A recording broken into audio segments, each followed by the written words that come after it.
We're live, Mayor. Thank you. Recording in progress. I'd like to call to order the City Council meeting of April the 5th, 2022. Before I ask the clerk to call the roll for tonight's meeting, could I get a motion to excuse Council Member Nixon? So moved. Second. Moved by Council Member Falcone, second by Council Member Black. Any discussion? All those in favor, please signify by saying aye. Aye. Aye. Opposed? The motion is approved. I will also ask if there is a motion to excuse Council Member Pascal. So moved. Second. Moved by Council Member Falcone, seconded by Council Member Curtis. Any discussion? Question is on the motion to excuse Council Member Pascal from tonight's meeting. All those in favor, please signify by saying aye. Aye. Aye. Opposed? The motion is approved. Clerk, will you please call the roll for this meeting? Councilmember Nixon is not available. Councilmember Black, Here. Councilmember Curtis, Here. Councilmember Falcone, Here. Councilmember Pascal is absent. Deputy Mayor Arnold, Here. Mayor Sweet. Here. Thank you. Our study session tonight is on the Northeast 85th Street Station Area Plan. We expect to reconvene our regular meeting at approximately 7:30. City Manager. Okay, thank you, Madam Mayor. So we want to give a major update to the council and the community on where we are with the stationary plan. And at the end, we'll be looking for any comments or topics that we didn't cover to bring back to future council meetings.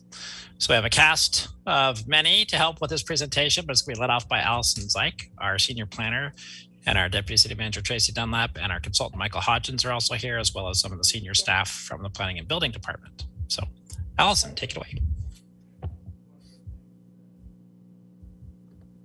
Thank you, City Manager, and good evening, Madam Mayor and Deputy Mayor and council members. Thank you for having us here with you this evening to talk about the station area plan.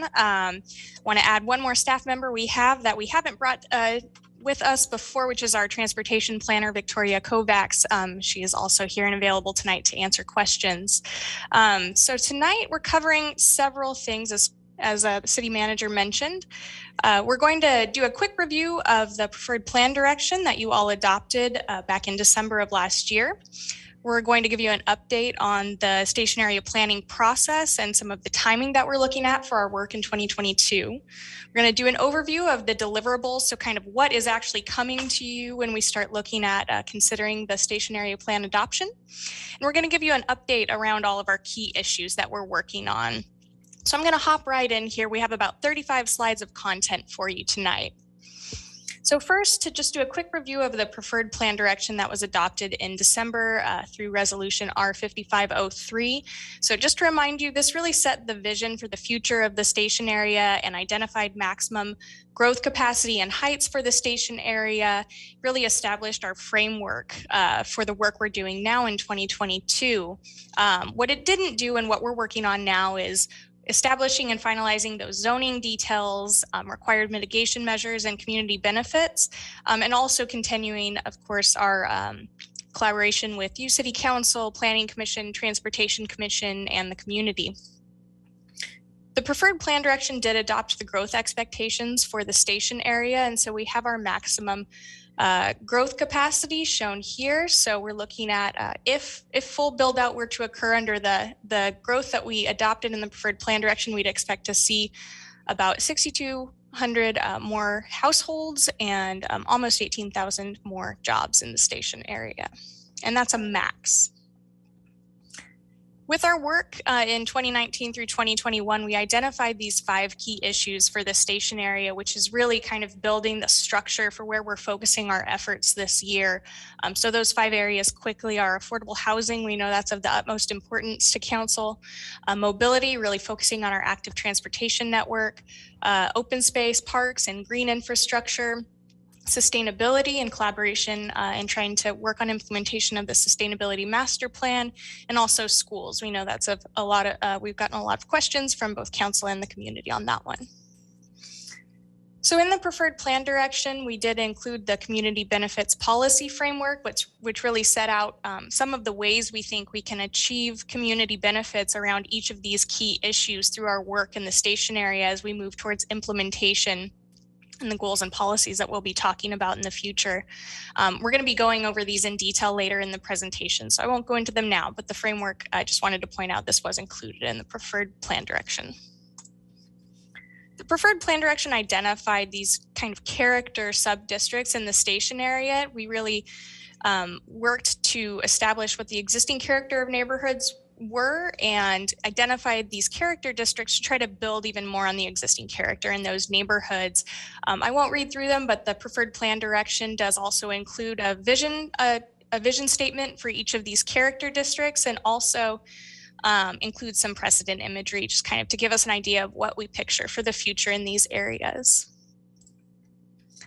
The preferred plan direction included a future regulating plan. So these will be the future zones in the station area. And for each of those zones, what we did establish last year was the maximum height for these zones. And so when we talk a little bit about our incentive zoning later in the presentation, I want to note that nothing we're looking at incentivizing would exceed these maximum heights. So these are the maximum heights we'd expect to see with future redevelopment in the area.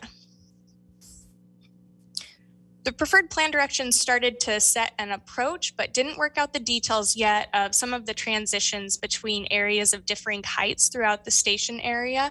And so we set some approaches, some things that we can do in the form-based code that we're working on building out now to address where we're transitioning from a maximum allowed height that might be taller than the area next to it. So we're looking at really identifying those based on how big that difference in allowed height is, and looking to achieve those height transitions in several different ways, including setbacks from property lines, upper level step backs, so setting back taller parts of the building further away from neighboring properties, and also landscape buffers. And when we come to you in April and May, we'll be digging into those details a lot more. The preferred plan direction did include this street types map, and we're going to be talking about that with our form-based code work with you. So the street types map in a form-based code is really kind of forms the skeleton of the zoning for the area and centers on street types as a way to really help the public realm meet the private development we expect to see in the future. We'll also, in the preferred plan direction, we also identified some of the frontage types that we'll be building into our form-based code. And these talk a lot about how the building meets the street in the public realm. And so these are 5 frontage types we identified in the preferred plan direction that we'll be inserting into the form-based code and working with.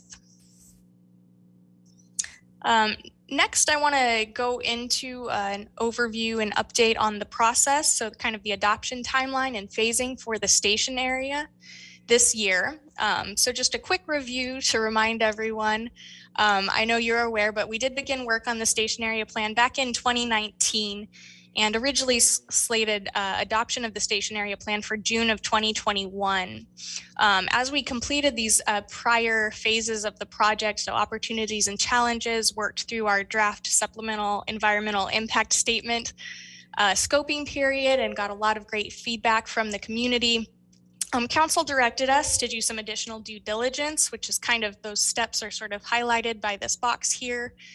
So some additional opportunities for the community to share their comments with the City Council, and then working on the fiscal impacts and community benefits for a good portion of last year, which obviously pushed out our original adoption target into this year.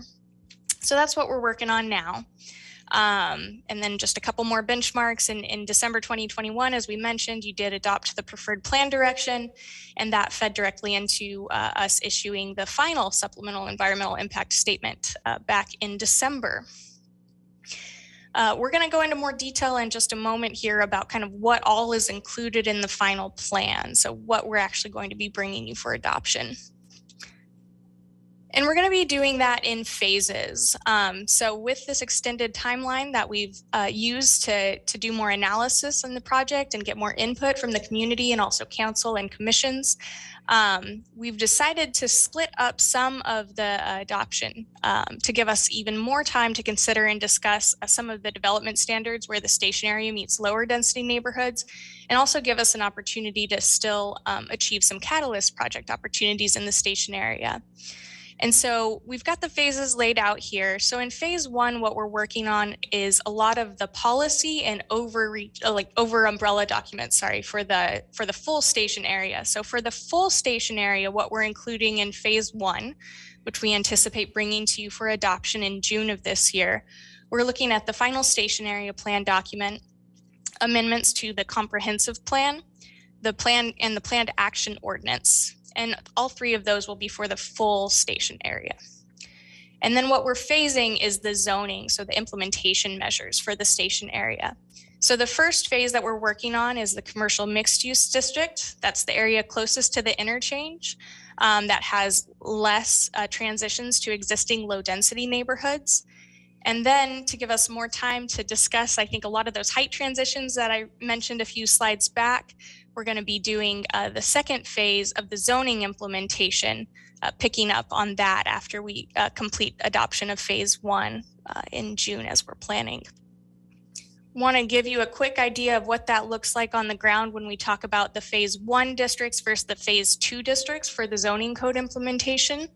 So the first phase of that is the commercial mixed use district that I mentioned, closest to the interchange here. And then what we're calling the perimeter districts, or the remaining districts with the kind of that butt right up to existing low density neighborhoods. That'll be all in phase two that we'll pick up after we finish adoption of phase one. Now I'm going to take a moment just to go into kind of what those station area deliverables are, what the actual documents are that we'll be bringing you for adoption and consideration, and how they all kind of relate to each other. So this flow chart gives you an idea of kind of what feeds what as we talk about the station area process. So first, just kind of laying out some of the documents that we've published already from our work in 2019 through 2021. So that included our opportunities and challenges report that really kicked off the project, our SEPA scoping documents and public comments, our market analysis report, the draft environmental impact statement, all of the community input and public comments that we received through community workshops and open houses, the council's input, and also planning and transportation commission's input, And so that all led us to the preferred plan direction that we've already talked about this evening that was adopted in December of last year. And the preferred plan direction fed a few things. So the first thing it did was give us our preferred alternative for the final supplemental environmental impact statement that was published in December of 2021.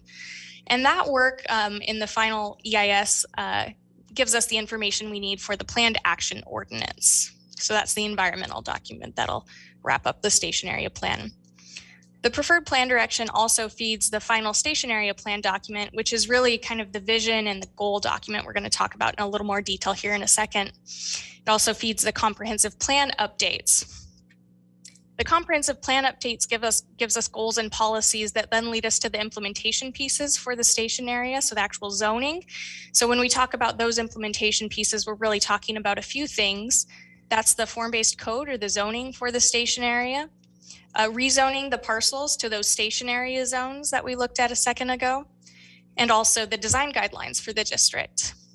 And so all of those things, those three items, the form-based code, the parcel rezones, and the design guidelines, those are what we'll be bringing to you in those two separate phases.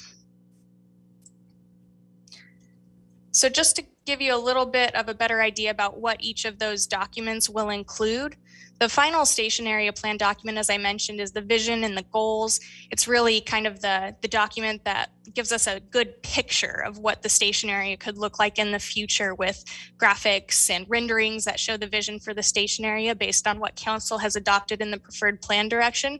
It'll also be the document that gives us a good summary of kind of what got us to this point.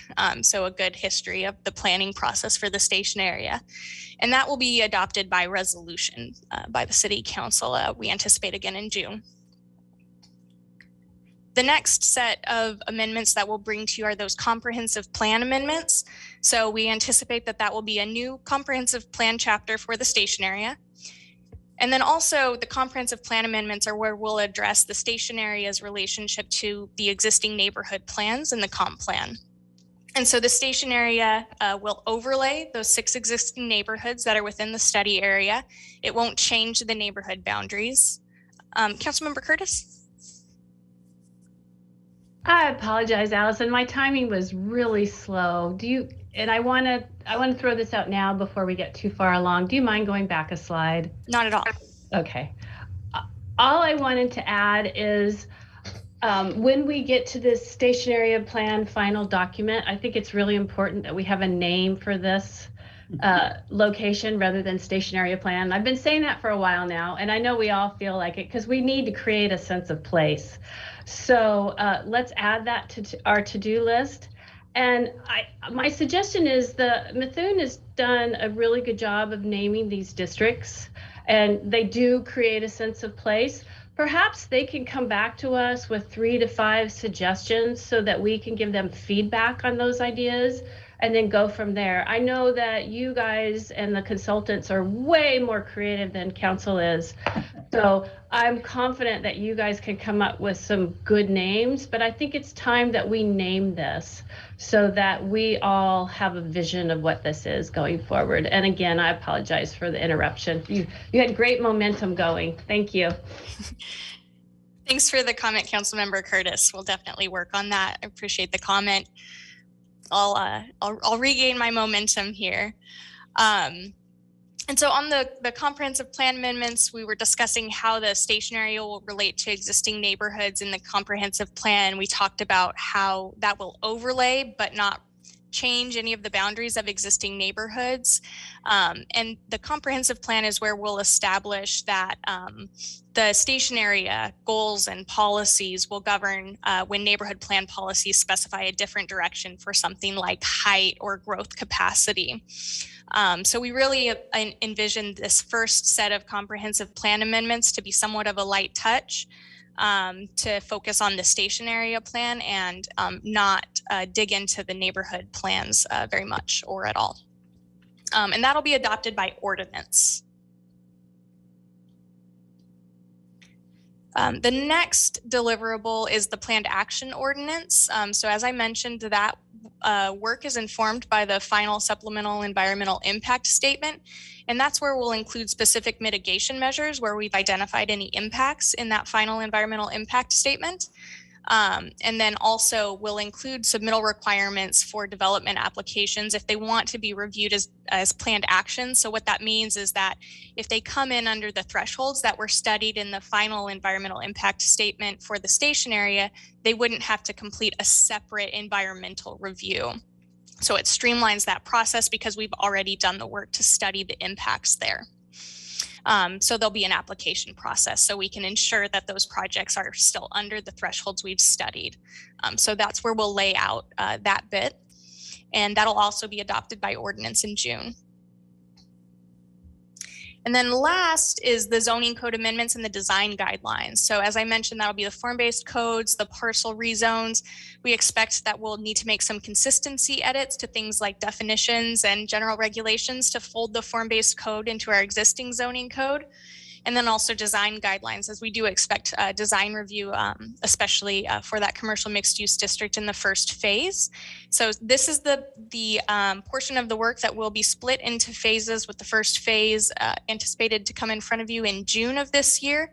And then we'll pick up the work on phase 2 with you and the community in summer and fall of 22. I wanted to take a quick moment just to dig in a little bit more on what a form-based code is versus what our existing zoning code is. And so first, our zoning code right now is based very heavily on use rather than form. And so a form-based code really gives us the opportunity to think more intentionally about our design intent and the vision for the area. And the biggest way it does that is that it's really formed around the street types and what's happening in the public realm. and how buildings relate to that public realm. So we think it gives us a great opportunity to make this a real place as future development occurs. And then, as I mentioned, it emphasizes form over use. And so the zoning code itself is a lot more graphic than our existing zoning code. So depending on your learning style, it might be a little bit easier for you to follow as we have more diagrams that show you what the maximum envelope for buildings is. And then the other thing that our form-based code will do is it's going to include an incentive zoning program. That's one of the strategies you identified in the preferred plan direction that we're studying now to help us achieve those community benefits with future redevelopment. We're going to be digging into that in more detail here in a moment. And so just to give you an idea of a form-based code and kind of how it's organized, we're really guided by the vision identified in those character districts, and then using a lot of graphics to identify allowed development heights, setbacks, step backs, talking really intentionally about what the front of buildings right next to that public realm where pedestrians and cyclists are, and giving us pictures of what that should look like. And then also it will include a lot more detail on the street types and what we're talking about happening in that public realm, especially for active transportation. And now I'm going to get ready to hand it over to our consultant, Michael Hodgins, who's helping us with the economic analysis that will inform that incentive zoning program I just mentioned. So with that, I'm going to hand it over to Michael.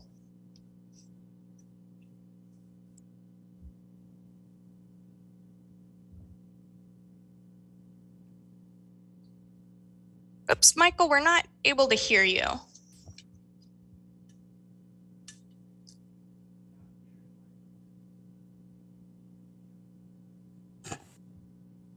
He's not muted.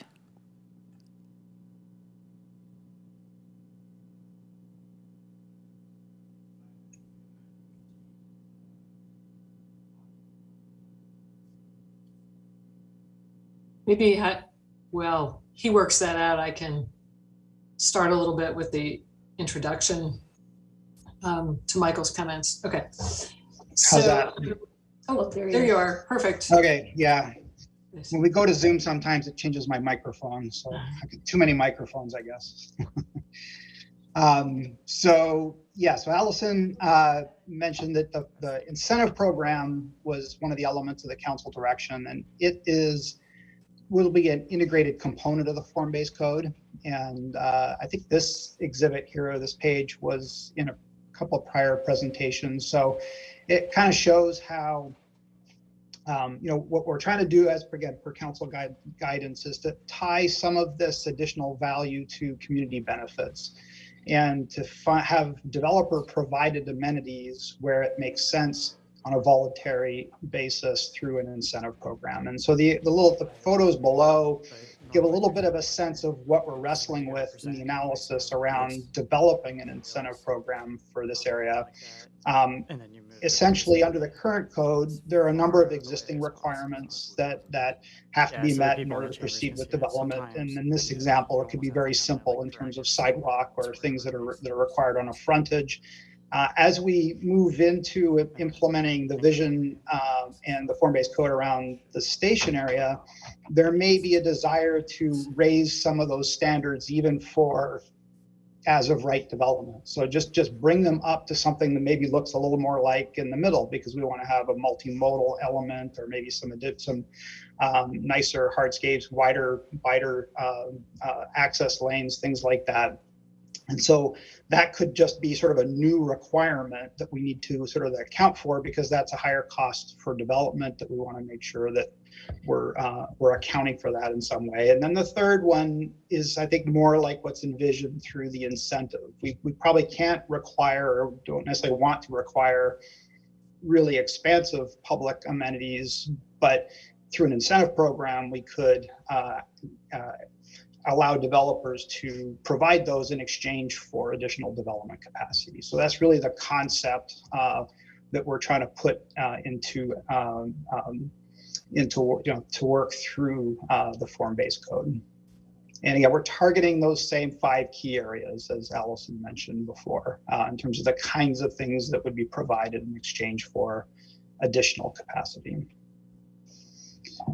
So from a structural perspective and from an analysis perspective, there's a lot of policy changes that are being kind of worked through in terms of the implementing elements to achieve the vision that council has prepared or presented for this area.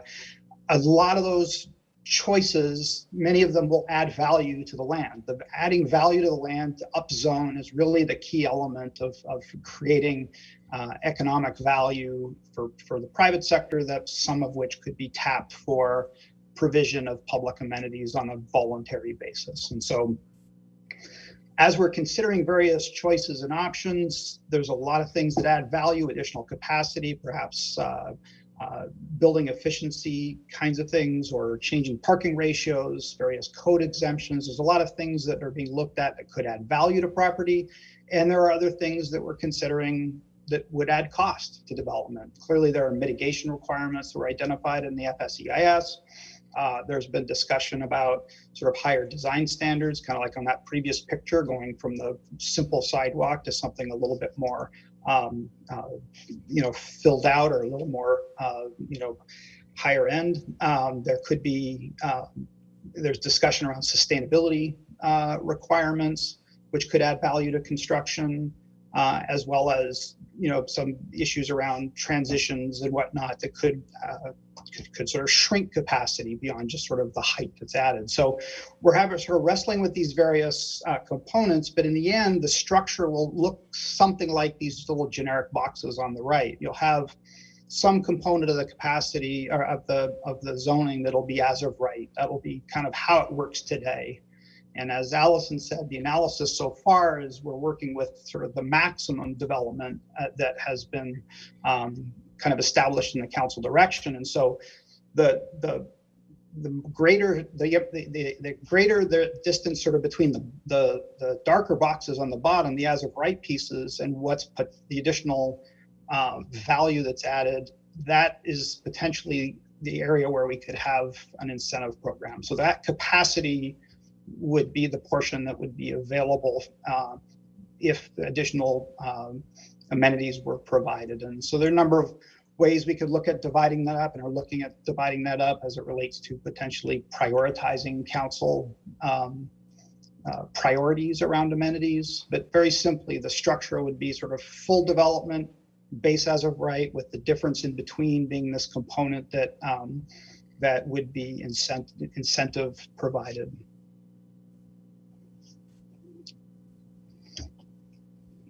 So in order to sort of establish where those bounds kind of live, we're really kind of asking three questions. We're trying to answer three questions through the economic analysis. The first is, what is the value of the proposed upzone? And that is going to be different in the different designating areas. We have some of the designating areas or the new zones where there's quite a bit of additional capacity envisioned, and others where it's much more marginal. And so as we fold in the other factors, the other policy changes that are being considered, how much actual value is added as we go from current code to this sort of new maximum development potential is really the first key question that we've been working through. The second question is how, depending on what kind of new base requirements we might add, things like potentially sustainability requirements or some higher design standards, things that would be required of all development, not just development that might choose to apply for and use the incentive space, that we might have to use up some of that additional value to sort of compensate for those higher base requirements. So that's kind of the second, and in some ways, the somewhat more complicated set of issues we're kind of working through now, because there's a lot of trade-offs. And there are things that could be part of the voluntary incentive program, or there are things that maybe policy-wise we want to require of all development, not just those who want to build larger and into the incentive space. So there are policy elements to that, and then there's also sort of some of the mitigation requirements, things that development is going to need to do in order to build at this higher level of capacity as envisioned. So that light blue box could could get bigger or smaller.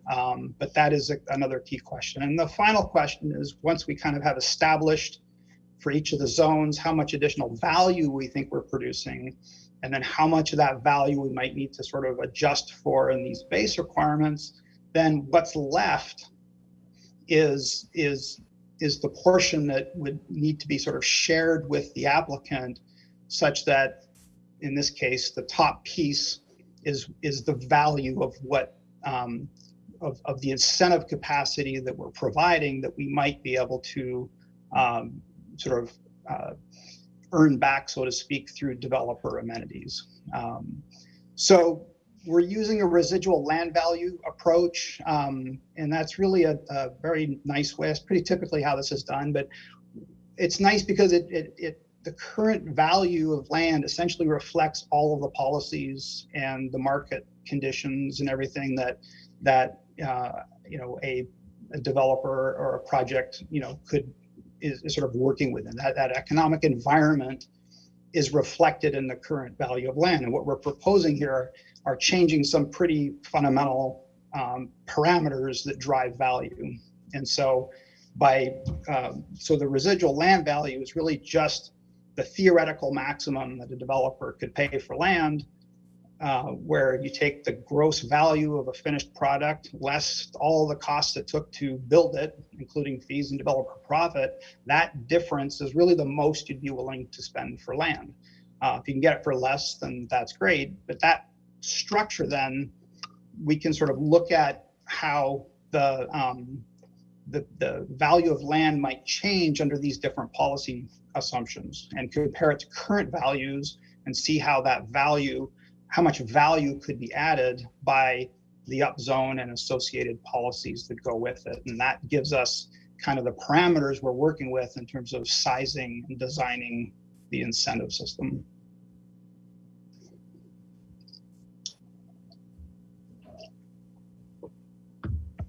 So this is a little bit of a busy set of charts, but I think it's helpful to kind of sort of start to show how some of these trade-offs are starting to work as we've been working with this analysis for a little bit now. And so the graphics kind of on the right are showing some different potential answers, kind of moving the percentages around a little bit. Whereas like in the top chart, these are examples where we're getting a pretty hefty increase in residual land value, essentially doubling residual land value. And we have definitely some places we're looking at, some of the zone up zones are doing at least that. Particularly the commercial mixed use and some of the taller neighborhood mixed use zones seem to be providing a significant amount of upzone value. But it gets a little bit trickier where we start folding in what we may or may not want to or may need to include into changes in the base requirements. So once we kind of get the parameters of the upzone, like height and parking ratios and all the things that sort of describe the overall value, the next question is, well, we have to account for things like mitigation needs, additional policy objectives like affordable housing, green building, design standards. Those kinds of base requirements that we would want to ensure that all development is providing, those could eat up a decent chunk of that new value. So the table on the left be sort of more minimal base requirement changes where that's the 10%, and that leaves about 40% left over for the incentive. Or another version would be where those base requirements actually use up actually most of the extra value, and it leaves us with a much smaller value left over to try to build an incentive program around. The bottom table kind of shows what we're seeing in some of the other zones, particularly like the urban flex and the neighborhood residential, where the upzone increases or the code increases, capacity increases are really not nearly as substantial as they are in other places. And so the initial increase in value is smaller, which sort of shrinks what we have to work with above. And so you can kind of see how even with relatively modest changes in base requirements, we started to really skinny up our what's available for incentives. And it's even possible that we would consume any of the residual, additional value from the upzone with new base requirements. And so it's possible that some of these new zones it may be difficult or may not be practical to have a functional incentive system where what we would be getting is, because the increase in value or the increase in capacity is relatively modest, but we are getting additional base requirements, and that may be what makes sense in those zones. And it's going to be in the zones where the increases are more dramatic, where we would have sort of the full complement of base as of right with a functioning incentive program sort of sitting on top of that for that additional space. And so this slide is sort of trying to look at that when we get to kind of the end of the program, how this kind of might work. As we have kind of narrowed down where we think an incentive program might be feasible, which of those districts where it could work, then as one of the previous exhibits showed, we have to, whatever that extra value is at the end, we're going to have to sort of share that with the applicant. Otherwise, the risk, the applicant has to decide whether to take on the risk of building bigger. And so there needs to be some, generally some sort of additional profit associated with taking on that additional risk. And so typically you see kind of a 50-50 split of that portion of the extra value. And then in terms of how this then functionally would work, how the incentive portion of this would work is, we take that value and create an exchange rate. So basically the applicant is going to need to earn their additional capacity above what they can do as of right. So if there's an extra 200,000 square feet that sort of sits above their as of right capacity, they're gonna have to earn that by providing amenities. And so the value that we estimate for that additional space gets converted into $1 per square foot of building. So for example, in the bottom left, if that additional square footage that is available is worth $20 a square foot, then we would, an amenity that costs $200 a square foot would have an exchange rate of 10-to-1. So each 10 square feet or each 100 square feet of amenity provided would earn 100 or 1,000 square feet of additional incentive or additional building capacity above as of right. And so for each of the amenity items on the list, which would be incorporated into the code, there would be an exchange rate and then a definition then of what would be eligible, what would be considered an eligible amenity under that that item. So in the table to the right are just a couple of examples of how that might work, looking at school facilities and some different parks and sort of open space facilities. Starting on the bottom, which I think is the simplest, we're using values of the amenity of say between 150 to 250 square feet or dollars per square foot. And so looking at a small pocket park at 1,000 square feet or a public plaza at 5,000 square feet or a large gathering space at 20,000 square feet, the cost of providing that amenity is in the sort of those ranges of $500,000 to $800,000 for the small pocket park, and then using an exchange rate of $20 to $30 a square foot, which happens to be sort of what the Bell Red amenity value exchanges and almost up to what downtown Bellevue is. So it's kind of a market-ish range of what amenity costs are for or what incentive space costs or values are. That small pocket park would buy between 5,000 and 12,500 square feet of building capacity, all the way up to a large gathering space where you could conceivably earn 250,000 square feet of additional building capacity. The schools, we kind of laid those out and they go potentially into much larger cost values and thus would need much more available amenity space in order to so that somebody might be willing to provide that as an amenity. There'd need to be 1 million in some cases or more square feet available in the incentive space to make that work. Question, council member? Thank you, Michael. This is like those math problems in middle school. If the train leaves the station at 3 p.m., what my thought is, and I'll try to articulate this, is, you know, in your example, small pocket park is 1,000 square feet. So, I mean, developers want to build buildings that are desirable for their tenants. So there's a case that could be made that a public plaza is something that they intended to put in their building anyway, because that creates an environment that people want to live in or have commercial space.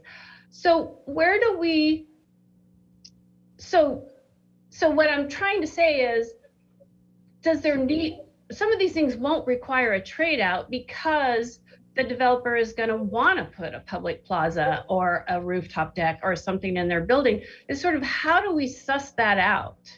Does that make any sort of sense? Absolutely. I think how that list gets put together, that is part of the balance.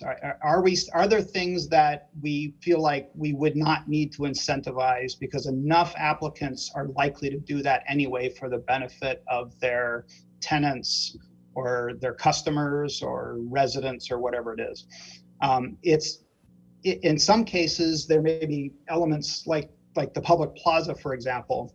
They may want to do that, but maybe their vision of a public plaza is much more modest than a public plaza that we think provide larger neighborhood community value. And so the criteria for a public plaza then could have some sort of a minimum, like it needs to be at least 5,000 square feet. And if we're not typically seeing 5,000 square foot plazas, then now you're you want them to do something they might do anyway, but you want them to do it bigger and in order to qualify for the additional square footage that they could build into. There are other aspects that you may not likely get, or you might get here and there from certain applicants, but not consistently. And those are the things that we may want to see more consistently. Those would be the kinds of things that might work their way onto the amenity list. But that is absolutely part of the sort of you have to sort of think through as to what you're not sort of giving away the extra space. You're truly getting something that the community would perceive as a benefit, or something that is both that and something you might not otherwise get in exchange for the additional development capacity. Councilmember Arnold. All right. I really appreciate this framework. We've always had a mechanism where we've worked with saying we want public benefits when developers have come to us and asked for flexibility. It's in our code that there has to be public benefit. I remember former council member Asher asking us, how do we quantify this? How do we know that we're getting the public benefit that we're talking about? And I really appreciate this framework that gives us some of those answers. One question or piece of feedback that I'd like to make sure that we're covering is that if we're looking at public benefit in the sustainability realm, that we look at not just the initial cost, but the ongoing life cycle cost of those sort of things. Because there may be some things where we say investments in a more efficient net zero type building may cost more upfront, but also save money for the owner and the tenants going forward. And I want to make sure that we cover that total cost and not just the initial cost going forward. That's a great point. Yeah, thank you. So if I can just jump in really quickly to put sort of higher level context around why would we do the economic analysis. And it's to address the kinds of questions you're asking, but it's also to make sure that we don't put together a system and no one will want to use it. Because what we don't want to do is make development projects infeasible by either putting so many requirements on that it doesn't pencil out, or there's so many hoops they have to jump through that they choose not to, and they develop larger, but within that as of right window, and you don't get the amenities because there's not an incentive for them to build. And so while there's a lot of technical work that Michael is describing, in the end, it's a series of policy choices that we'll bring to you that the kind of feedback you're giving us helps us figure out how to tee up those policy choices. But we thought it was important for not only the council, but the community to hear that there are great opportunities to get community amenities, but there's also not an unlimited opportunity. And so making sure that we get the right balance so that we get the community benefits, but we also achieve the vision is really what this exercise is that staff and the consultants are involved in as we speak. And you'll see more information about the trade-offs and the decisions as you move into the meetings that are scheduled later this month and early in May. And I think that's a good transition into kind of the next portion to wrap up our presentation. I want to make sure we leave some time for council questions and discussion on any of the other items we've talked about tonight. So to quickly move through some of those key issue updates that that we laid out around those 5 areas. So just wanted to again stress that these are being further developed based on the framework that was established in the preferred plan direction. The first one I want to touch on is transportation. I won't go into all the details on this slide again to kind of keep us moving, but just wanted to outline, transportation has been an area where we've gotten a lot of questions from council and from the community, and we've really made sure to get additional information where we've gotten questions. And so we have done a significant amount of transportation work and kind of went back to the drawing board a few times to try to really work on refining project concepts that really meet the vision that council has set out for the station area. And so we're working on the last few bits of supplemental analysis now in 2022, and we're coordinating that work. I mentioned Victoria is here with us tonight. With the active transportation plan and safer routes to school. And so Victoria has been helping us do a lot of work on that front to coordinate with other active transportation programs the city's working on. We're working on developing refined project concepts that really are responsive to some really specific feedback we got from Transportation Commission. So really looking at how we can provide the most comfort for walking and biking, focusing on some of the major thoroughfares through the station area like Northeast 85th and 124th. So developing concepts for those and making sure also that bikes and pedestrians can get safely through intersections in the station area. These transportation concepts will eventually be integrated into the form-based code. So we'll be coming to you as recommendations in that form-based code. And we're working on a couple more items on transportation that we expect to bring to you at a future meeting. And that's quantifying the number of bike and pedestrian trips expected in the station area, and also looking at how transit will move through the station area. We know you want more detail on that. The next key issue area is sustainability. And so this is another area we're doing more work in 2022 and really working to align the SMP, the Sustainability Master Plan goals and targets with our objectives for the station area. So what we're working on doing is identifying best-in-class opportunities to advance a couple specific areas of focus from the Sustainability Master Plan. Those are energy and decarbonization and green infrastructure and ecology goals. And there'll be eventually a sustainability framework in the form-based code that we'll be bringing to you. And then also, as we've mentioned, the work we're doing on sustainability will inform what we test in the economic analysis that Michael just described.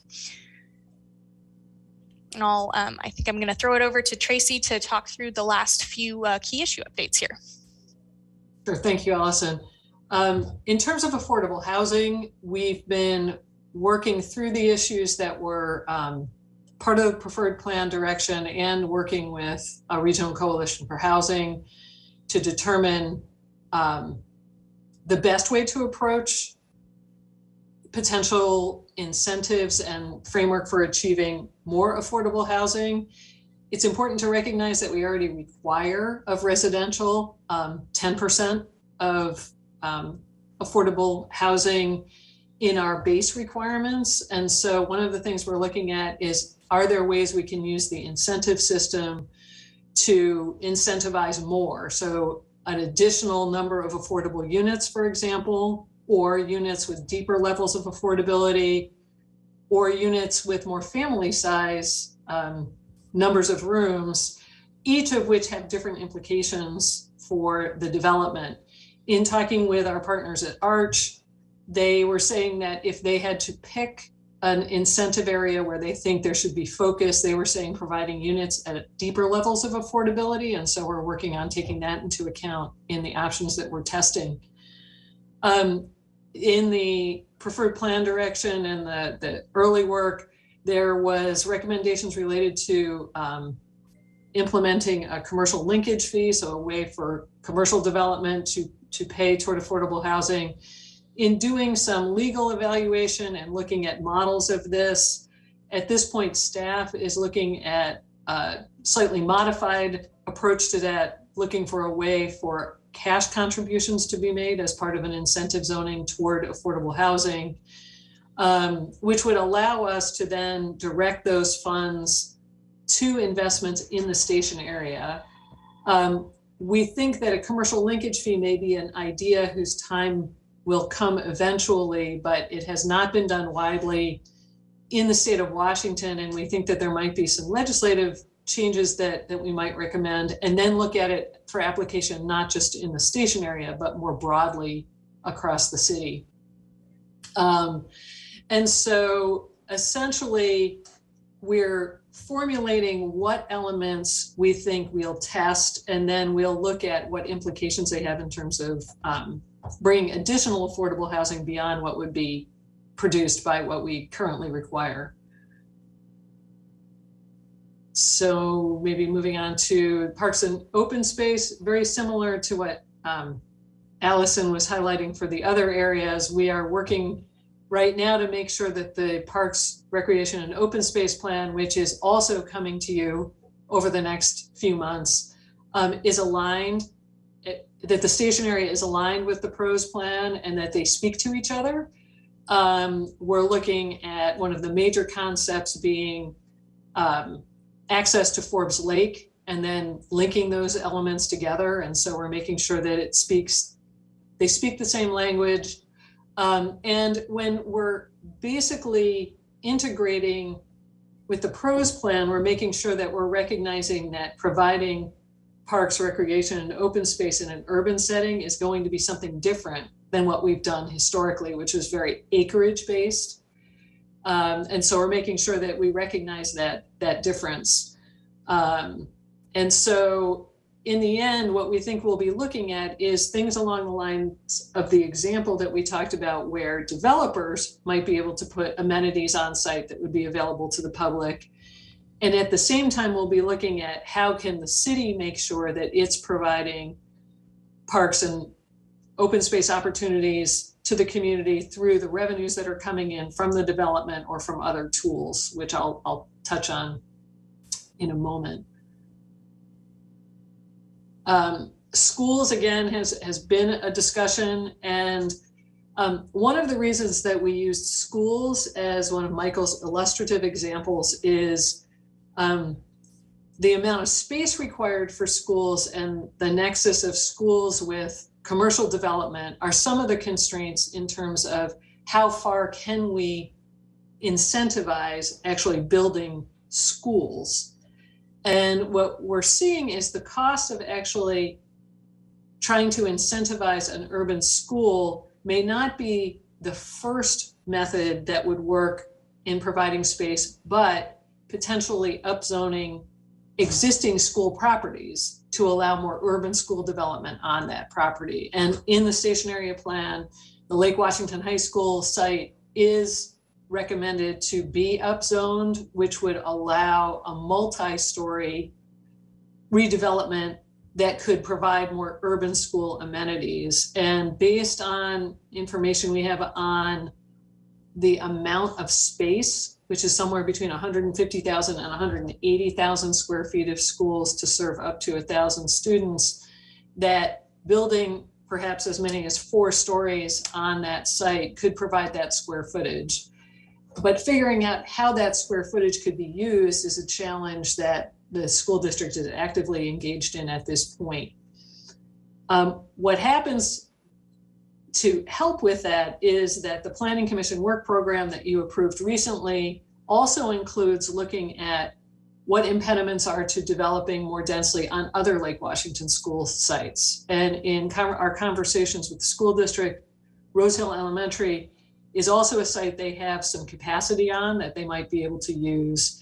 And so we think by providing more development capacity on the existing sites, it's more of a sure thing that can at least provide the capacity for the square footage that would be necessary. And then we're looking at opportunities to allow school uses where they might not have been permitted before. So for example, in the mixed use residential or the neighborhood mixed use, allowing something like the first floor retail to be used for childcare space or preschool space, which is also a need that Lake Washington School District has identified. And so at this point, we'll be looking at the economic impacts of those and bringing forward recommendations as part of the incentive zoning. And our partnership with the school district already exists. We have shared use agreements. It will continue to exist, and we continue to collaborate to not only help them find ways to develop in the more urbanized area, but also help them to lobby for funding flexibility to help them maximize the use of their existing properties and their existing levies. Hey, Tracy, before you go on, Sure. I think I saw Councilmember Curtis's hand up on the Oh, I'm parks. sorry. Did you? No, I can just save my comments till the end. Go ahead, Tracy. Thank you. Thanks. I have 2 more quick ones and then we'll be to the comments. There are 2 other things that we're doing that are related, but not directly critical path. One is looking at the potential use of tax increment financing to help accelerate some of the infrastructure investments, particularly ones that meet several needs. An example that we're evaluating is creating sort of the Main Street concept along 120th that would connect the dense development to Forbes Lake Park and the development of the park. And so it's a very specific statutory authority we have to potentially bond against increased property value from the redevelopment to help us accelerate investments in infrastructure. And so we're working with a consultant, Stowe Development Strategies, now to identify what the district for the tax increment financing might look like and what eligible projects might be. We'll bring a strategy forward as part of these discussions. The actual implementation will really depend on the projects and what you adopt moving forward. So a separate piece of work, but related.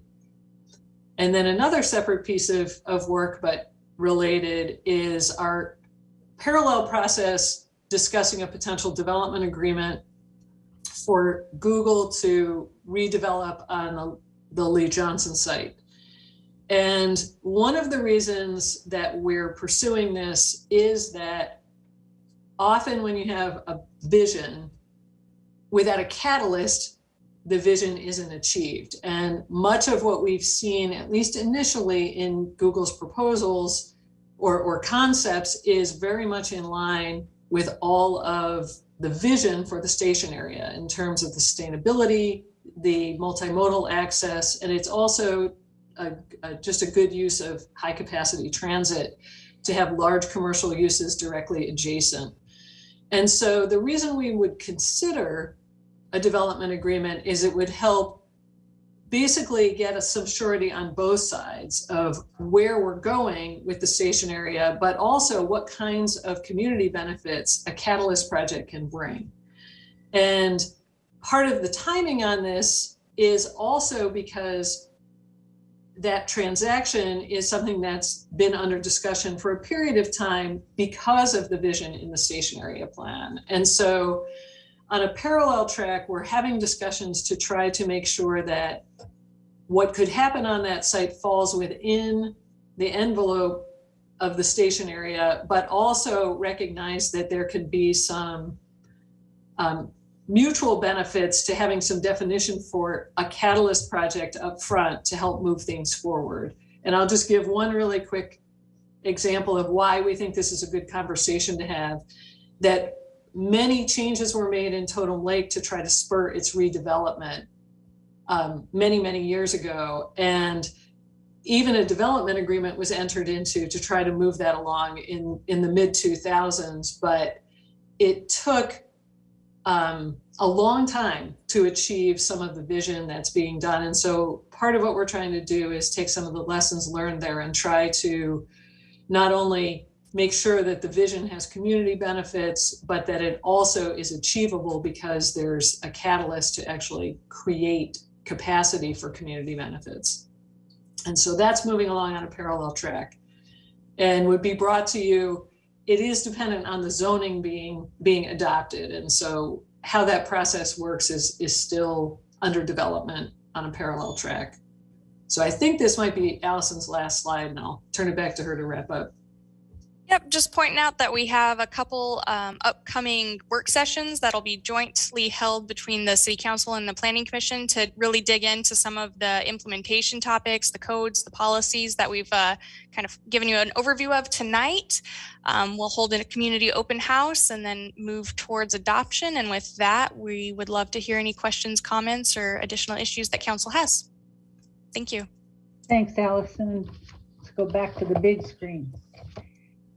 Okay, comments, questions from the council. Councilmember Curtis, you want to go ahead?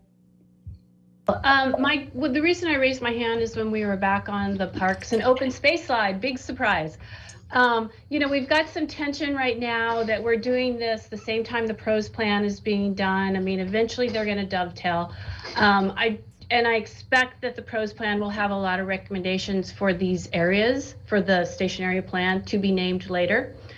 So one of the things that's important to me is that we create a visual, what I'm seeing on these maps, and I know, Allison, that we'll come back with schematics that will be more visual representation, but we've got this black hole where the WashDOT clover leaves are, and we've got 405 bisecting the station area plan. So I really want to see that transition in the final plan of what it looks like from our downtown to what now I think of as our uptown. How does that flow? How does that feel? How do we move people along that? What kind of linear parks are we having along that space? In the packet, we talk specifically about the WashDOT surplus land being used for stormwater and natural areas. I also want to consider it for park space and how we can activate that. So I just don't want it to be an oversight. The other thought, another thought I had was, and I don't know how we can put this in the code, but if we are talking about incentivizing developers to create public spaces, it would be really beneficial to the community if those public spaces are contiguous, that we don't have a public space in the center of each block, that they're like on the west end of one piece of property, on the east end of the other piece of property. So it's just something to keep in mind. And then the last thought, I just want to clarify, I heard Tracy say it, but I didn't read it in the packet. And that was that the change to storefronts would include childcare. I read educational, but as we know, childcare space is a huge problem. We saw it in the pandemic when so many people, women, had to retire to accommodate their children. So I just want to make sure that's in there. Overall, this was very, very helpful. And as Deputy Mayor said, this analysis of residual land value is hugely important for us to understand what we're doing. It's so easy for developers to say that doesn't pencil out. And we're actually putting some science behind this about what does pencil out. And that just reminded me of one more thought that I had. And I've said this before, I would also benefit from learning what other transit-oriented communities have done that have been successful, and particularly I think of Spring District and Roosevelt. What are some successes? What are some trade-offs they've had to make? What kind of businesses and residential has been built in those areas because of their code? But thank you guys. I really appreciate this work. You're doing a great job. Thank you. Councilmember Falcone. Thank you, Madam Mayor. Well, wow. Thank you, team. This is such a great team effort. There's so many folks involved. So thank you to everyone who presented tonight and everyone else who's been working tirelessly on this. I know we continuously ask you more questions and for more information, but that's because we want to get this right. So thank you so much for partnering to help get this right. I want to start by saying I really appreciate the thoughtfulness in here, the examples such as around affordable housing, that we're not just looking at ideas for, a higher required percentage of affordable housing, but, deeper affordability or larger units. So thank you so much for that thoughtfulness. Glad to hear there's more to come around sustainability. Also, glad to see that we're not just here, but this is sparking a discussion. I'm not sure if it was which came first, the chicken or the egg here, but that I know that the Planning Commission is going to be looking at school property up zones throughout the city. So really glad that that's happening. I think that's just a necessary conversation to be having, not just here, but across the city and across the district. So glad that that's going to be happening. One thing that we've been talking a lot about, and Councilmember Curtis touched on this, is we've really learned through this process the importance of helping the community visualize how awesome this could be, right? The end product could be here in this community, and just the value of those visuals for community members and really understanding our vision and what we're hoping to achieve here. And I'm also really excited to hear that there's a lot more opportunity for public input. So I had a question just around the timing of that. I know the final plan document, if I'm understanding correctly, is going to come out around like June or so, and I assume that'll have a lot of visuals in it, but also around June is when we're going to be having a public hearing around this. And so can you speak just to the timing of that? I assume that we want the public to have time to be able to see at least that in draft form, to be able to see the more visuals before giving us feedback, because I think that would be really helpful. So I'll leave you to that question, then I have one more thing after that. Thanks for the question, Councilmember Falcone. It's a great one. What we're trying to do is issue draft forms of all those deliverables sometime early to mid-May, and then hold the Planning Commission hearing in early June. And so ideally giving people at least a few weeks to digest those materials, and our community workshop will kind of focus on helping people dig into them, so that we're kind of helping folks get the tools they need to really engage with Planning Commission and Council as you move towards adoption. That sounds great. Thank you so much. I think that'll really allow for a thoughtful and robust public engagement. So thank you for that. Also, wanted to say I really appreciate the examples on the incentive slide around, the schools and others that were mentioned. And as we move into more of these discussions, one thing that I'm particularly interested in is the conversation of how we prioritize among these 5 incentive areas, right? Because that's going to be really tough. We want to get as much as we can out of this, right? And as much community benefit to really make this an amazing place here. And so I think it'd be really helpful as we have that conversation about prioritization to see similar data for various items throughout each of the 5 areas that we're looking in for incentives. I know in particular, something that was mentioned before was having a tiered incentive program. And I think that would be, I know for myself, particularly helpful to really understand how much can we get. Well, like the school example was really helpful. And I think Tracy, you mentioned that was kind of like a bookend, right? Like that was something that's would be fairly expensive to do, right? As far as like eating up most of that incentive for a project, because that's so expensive to build something like that. And so I'm curious to know, if that's all we could get out of a project, right? Compared to how much could we get if we incentivize something else over that, right? So that we could get more of what we're looking for. So that data will be really, really helpful as we move into those discussions, which I'm looking forward to have. Thank you. Thank you, Deputy Mayor Arnold. Thank you, Madam Mayor. I wanted to speak briefly on support for the Catalyst project that Tracy, that you talked about, both in how this moves forward, but also the value of the development agreement. You mentioned Totem Lake as an example that's taken us, 20, 30 years to have happen, but I also kept in mind the importance of Kirkland Urban as a catalyst project. Through that, we got Arate, which is one of the best examples in the state, maybe the country, of affordable, innovative, affordable housing. And it was built to be right next to Kirkland Urban and our transit center. We also, with the recent opening of the PCC there, we're able to keep that grocery store in Kirkland that might not have happened without Kirkland Urban. So these catalyst projects are really important. And the advantage we have with a development agreement is that we know specifics. We've talked a lot about the values of what we want to have in the station area. And this, we've talked about a tech development as part of that throughout this process. With the development agreement, we're going to actually have those specifics to be able to say what incentives are getting built there, which provides an example that we're looking at throughout the form-based code and other things that Allison's talked about. I'll also note, it wasn't mentioned in your presentation, Tracy, but in the memo, this is also something we will have a public hearing on, and we'll have an opportunity for community input on that development agreement. Thank you. Thank you. Okay, I just have one comment, and I agree with everything that's being said and laid out here. What a beautiful body of work, Allison.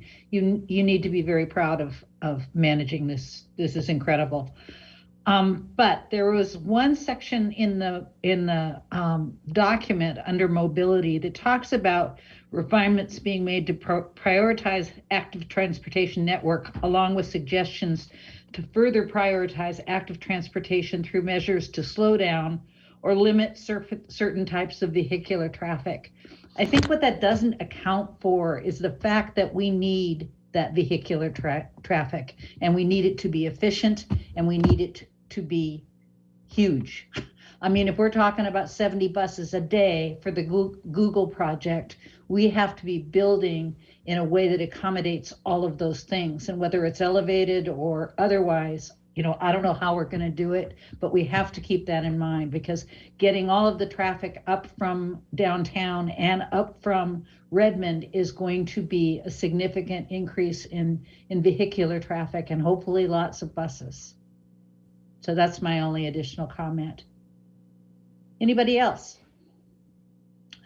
With that, I guess we will break for a dinner break, and thank you all so very much. This has been very impressive. I love the fact that you are giving us extra study sessions to do these things, because this is all really making sense. So Michael, I didn't understand it very well the first time. I read it the next time, and now I think I've finally figured it out. So thank you very much for that. We are doing an amazingly innovative, responsive approach, and I am very excited about moving forward with this. So with that, thank you all very much, and I will see everybody back here at 7:30. Thank you.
We're live, Mayor.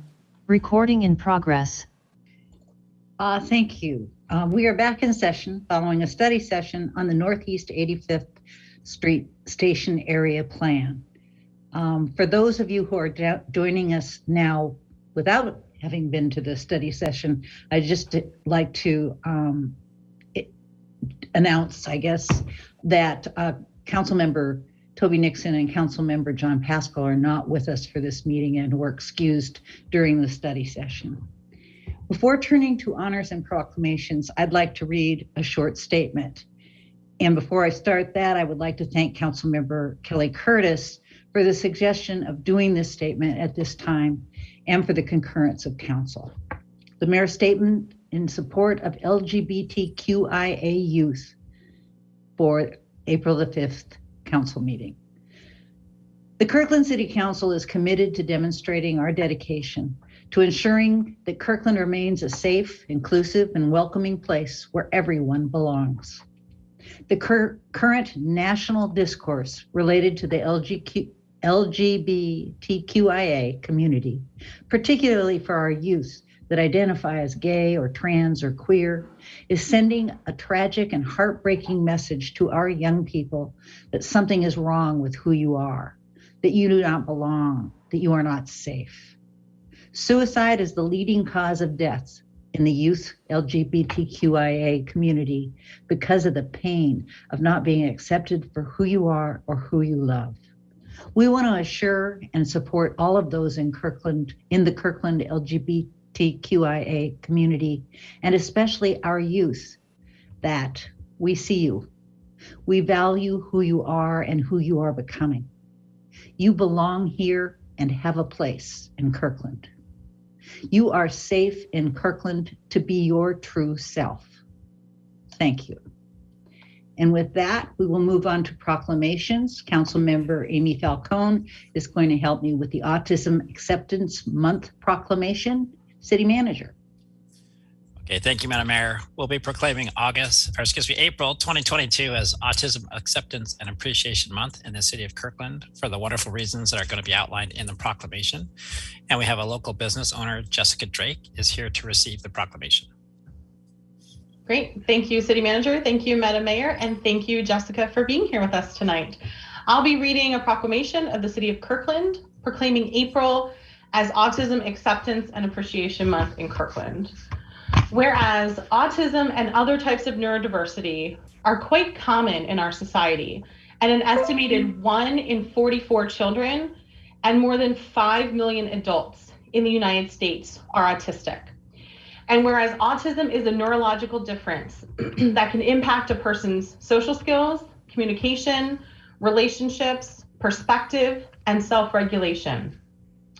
And whereas autistic people can have differences in communication, hearing delays, or sensitivities in physical and visual stimuli that can contribute to autistic people being misunderstood in our society.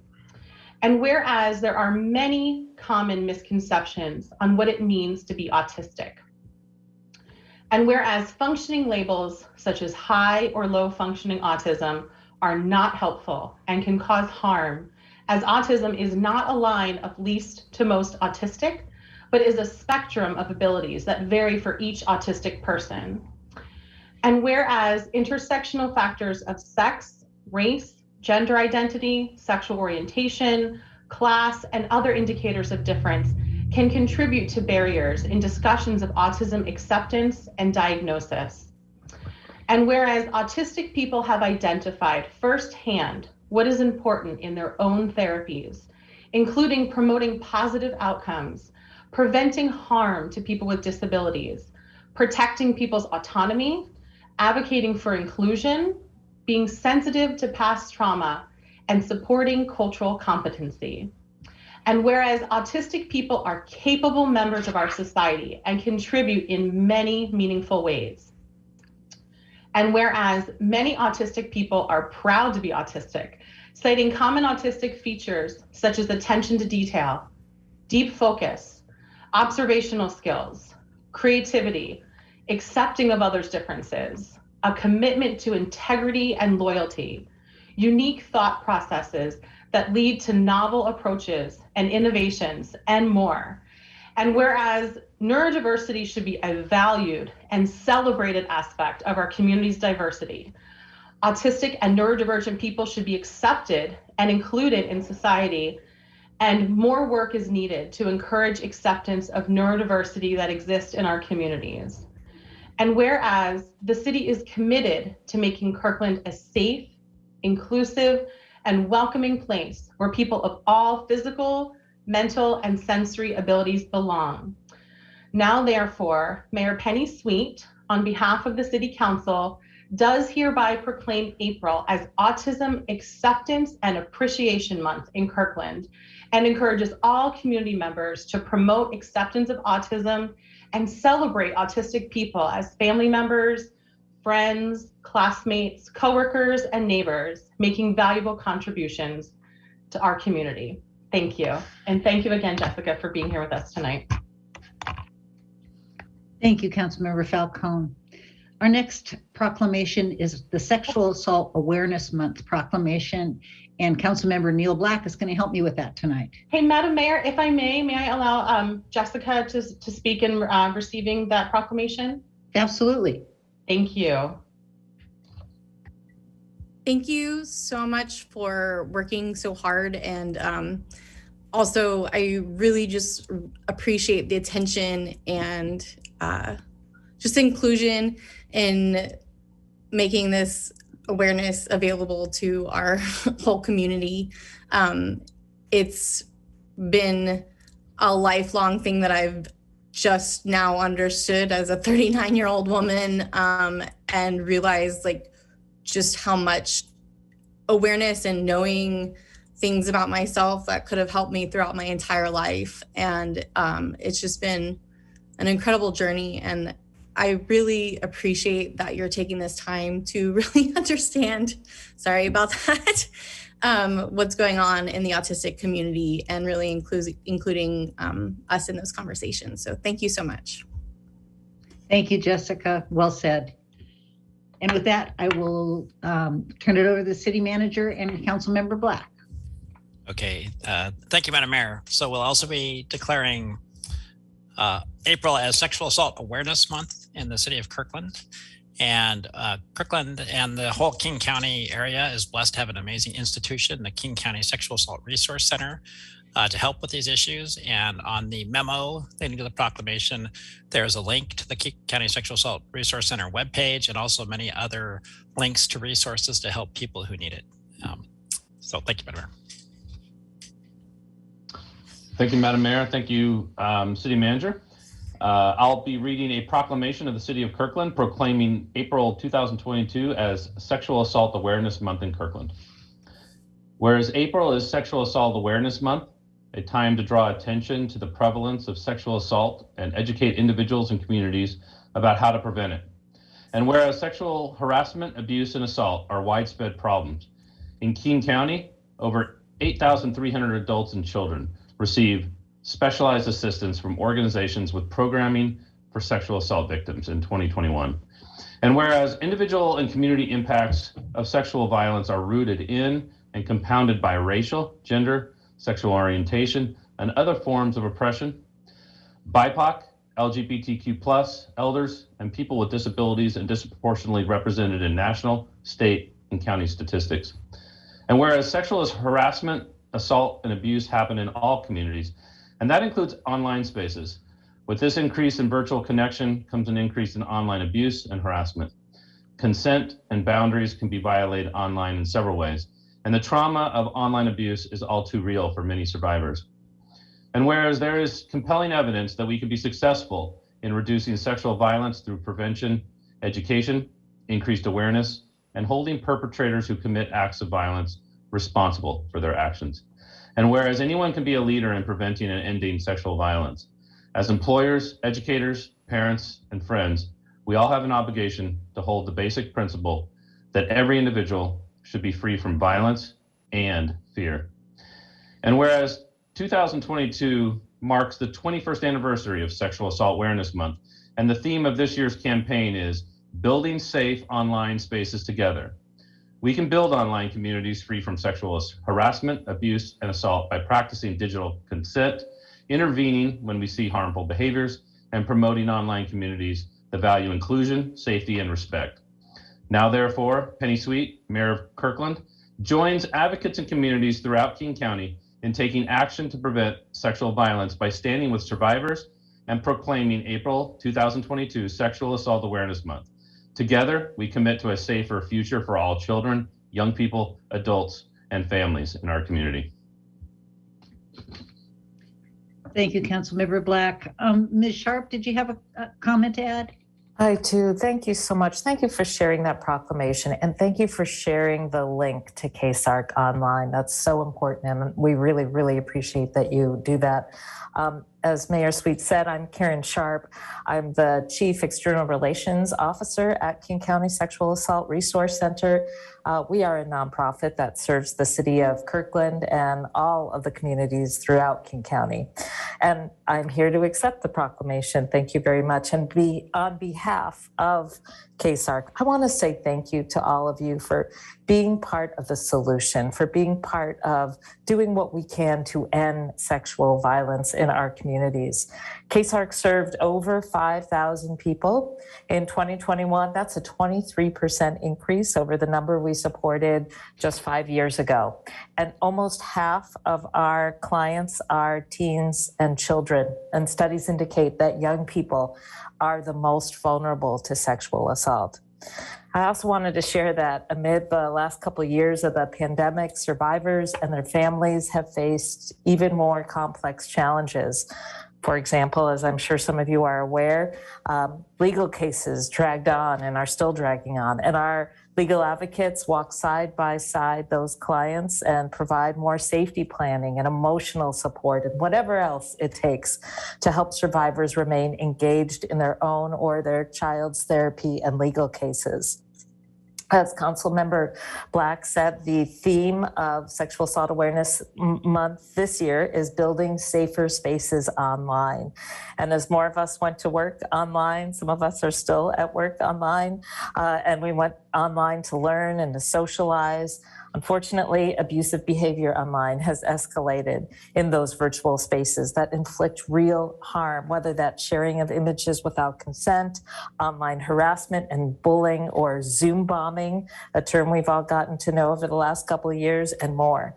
And again, young people are particularly vulnerable. And so during this month of awareness, we encourage parents and caregivers to have conversations with the young people in their lives about healthy communications and relationships, and take it seriously if they see or hear that their child is experiencing abuse online. And finally, I'd just like to say thank you all for your leadership and your willingness to be loud about sexual assault.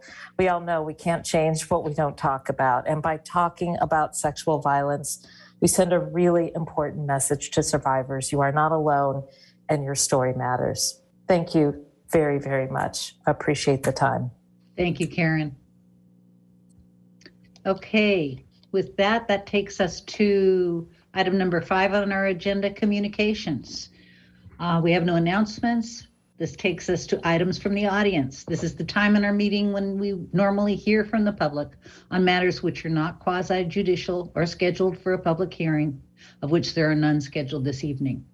Because of current social distancing requirements related to COVID-19 that are still in effect at the City of Kirkland, members of the public cannot participate in person at tonight's meeting. However, the public may still comment by Zoom or telephone. For those members of the public who are joining us by phone or on Zoom, please limit your remarks to 3 minutes, and the council will receive up to 3 comments each on both sides of each issue. If you are participating by Zoom, please click in the participants box to raise your hand to be recognized. For those participating by phone, please dial *9 to be recognized to speak. In addition, if you're participating by Zoom but do not wish to speak, you're encouraged to watch this council meeting by live stream through the city's website. Thank you. And I see some hands. So let's just dive in and start with Rex Rempel.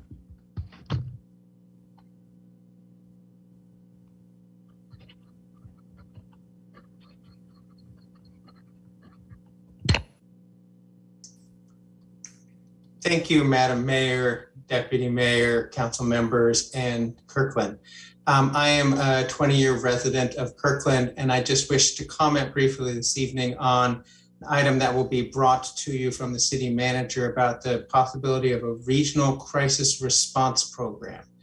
As a former project manager for the crisis diversion facility in King County, and as the former supervisor for mental health professionals on the affiliated mobile crisis team, I just wanted to endorse this idea to you.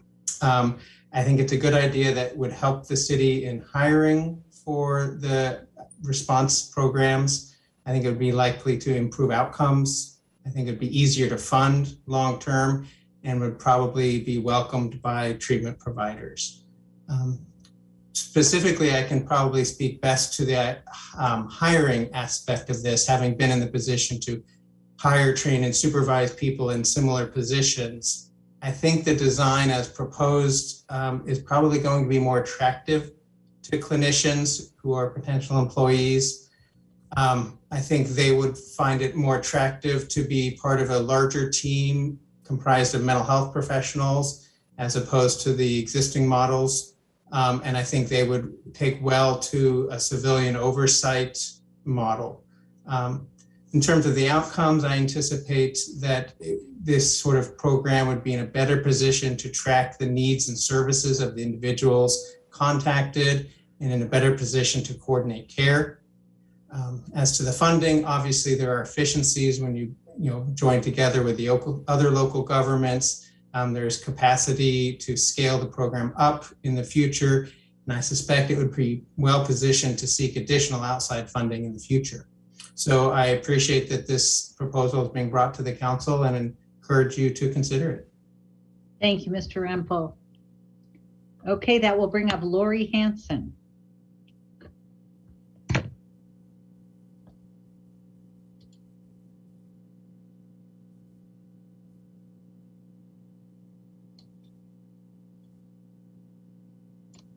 Welcome, Ms. Hanson. You are muted. There we go. Can you hear me now? Yes, we can. Okay, thank you.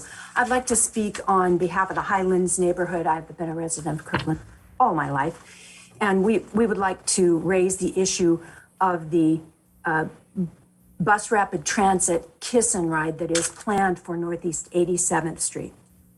Northeast 87th Street is a small residential street. It has a four-way stop entrance to 85th. It currently serves as overflow for downtown Kirkland and has a tremendous amount of traffic on it. If we're planning to put the BRT drop-off through that corridor, how can we support that increase? Each drop-off is going to require, I'll turn on my video too. Each drop-off is going to require two trips to drop your person and get back out of there. And I'd like to know, will the detailed traffic study that's been requested in accordance with that include that study of the 87th corridor? I have not seen anything regarding that. Today we talked about bikes, peds, and buses, but, and Penny, thank you for mentioning that we need to look at cars, definitely with the kiss and ride. When kiss and ride cars are waiting to pick up their travelers, where are they gonna park? We're envisioning that Highlands is gonna become a cell phone lot along 87th and 116th. Currently, two sides of those streets do not have sidewalk. So south side of 87th, west side of 100 or east side of 116th. So no width to accommodate that. And if we need to put bike lanes in, which I assume would be part of the mitigation, that might mean cars will be going around the parked cars and traveling in the opposite lanes. So definitely a safety issue. We anticipate also that since we aren't building parking, that the Highlands neighborhood is going to become the park and ride for the BRT. And so, people are going to be parking there in order to catch the bus. So, and we're also removing a section of 405, and that sound barrier is going to create a huge impact on the noise level in the Highlands. People who own and rent are pretty seriously concerned about this noise level, traffic impact to the quality of life. Are Highlands residents going to get some incentive like the developers are when we have a amenity that we provide? That would be a question. Finally, safety at the Cross Kirkland corridor. As 87th backs up, it is only a block to the Cross Kirkland corridor. We're currently backed up during rush hours now. So when we add all those additional trips, what happens? Could we include an impact study on 87th if we intend to go forward with this? Could we also look at an alternate to putting the kiss and ride access on 85th, which is much better designed for this type of traffic flow? Wondering why we didn't do it that way. But the Highlands neighbors would really like to request some further look at 87. Thank you. Thank you, Ms. Hanson. Okay, that brings up Liz Hunt.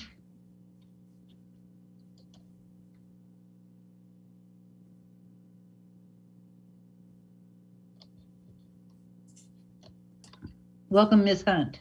Hi, can you hear me? We can. Okay.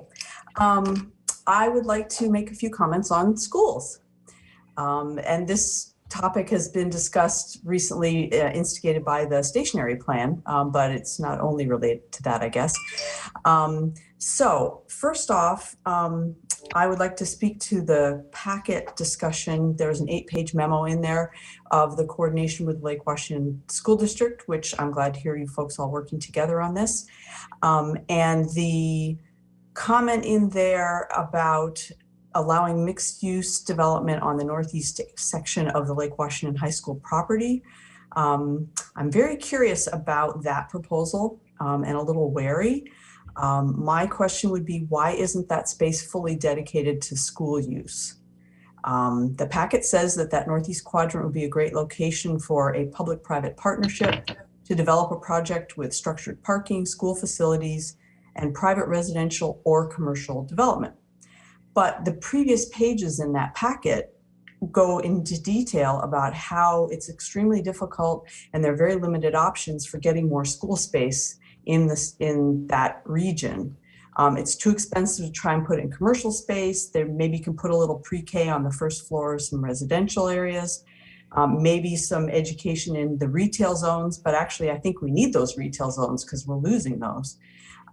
So why does this extremely limited school property need to be given up for residential and commercial uses? So I would request a reconsideration of that.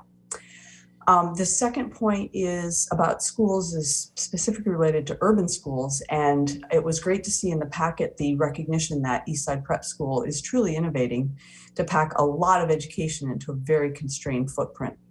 But there are trade-offs. EPS, Eastside Prep, has no football team, no baseball team, no softball team. They go off-site for many other sports, soccer, track and field, ultimate frisbee, tennis. So they're busing off-site. So there's some real limitations to their urban school, which they know and they recognize.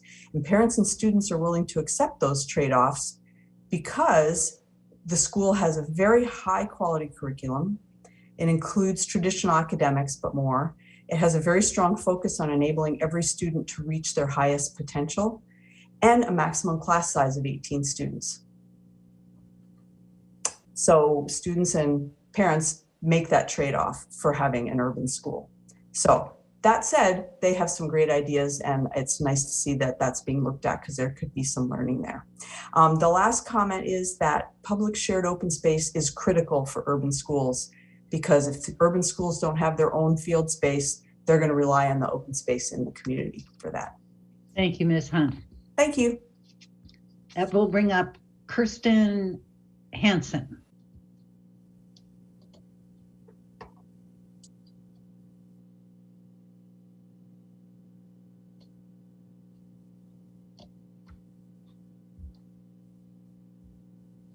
Welcome, Ms. Hansen. Thank you. Good evening.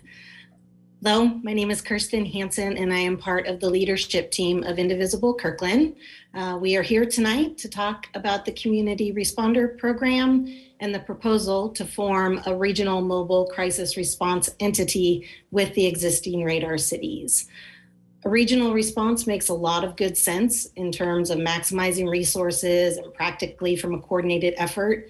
I think originally Kirkland was envisioning designing and developing this program in Kirkland and then taking it regional. That way you could design it the way you want. But as the memo outlines, there are a lot of hurdles in doing that. So we just want to make sure that Kirkland doesn't compromise on core elements of the community responder program. So as usual, we do have positions on the considerations and parameters, but I'll just mention a few of those tonight. First, we believe primarily that this program must be a coordinated community response model rather than the co-response model that Radar currently deploys. Let's always keep in mind that we are working to better address a public health problem, not a public safety problem. Second, we believe this program should reside in the city manager's office or human services, but not the police departments, both from an oversight and management standpoint, and would like to see this clearly addressed in any future agreement. Third, we recognize the difficult position cities currently are in with deploying mental health providers and city insurance. We appreciate Kirkland working hard to find creative solutions, and we want to further encourage these creative solutions, finding ways to include peer support and people with lived experiences will improve the quality of the response and will also widen and diversify the pool of candidates. And finally, we believe that the impacted communities, such as those who have experienced a mental health crisis, their family members or nonprofits that represent them, should be at the table as this program is being developed, and if possible, part of the governance and/or review board. So if the Radar cities do not agree with Kirkland's parameters, we hope you will hold your lines in the sand and explore other solutions.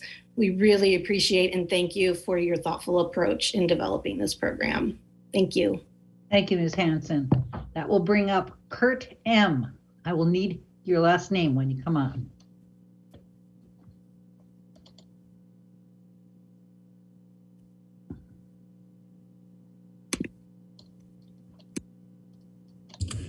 Hi, good afternoon. My name is Kurt Madsen. Thank you for your time, Madam Mayor and Deputy Mayor and City Council. We appreciate it. Our family has a condo at the Mariner facility in the Mariner condos at the Marina.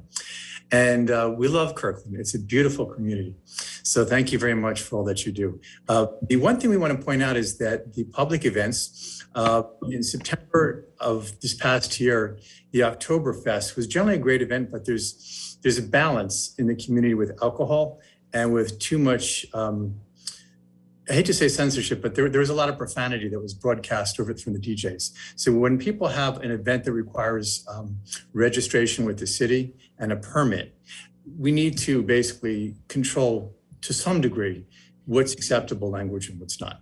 The second thing I want to mention is the street musicians and the street performers. And, you know, character in a community urban setting, like you think of the places that we've gone that are really beautiful. There's street musicians, there are mimes, there are, you know, street acts. That can be a lot of fun. So the thing with the Marina is that many times it's been really beautiful to have the street musicians. Sometimes they compete with each other, and sometimes there's just a lot of noise. So my recommendation is two things. One, schedule time. There could be a lot of ways. You could have a simple registration system or just one musician at a time, so they're not competing. And the second thing is volume. And the thing I want to point out is there's a couple of musicians that play the piano that are electrified. And I think the current ordinance says that you can't have amplified music. And really what that's getting at is volume. And the nature of a piano is that to be portable, it's got to be amplified. The saxophone, on the other hand, is very loud and it's not amplified. So I would suggest having, rather than amplification, have something like the decibel level be in the ordinance. So yeah, some music is great, not all the time. And the volume is more important because we got some great piano players out there and they can't come and play anymore. Thank you for your time. Thank you. And that will bring up Ken McKenzie, I'm sorry.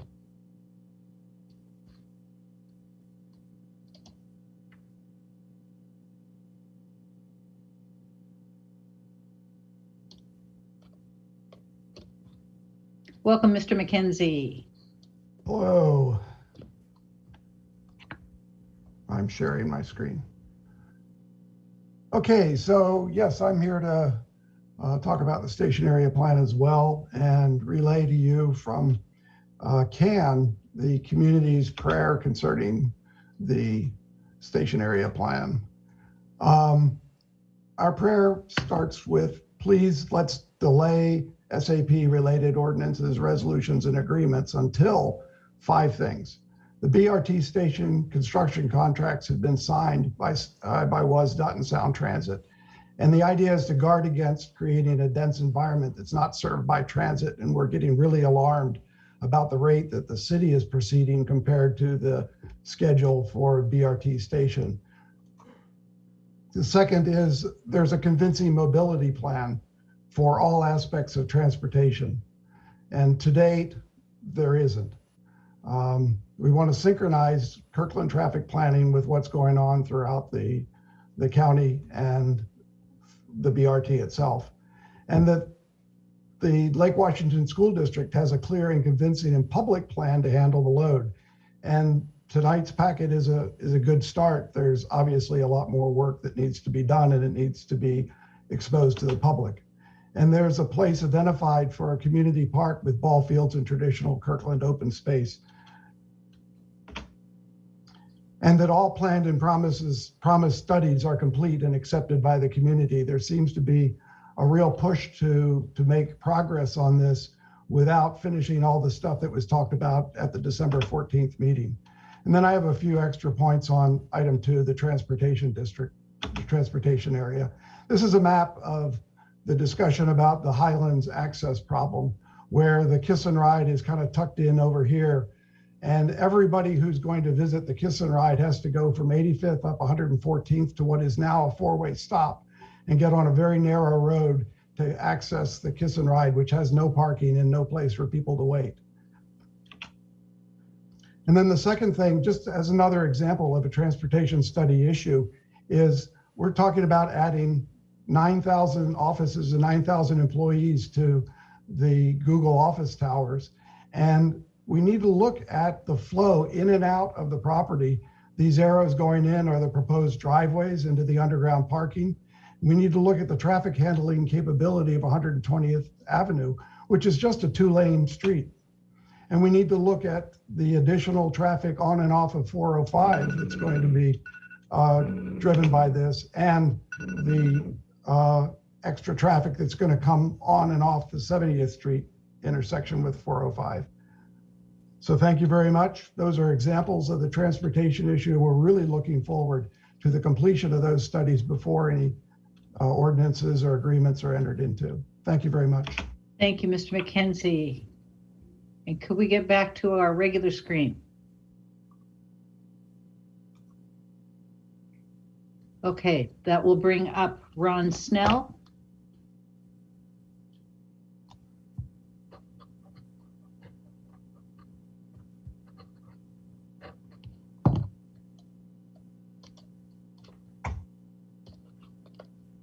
Welcome, Mr. Snell. Welcome, thank you. My name is Ron Snell, and I'm speaking tonight on behalf of People for Climate Action Kirkland. First of all, I want to thank the Kirkland City staff for their excellent work on the proposed ordinance for high performance building standards. This is a critical step for Kirkland to reduce its greenhouse gases, since almost 50% of Kirkland's emissions come from buildings. By passing this ordinance, the City Council will be taking on an important step in creating a more sustainable and resilient community. It's also timely. Just yesterday, the UN's Intergovernmental Panel on Climate Change reminded us once again of the urgency to act. They note that we have the necessary solutions available to us, but we need to be bold because progress cannot be achieved by incremental change. So it's critical to take this step now if Kirkland is going to meet its stated S&P goals of requiring 50% of new construction be net zero energy certified by 2025 and 100% by 2030. But in my remaining time, I'd like to speak a little bit about one aspect of high performance building standards, and that's the need to have these buildings 100% electric. Gas in building already represents 21% of Kirkland's carbon pollution. Continuing to permit gas in new construction will only make the problem worse. Gas is roughly equivalent to coal in terms of its release of greenhouse gases.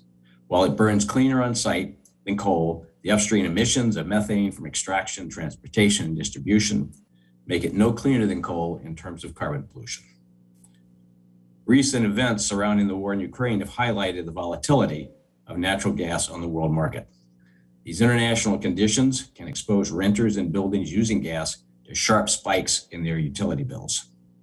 In addition to international volatility, the recent passage of the State Climate Commitment Act, also known as Cap and Invest, ensures that fossil fuel prices will go up much faster in Washington than the rate of inflation. These increases will start impacting new gas users in 2023, and they will be exposed to annual increases in price. Since new gas appliances can last 15 to 20 years, those who install new gas appliances will be forced to pay these escalating prices for years. Let's not trap tenants in new commercial and multifamily buildings into those higher prices. There are already many low and moderate income residents in Kirkland who have difficulty paying their utility bills. Finally, there are several cities here in Washington which already have a standard of 100% electric buildings for all new commercial and large multifamilies. These include Seattle, Shoreline, and Bellingham. We ask that Kirkland lead the way among East Side cities and adopt the proposed ordinance for high performance building standards, which includes 100% electric buildings. Thank you for your consideration and support. Thank you, Mr. Snell. That will bring up Mark Vossler.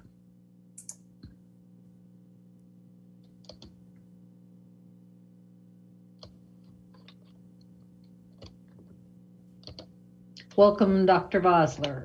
Hello, thank you, Madam Mayor. Thank you, council members. It's my pleasure to join this meeting. I'm Mark Vossler. I've practiced cardiology in your community for now 20 years. And I would like to speak in favor of the high performance building standard proposal on the health basis, and specifically measures to promote building electrification.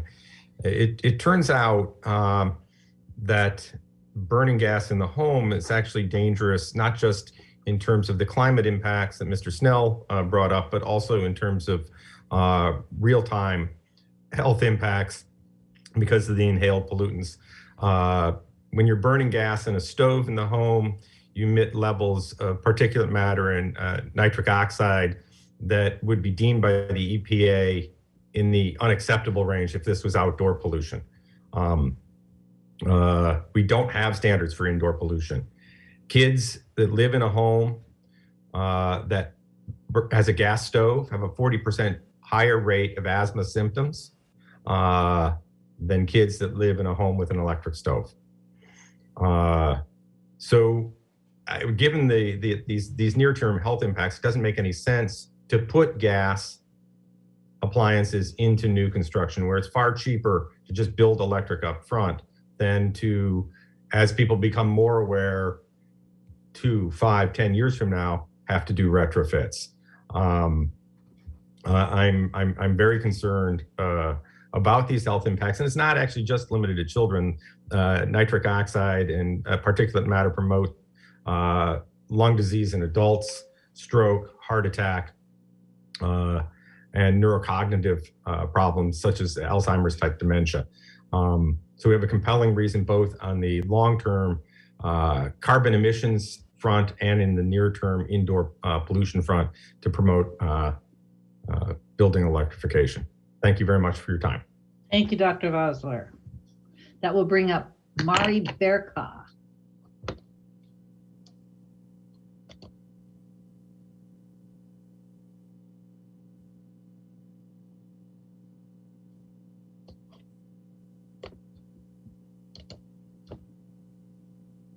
Welcome, Ms. Berka. You are muted.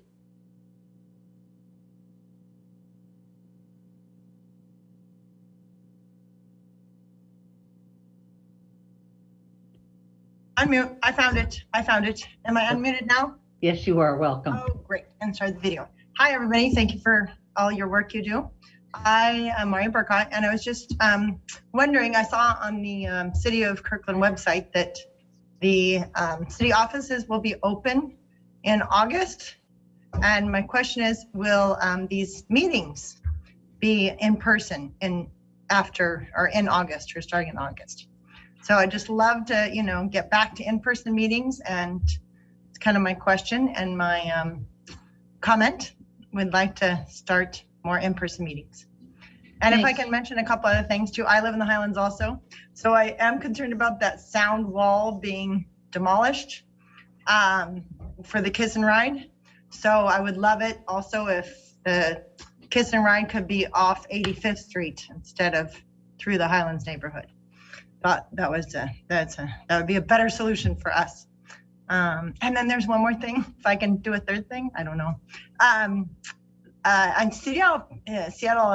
downtown Seattle has permits where you are blueprints for buildings. I've read that housing prices are crazy, and now that we've got the zoning where you can build little mother-in-law units in your property, to make it cheaper and less cost, the city of Seattle has approved blueprints so that they're kind of pre-approved. So if you just do one of their blueprints that are pre-approved, then it makes that building cost cheaper. And that's all. Thank you, Ms. Bearkoff. By the way, we will be back to hybrid meetings with our next meeting. Oh, great. Hybrid. Perfect. Thank you. Thank you. Okay, that will bring up Judy Margargi.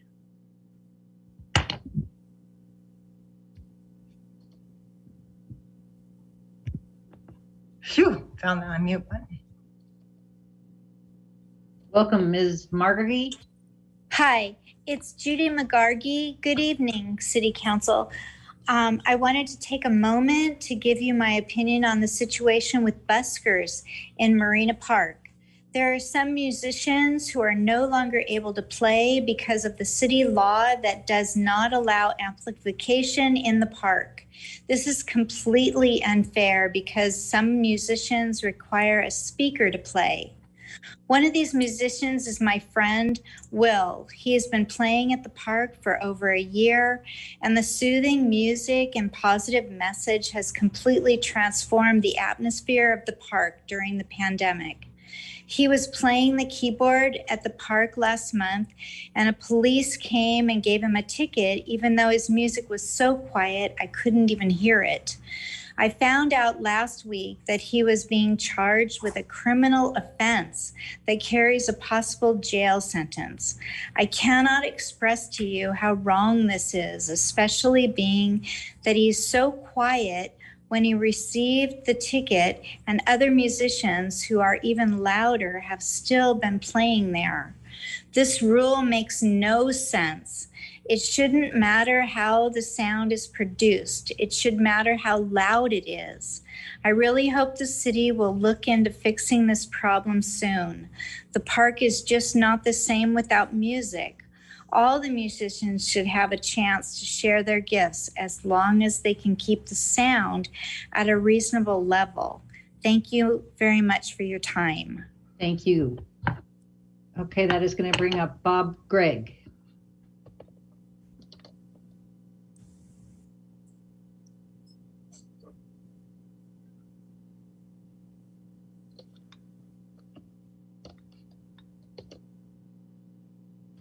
Well, welcome, Mr. Gregg.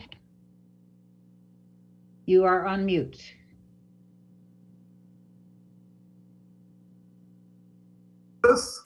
There you are. All right, thank you. My name is Bob Gregg, and I was with you virtually at your 5:30 work session with regard to all the hard work you and Methuen are doing on the 85th Street and surrounding areas. I would just like to suggest one of three options to think about. You're currently extending the height increase or proposed height increase to 128th Street. And I would like to suggest that be continued up to the city line at 132nd, or in an alternative to step it down from 85 to perhaps 65, either up to 132nd, or you can even stop it at 131st, since at least on the south side, it's not going to go above 35 feet. That way, coming into the city, you would have a step 35, 65, 85 going out of the city would step down. But the primary reason for it would be just those blocks between 128th and 131st would allow for 1,500 additional apartments, of which 300 of them could be affordable housing. So just like to summarize by asking you to look into extending the height or variation of heights from 128th to at least 131st. Thank you very much. Thank you very much, Mr. Gregg. And that will bring up G. Bus. You're going to have to help me with that last name, or whole name, actually.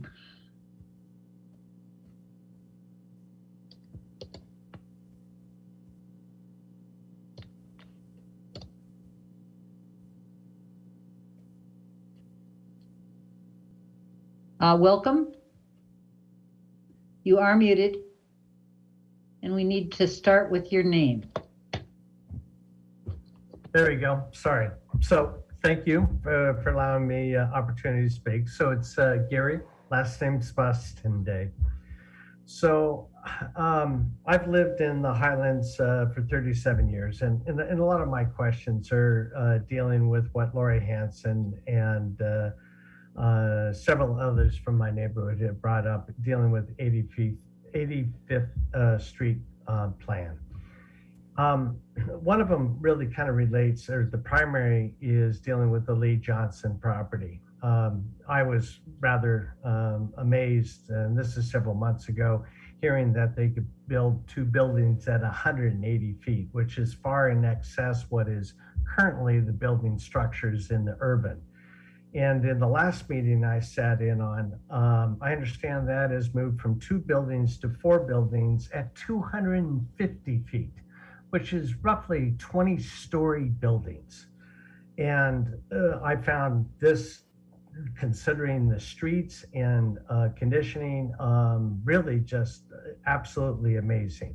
And I understand the city of Kirkland needs revenue, but it appears that the tail, being Google, is wagging the dog at this point, and it is dictating to the city of Kirkland, and specifically to the city council, as to what can be built and who and what's going to go in there. And this really also comes back to the issue of quality of life, which we tout quite a bit here in Kirkland, and I think most of the people living into the city, especially within core Kirkland, really look at and value the quality of life. So with the development of allowing development of that size within that property, along with the adjacent property of what I'll call the Petco of 600 plus units, the traffic studies that have occurred, I'm really amazed. How can there be justification? Do we believe everybody's going to walk and ride a bike? With 7,000 plus employees and 600 plus units? From a traffic standpoint, I question the reality to that. The other issue would be, just the ability of the city and the streets to be able to handle that without concessions. 120th, it's a 2-lane road. If you got 7,000 people dumping out onto a 2-lane road, the numbers just don't make sense. And even, I understand we're trying to protect the Cross Kirkland corridor, but there is no parking association with this rapid transit area. So there's no parking, there's limited traffic. The rationale behind it is really amazing to me.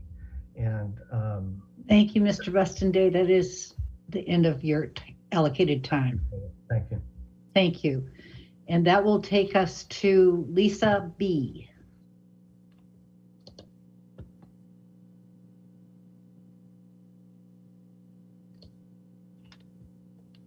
Welcome.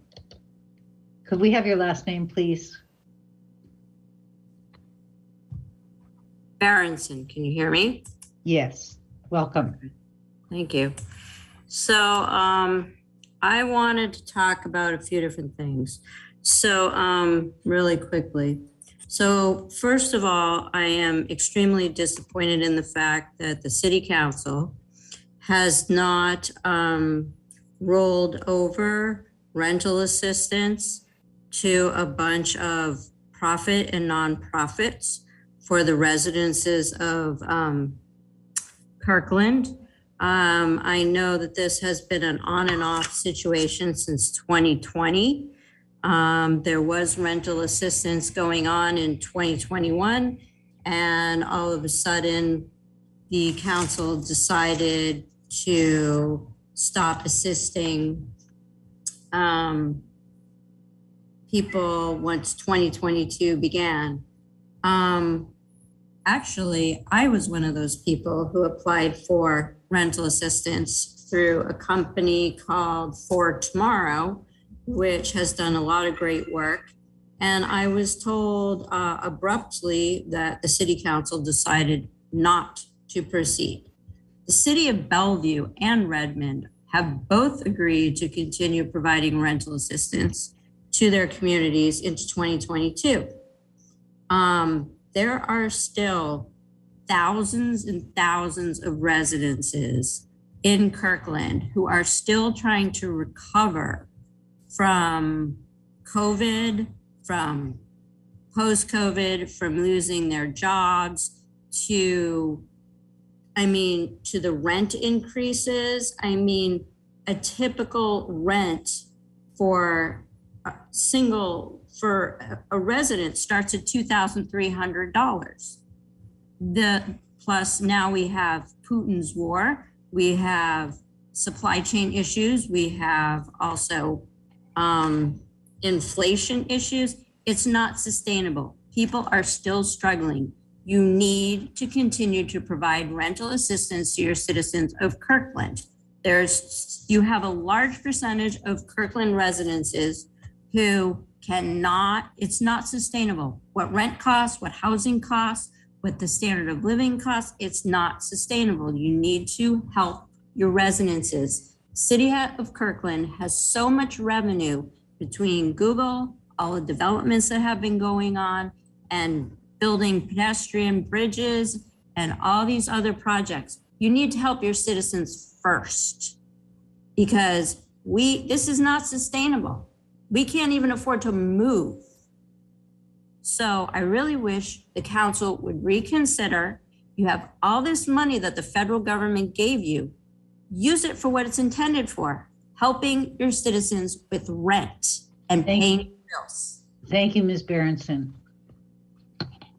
Okay, that takes us to the end of the list of individuals who have raised their hands or indicated they wanted to speak. Is there anyone else who would like to address the council at this time?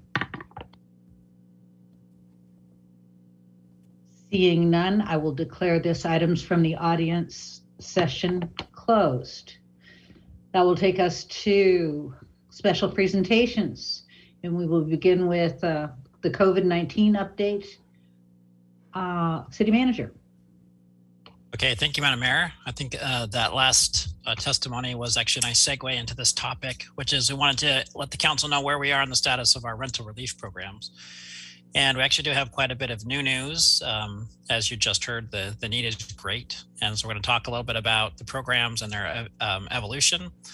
I would like to correct the person that the City Council has never made a decision not to fund rental arrears in 2022. What we have done as the city has said we need to finish our 2021 programs. You're going to hear more about that. And then one of the questions we're going to be teeing up is, how do we address the very real needs that the community is facing in 2022? So that's just a question that has not yet been put before the City Council. So you're going to hear about that. And then also you received a letter from the Arch Executive Board about tenant protections in general, and we have a question about that. So here to give you that presentation is Jen Boone, our Interim Human Services Supervisor. Welcome, Jen. Thank you. Give me 1 second to share my screen here.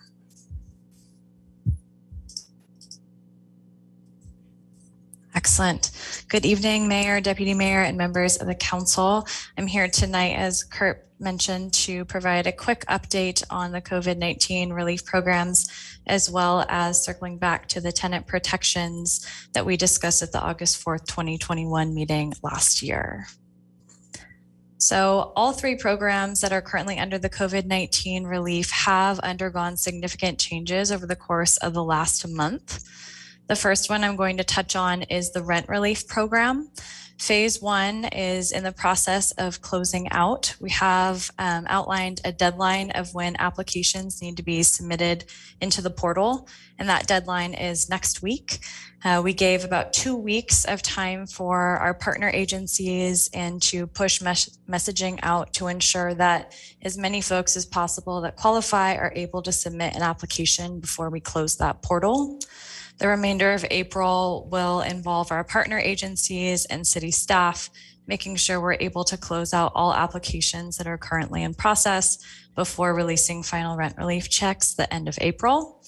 This really allows us to pivot and have more capacity to focus on phase 2 of the rental assistance program, which is focusing on serving 2020 and 2021 pandemic-related arrears for folks that were not served through King County's EPRAP program. That program will be expended funds by the end of this month, and right now there's several, over 100 households that will not be receiving assistance through that program. We are also looking at supporting Imagine Housing tenants, part of their 4 affordable housing communities located here in the city with rent arrears. So I'm quickly going to dive into some more specifics there. So we have met with the county to get an estimate of how many households are not going to be served through the county's program. Right now it's looking at about 130 households or so. Right now, the average amount of arrears to make a household whole through that program is hovering at about $13,000. So to cover that bucket of need, we're looking at about $1.7 million to make those households whole. I want to emphasize that many of these households have been waiting to receive assistance for over a year at this point. And so the city feels like it's in the best interest to be able to respond to these folks that have these pandemic-related arrears and are at risk of losing their housing. The other piece I want to highlight is Imagine Housing. There's just over 40% of Kirkland households are currently behind in rent, and the agency has expressed concern around the disproportionate impact that their tenants are continuing to face in light of the pandemic.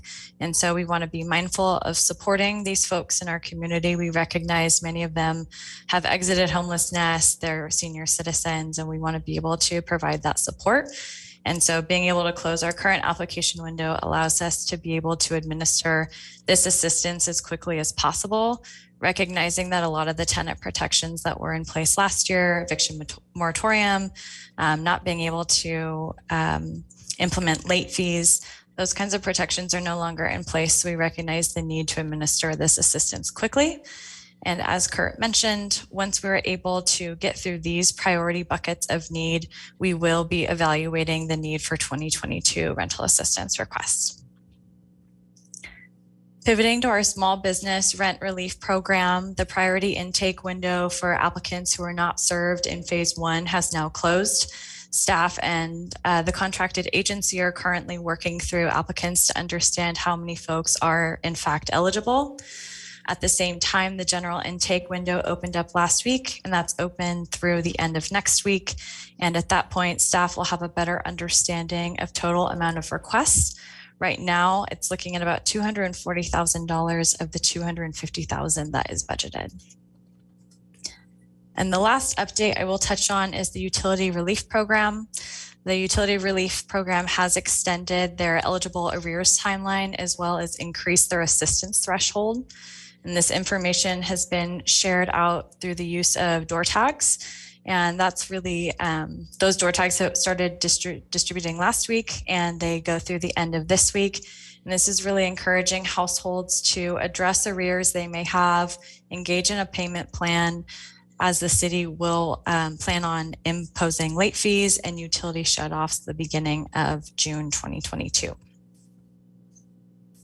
I'll pause and see if there's any questions. If not, I'll transition to tenant protections. I think you can move on, Jen. Great. So back in August of 2021, we came to council with additional tenant protections that had been outlined for the region through the Housing Justice Project. And at that time, council decided to not move forward with that conversation. And in light of the Arch letter that was distributed earlier in March of this year, we are revisiting the topic and bringing it back for discussion. Arch is considering potential tenant protection recommendations for member cities in light of concerns around rent increases for HUD-specific units. Their areas of focus are on 3 tenant protections that we have talked about before. The first one is around expanding the notification period for rent increases and then limiting different types of fees, so fees for move-in costs as well as late fees. I wanted to just do a brief summary of what's included in your packet of the 6 tenant protections we had talked about before. The first one is expanding beyond the 60-day notification period that's currently state law for rent increases from landlords. The second and third are about limiting fees. So the first one would limit the amount of fees, so first, last, and security deposit for folks that are trying to move into a unit. Right now, tenants do have the ability to request a payment plan, but there's no limit on the amount of money that potential tenants would have to pay, which can be a huge barrier for folks trying to access new housing. Late fees can also be a barrier and hindrance to financial stability. Right now, there is a restriction of 20% on top of a person's rent, but when we look at the rents throughout our region, that can be a pretty staggering number for households that are maybe already dealing with some sort of financial instability. The fourth tenant protection is around flexible rent due dates, and that would be encouraging landlords and tenants to identify a date that payment is due. It's being more in alignment and considerate of folks that maybe receive paychecks once a month or benefits during the beginning or at the end of the month, and so would allow and incentivize tenants to be able to pay on time.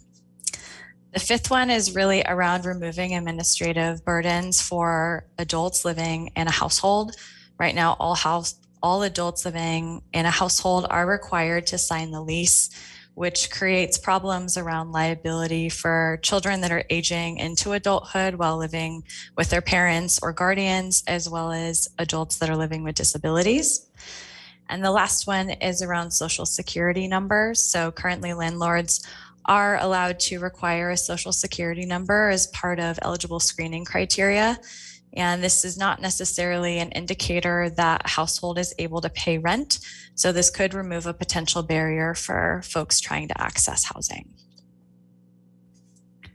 So I'd like to open it up to discussion as well as pose a question to council. Is the city should initiate a conversation around tenant protections? And if so, with what stakeholders? Thank you. Thank you, Jen. Council discussion. Councilmember Curtis. Whoa. What was the whoa? It's flipping around. So Jen, we delayed the conversation about rental protections to see what the state legislature is going to do. And I think it's timely now for us to continue that conversation. I'm not the only one with this thought, but we really need to make sure that we reach out to small landlord stakeholders. They were the ones that were concerned with our earlier moratorium. So I'm supportive of this. I just want to make sure that we do reach out to the stakeholders. One of the things that Kenmore just recently passed rental protections, and I'm seeing some feedback that there's a concern about subleasing on a master lease. So it might be worthwhile to look at what Kenmore's done and what kind of feedback that they're getting. But I definitely feel like this is a worthwhile conversation to have. Thank you. Councilmember Falcone. Thank you, Madam Mayor. Well, thank you, Jen, for that great presentation.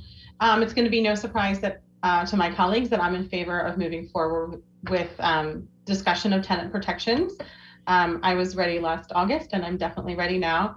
I think it's, as Councilmember Curtis said, it's really important for us to focus our public engagement on stakeholders, in particular both small and large landlords, as well as renters of various income levels and property types, making sure that we really have a really comprehensive picture of input from stakeholders.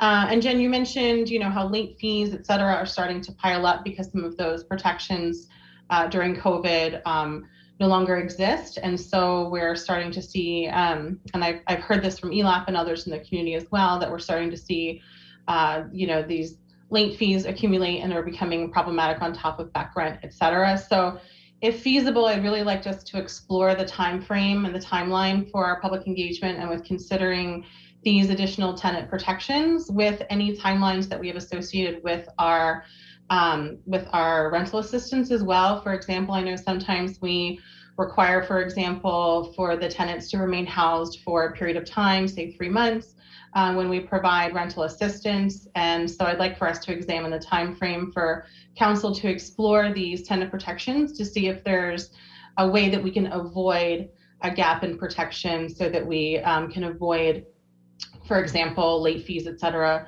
racking up again, and folks facing eviction. So, thank you. Deputy Mayor Arnold. Thank you, Madam Mayor. I look at this in kind of 2 phases. What's the sort of thing that is able to be done quickly, and what's the sort of thing that's going to take lots more outreach? One of the things that I learned from our experience with the moratorium is the complexity of this particular issue. And when I think about the outreach programs we have today around the 85th Station Area Plan, around body cams, around school resource officers, all of those jump to higher priority than this full set of proposed protections from the Housing Justice Project. Jen, I'm wondering, for the immediate term and the issues highlighted in the ARCH letter, what might be the time frame that we have hearing any recommendations from ARCH? Because that may be something that provides a subset of things that could be moved forward with limited outreach. I see City Manager Triplett. Yeah, I can speak to that as the chair of the ARCH board. So at the ARCH meeting on April 12th, we are taking up a resolution to identify what recommendations we'd make to the cities about the tenant protections we think each city should consider. And they're likely to be those 3 that Jen highlighted, but the action will happen the first or second week of April, if it happens. So we'll know very quickly. Okay, thank you. So I would like to have further council discussion after we learn that. There are some things that I think we could move on pretty easily, like some of the provisions like notice and flexible due dates. Some of the other monetary limits I would want to do much more outreach on, and I'm concerned about the city's outreach capacity given all the other big work that we're doing, and may want to defer action on things like that. Thank you. Thank you. Councilmember Black. Thank you, Madam Mayor. I just want to throw my support behind us looking at these, considering these tenant protections. Again, it won't come as a surprise to anyone because I've worked on tenant protection legislation for years in other capacities, and believe that we do need to examine access to justice when people are seeking the fundamental right to of housing, and it's a difficult balance, and as it always is, but it's a balance that it's incumbent upon us to take a look at, especially in the face of a homelessness crisis, which is a homelessness crisis in the face of economic, a region that's doing well economically, and so we have to look at making sure we've struck the right balance and there's equal access to justice in this context, but that does involve the discussions with the all the stakeholders that we've talked about. So sort of, I won't repeat what Councilmember Curtis said, but I would sort of go back and refer to what she said about making sure we're hearing from from small landlords and all landlords, but also what Councilmember Falcone said about hearing from people who are renters of different incomes within our city as well. So sort of reiterating all that, and also wanting to add just that, I hear what Deputy Mayor Arnold is saying. I am actually extremely sensitive to our city's limited bandwidth to engage in so many public engagement processes all at the same time. We're doing some really important work. We're doing some really hard work, and it's all very important. I would just say that I would be open to the city, examining where this priority is among the other important work that we're doing, and that's involving public outreach. I don't think the public outreach we're talking about in this context is the same type of broad-based public outreach that we might have in some other types of decision-making that we are engaged in.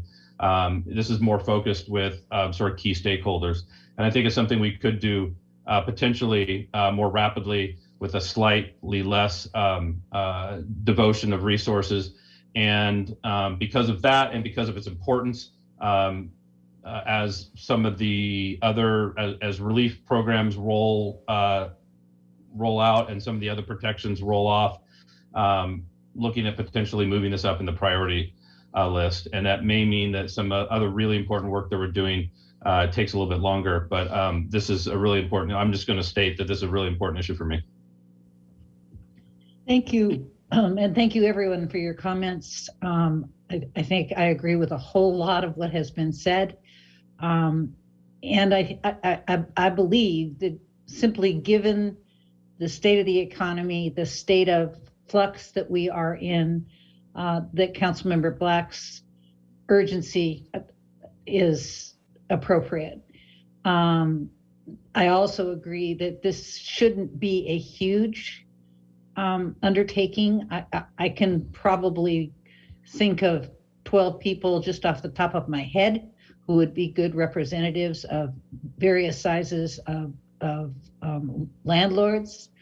And I do believe, in conjunction with Councilmember Falcone's thinking, that we do need to understand the renter perspective, but I think that is also very well represented by the renter protection folks that we are already hearing from.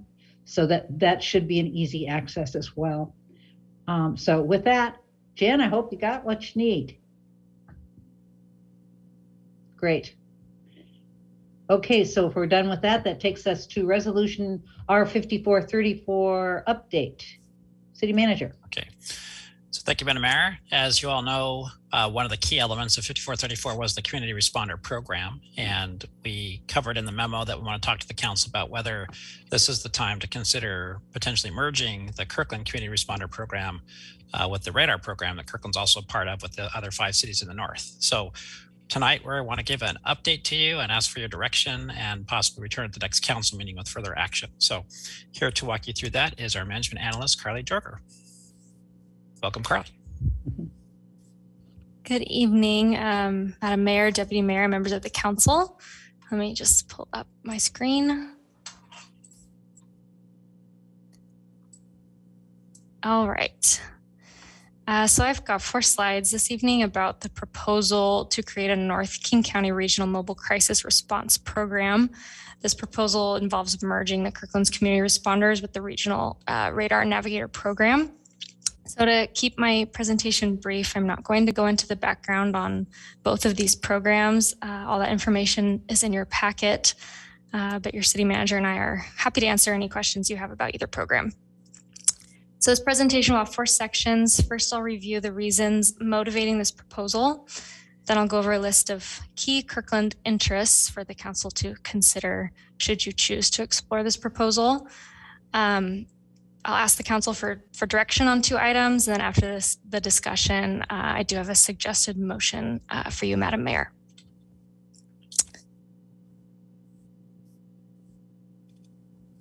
There are 4 reasons motivating this proposal at this time. First and foremost, this proposal has actually come out of the Radar City's proposal to expand the Radar Navigator program. So their expansion proposal was to move beyond the Radar's current grant-funded pilot program into a more sustainable funding model where member cities would contribute from their general funds on a per capita basis. That would allow the program to expand staffing. Under that proposal, Kirkland's general fund contribution would have been around $390,000 per year, which would make Kirkland the largest contributor of the 5 member cities. So that gave your city manager some pause for 2 reasons. First, to expand investment in the Radar Navigator program is redundant since the city is already funding its own community responder program at much higher levels. But also without Kirkland's support as the largest contributor, could jeopardize the Radar City's abilities to expand and meet the needs of our region. Along that train of thought, there are some benefits to regionalizing a mobile crisis response service.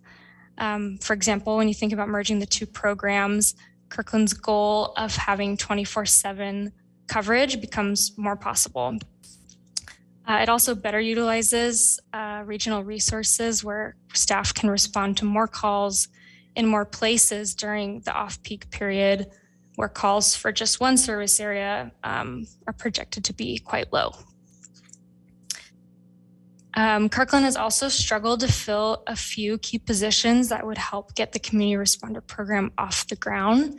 And there may be some economies of scale associated with merging the 2 programs. So as an example, the city's program manager, community responder program manager position remains unfilled, whereas the Radar Navigators already have a program manager position filled. And then lastly, a regional entity like this could also serve as the framework or a governing body to run a future North King County Crisis Clinic, should we be successful in those efforts as well. So if the council is interested in forming this regional entity, that'd be achieved by negotiating an interlocal agreement with the other member cities. So staff have identified 6 key interests listed here for the council to consider as part of the negotiations. So I'll walk through this list and give just a bit more context. And then on the next slide, you'll see that this is one of the areas where staff is seeking your direction. So the first is governance models. Creating a new regional entity like this gives an opportunity to create a new governing board. So there's several models we could use where an oversight board is staffed with city managers, elected officials, or some combination of the 2. Second, 24/7 hours of operation.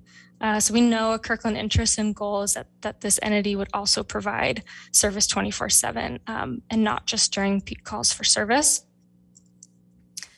Third, weighted voting. So another interest for you to consider is that this entity could recognize that members contribute at varying levels and offer a voting structure that reflects that through weighted voting or veto powers. And there are models we could look to from Arch or NORCOM or other regional entities that Kirkland is part of.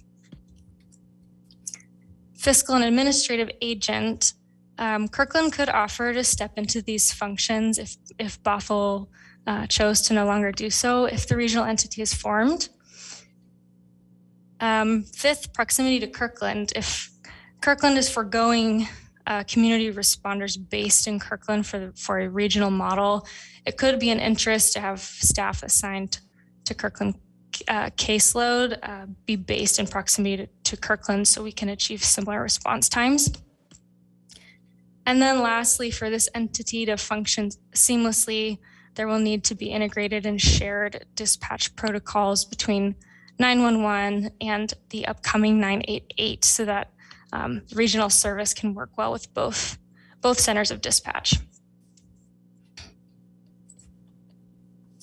So with this list of Kirkland interests in mind, staff recommends the council explore this regional partnership and in the meantime, hire 2 community responder positions so we can continue responding to calls for service while the interlocal agreement negotiations take place. So with that, we're seeking direction on 2 items. One, does this list of 6 key interests reflect your priorities? Are there others you'd like to suggest? Any feedback and discussion you provide this evening will come back to you in the form of a resolution for the council to consider at your April 19th meeting. And then second, does the council agree we should move forward hiring the 2 community responder positions? You've already created these positions. They're already budgeted. So staff is just looking for consensus among the council to move forward with these recruitments. So I can bring back up this list, Madam Mayor, if you'd like. Okay, is that your last slide, Carly? Yes. Okay, why don't you leave that slide up, and then we'll hear from Councilmember Black. Thank you, Madam Mayor.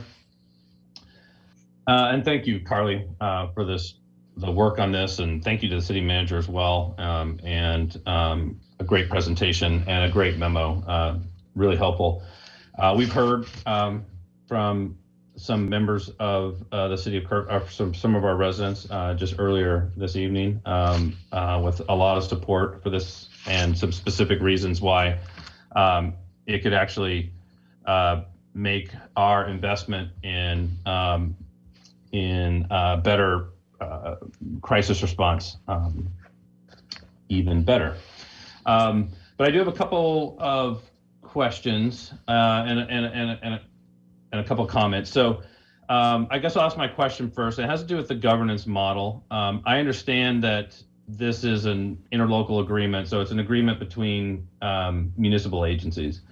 And in that context, it might be wholly appropriate that the governing body be made up of appointed officials like city managers and elected officials like ourselves and those of our neighboring cities.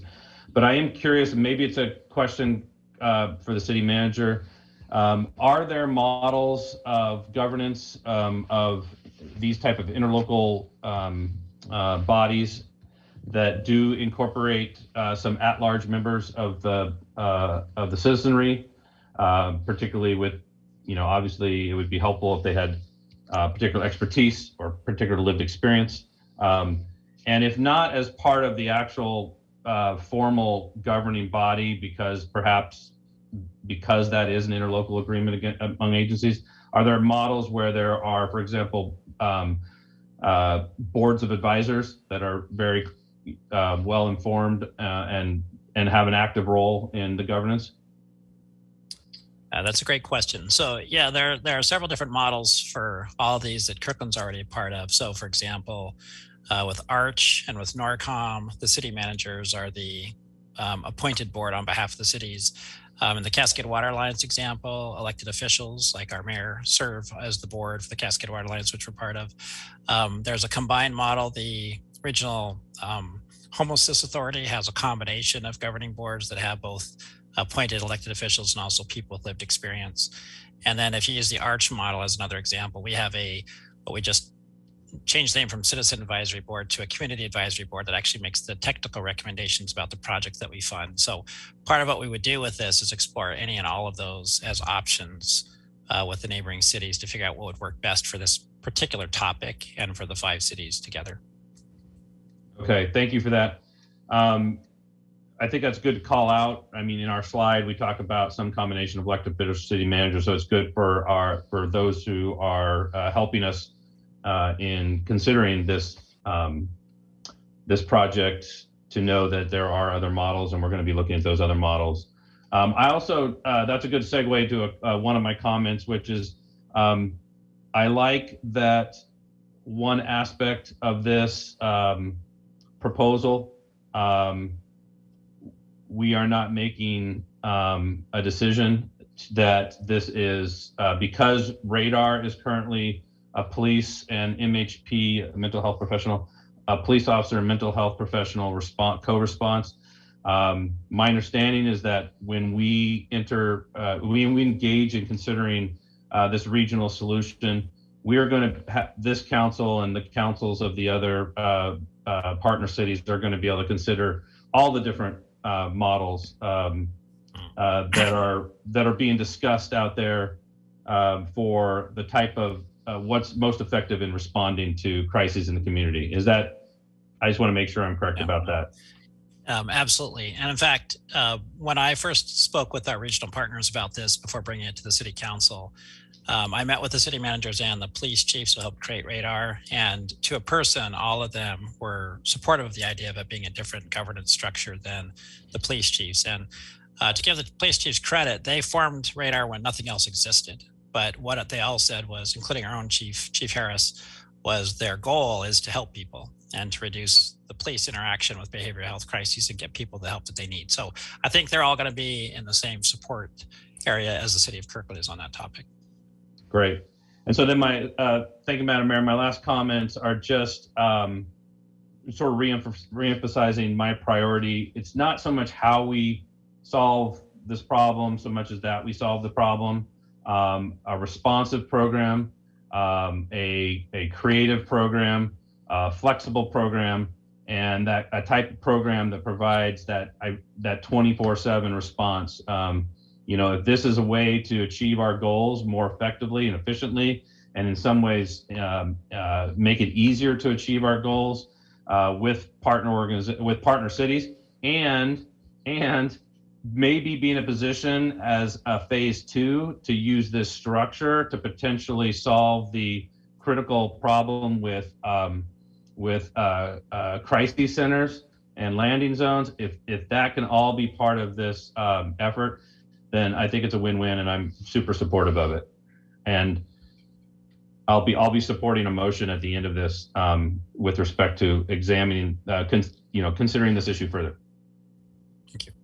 Thank you. Councilmember Falcone. Thank you, Madam Mayor. Well, thank you, Carly, for this great presentation. I also support us moving forward with having these conversations with our neighboring cities. And I think it actually can be really exciting for many of the reasons that Councilmember Black noted. Having 24/7 behavioral health crisis response will be huge. So that's something that's a huge potential benefit here. The opportunity to be able to pair this with behavioral health crisis clinic as well, with having those landing zones with those cities, I think is fantastic. Having, from community members' perspective, having some consistency and expectations as to who's going to respond when you call 911 or 988 with a behavioral health crisis is also extremely valuable. So I think that's a huge benefit. So much so that I hope that we are able to move forward with this, prove this model, and then bring in other neighboring cities into the fold as well, so that we can have that consistency both with the community responders and also with the crisis landing zones as well. I would love to see this grow and expand, and this just to be the beginning of that. I think that's extremely important. I would add that thank you, City Manager, for your comments on the police chiefs and their, willingness to move forward with this and their understanding of, the model that's best for the community. And so I just want to say thank you to the police chiefs who really stepped up to meet this need years ago and were willing to help address this growing need. And I also appreciate their understanding and willingness to hand this over and pass the baton onto others as well to do this work. I think that's really crucial. I would say that it's exciting if we can use this opportunity to broaden our vision of a community responder program to other cities and not compromise what our vision is for our community responder program. I think it's more than just governance that's important to look at, but actually in what the response will look like. And I know we need to have some flexibility there as we're going to kind of be learning on the ground as we will learn and grow as this program grows. But I think it'll be really important in our negotiations with this neighboring cities in partnership to have in writing as part of something that we negotiate the vision for what that response model would look like and the goals of that response model, to pair behavioral health professionals to be the primary response for behavioral health crisis calls, and to call firefighters, EMT, or law enforcement as necessary, but not as the default response for behavioral health crisis calls. I think that's really, really crucial here. So I would take that a step further from what Councilmember Black said with considering all different models. To me, that is crucial to supporting this program is the joint understanding of neighboring cities of the vision that we've had consistently coming out of R5434 with a community response program. So other than that, thank you so much. I think this is a brilliant idea and I'm really, really excited to see where the conversation leads. Thank you. Before I call on Councilmember Curtis, we do have two questions out there that Carly's waiting for an answer on, which is hiring early and what's the other one, Carly? Put that one back.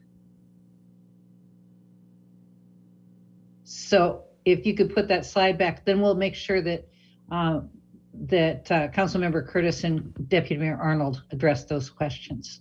Thank you. Madam Mayor, just to clarify, my point would be adding a seventh, answering Carly's question, I would add a seventh point on that value statement. Thank you. Thank you. Thank you, Madam Mayor. I don't have a lot to add that hasn't already been said. I just want to emphasize what Councilmember Falcone's stressed, which is I want to make sure that our partner cities have the same values and goals as we do. We've been really thoughtful about our community responder program. So I would like Kirkland to take the lead on defining what this is. And I would be very supportive of this program living in Kirkland because we do things so well. And I think that ultimately our crisis response center will also be in Kirkland because of the proximity to our hospital. So I think that this will work. I think it's a brilliant idea. We all know that behavioral health issues don't end at our borders. So there's lots of good reasons to do this. I just think that Kirkland can be a real leader in pulling this together. And it will take time. The ILA will take time. All of the pieces will take time. So I do support that we move forward with our own staffing so that we have an interim solution. But thank you for this great idea. Thank you. Deputy Mayor Arnold. Thank you, Madam Mayor. I too support what I've heard from my colleagues on this and supporting this regional partnership. And it's really exciting to see that other North End cities are interested in really investing in this sort of thing. And I would encourage, as we look at the interests on an agreement, to really think at how this scales. There's some mention in the memo of process of adding other cities. You really do want to be thinking about this to say, how does this, one, fulfill our vision of community responders, but think about it, how it would do it almost countywide.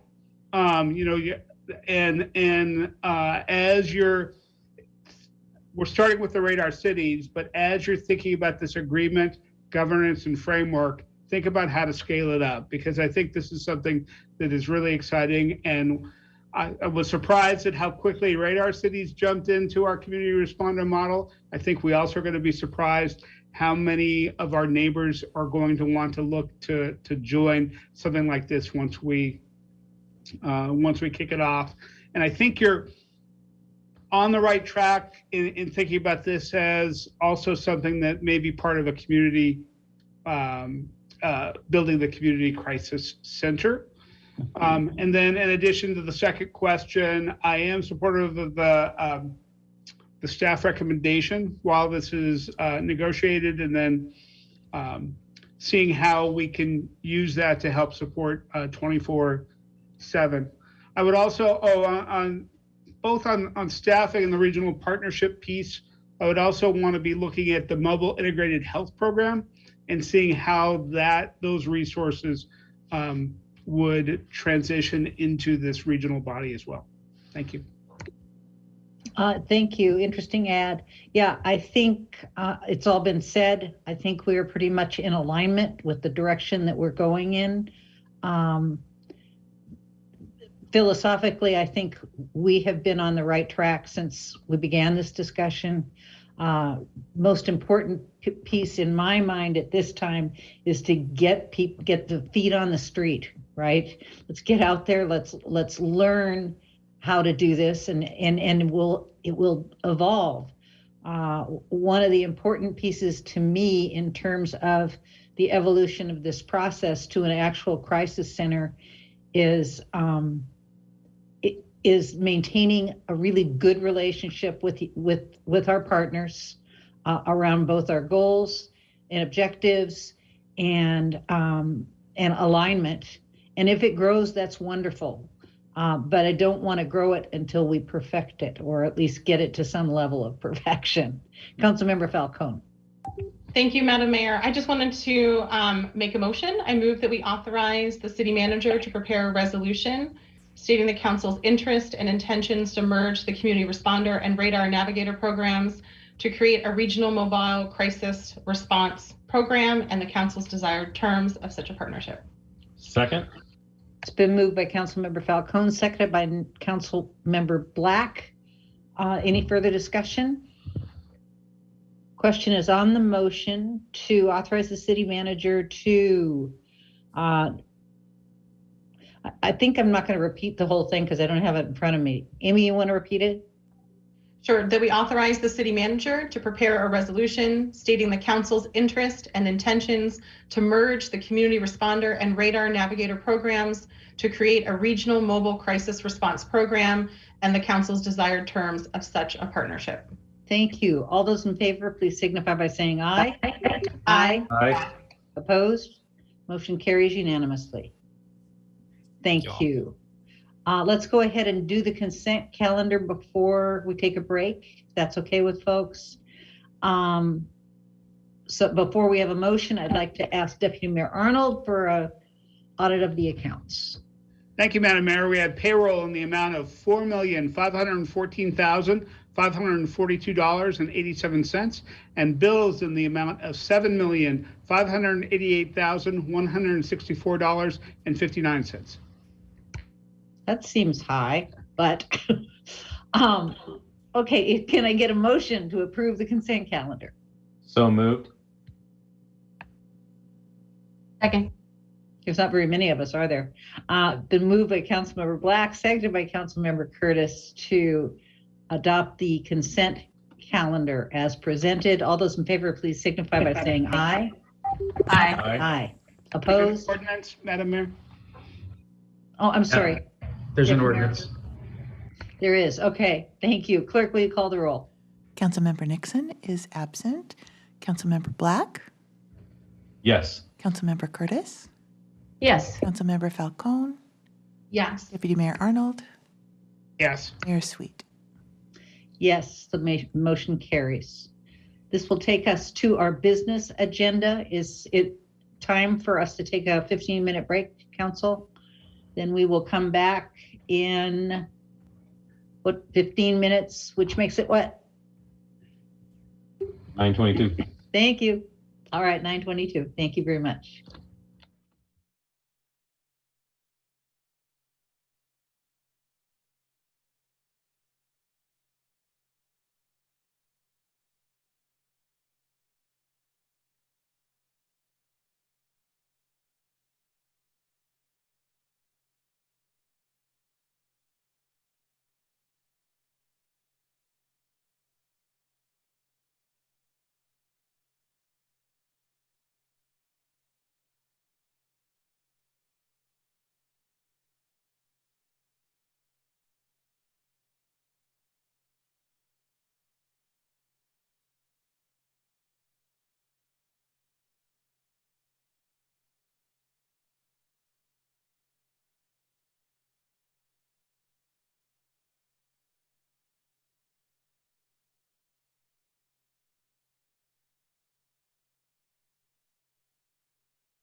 Mayor, we are live.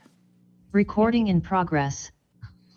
Thank you. We are back from a brief break in our in the business section of our meeting, and we will start with item A, which is City Council policies and procedures with regard to remote attendance amendment. City Manager.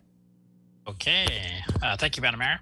So this presentation is coming to you at the recommendation of the ad hoc group the council formed to review remote attendance, and the presentation is going to be made by the City Attorney, Kevin Raymond.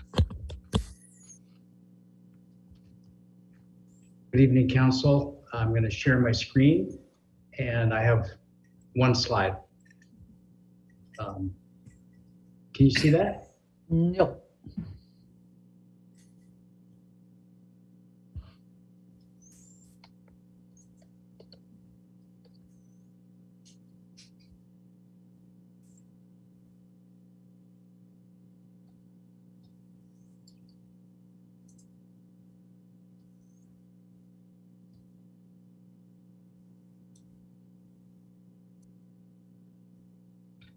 Can you see that? Not yet. It's all right, Kevin, we have entertainment. Yeah, I'm so sorry. Jim's coming down to help me. Yeah, here's the PowerPoint, and whoops.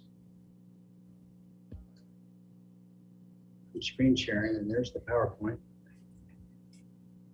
I really just want to show that slide. No, that's not it. Can you go back out to the original screen? How's that? I think you're there. Oh, okay. Well, thank you. That's your one slide? Well, no, here's my one slide. Apologies, you guys. And I told the city manager that this would be a succinct way to present a suggested change for your consideration. It's a little longer now that I see it than I had remembered it. But what we basically did, city manager and I, is sat down with the ad hoc committee that consisted of Deputy Mayor Arnold and council members Falcone and Nixon, pursuant to their the direction that they had received from you, which was to propose amendments to the city council's policies and procedures that would allow hybrid meetings beginning April 19th, which is why this is being brought to you tonight, and in advance of your consideration of other potential changes to the policies and procedures that the ad hoc committee might recommend or that you might also want to see. We wanted to give you a chance to put this in place now so that it could be in effect at your next meeting when you intend to begin hybrid meetings.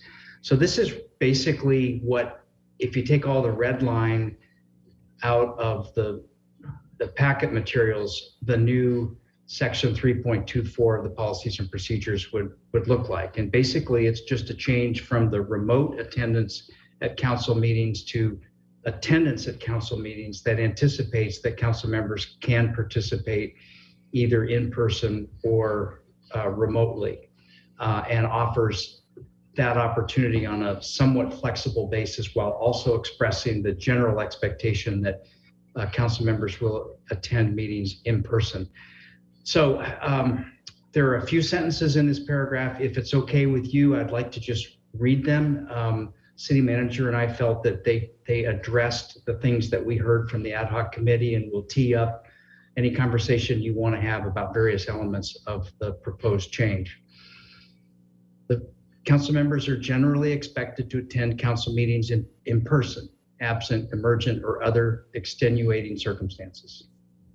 However, the council also intends that council members retain the flexibility to participate in council meetings remotely from time to time for reasons including, but not limited to, illness or injury, travel, or familial care, and by utilizing technologies such as video conferencing that allow interactive engagement with other council members and interested members of the community. Whether participating in person or remotely, council members are expected to participate actively in council meetings. Council members must at a minimum be able to hear and be heard or communicate directly with meeting participants in some other manner when participating remotely. In the event a remote communication link is broken or significantly degraded such that it no longer meets the requirements of this section, the presiding officer shall confirm the loss of service and announce the termination of such remote attendance until such time as such service may be restored. An affected council member shall not be considered to be present at any time during which remote service has been terminated.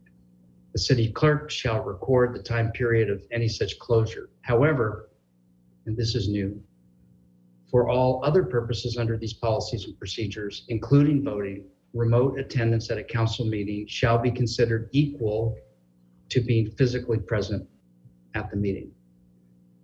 Most of that, or some of that, is existing language that is carried over to address what happens if a connection is broken, but a lot of it's new, and again intended to state general expectations but provide some flexibility. Deputy Mayor Arnold, did I see your hand? Yes, thank you, Madam Mayor. I was just going to make a motion to direct the city attorney to bring a resolution with this amendment to our next meeting. Second. It's been moved by Deputy Mayor Arnold, seconded by Councilmember Falcone to direct the city manager to come back with a resolution at the next meeting. Discussion? Would you like me to leave this up or stop screen sharing? I think you can stop screen sharing. I don't think we need that anymore. Okay. Deputy Mayor Arnold. And I think this gets to the discussion that we had within the ad hoc group and meets our needs better than our current language. My only suggestion would be a housekeeping one to consider how that wall of text might be broken up in the policies and procedures into separate subsections as appropriate. Okay, yeah. Good comment. Thank you. Councilmember Black. Thank you, Madam Mayor. Well, I like a good wall of text, so. That's an attorney thing. So I'm supportive of the motion. I did have a couple of things I was going to talk with my colleagues about in connection with this, and I'll just do that now. And maybe at the end, city attorney can advise on sort of whether and how we address the issues I'm going to mention, if we address them at all. But one of the things I wanted to highlight is in the new language, we talk about council members, I'm looking for it now. Council members must at a minimum be able to hear and be heard or communicate directly with meeting participants in some other manner. And I really like that language. I think the hear and be heard is I've heard that in that standard in other contexts. I did note that in our old language, and for my colleagues, the language I'm going to highlight is at the bottom of page 223, the very last. We did talk, in addition to being able to hear and be heard, we also talked about having access to the visual content that may be presented. I would be interested in whether we could build that concept of not only being able to hear and be heard or use some other communication method, which I think is important, but also make sure that council members who are attending in this fashion have access to the visual content that may be presented. And again, taking into account differences like we did with hearing and being heard. So I would propose that as something we might consider in connection with the resolution that we adopt. And then my other comment was going to be about means of enforcement. I'm a lawyer, right? So I think about we're adopting this new procedure with all the best intentions, and it has many reasons why it makes a ton of sense. And I don't think this group needs to talk about all the reasons. But as a lawyer, I do think about the bad actor, and I would like to understand what mechanism we have in place if this freedom and privilege is being abused. And frankly, if simply it's identified by the council or by leadership of the council that a member of this council, I don't think it's going to be this particular council, but a future council, a member of the future council is abusing this privilege and really not fulfilling their fiduciary obligation to the residents of the city of Kirkland. Is there some mechanism short of censure that we can use to deal with an abuse of this privilege? That's the other comment I wanted to explore, or the other issue I wanted to explore. Councilmember Black, I can address your second issue for sure, and maybe comment on what our thinking was on the first after that. Okay. But in terms of, there's a state law that says that a council member who fails to attend 3 consecutive regular meetings of a council without being excused, that position becomes vacant.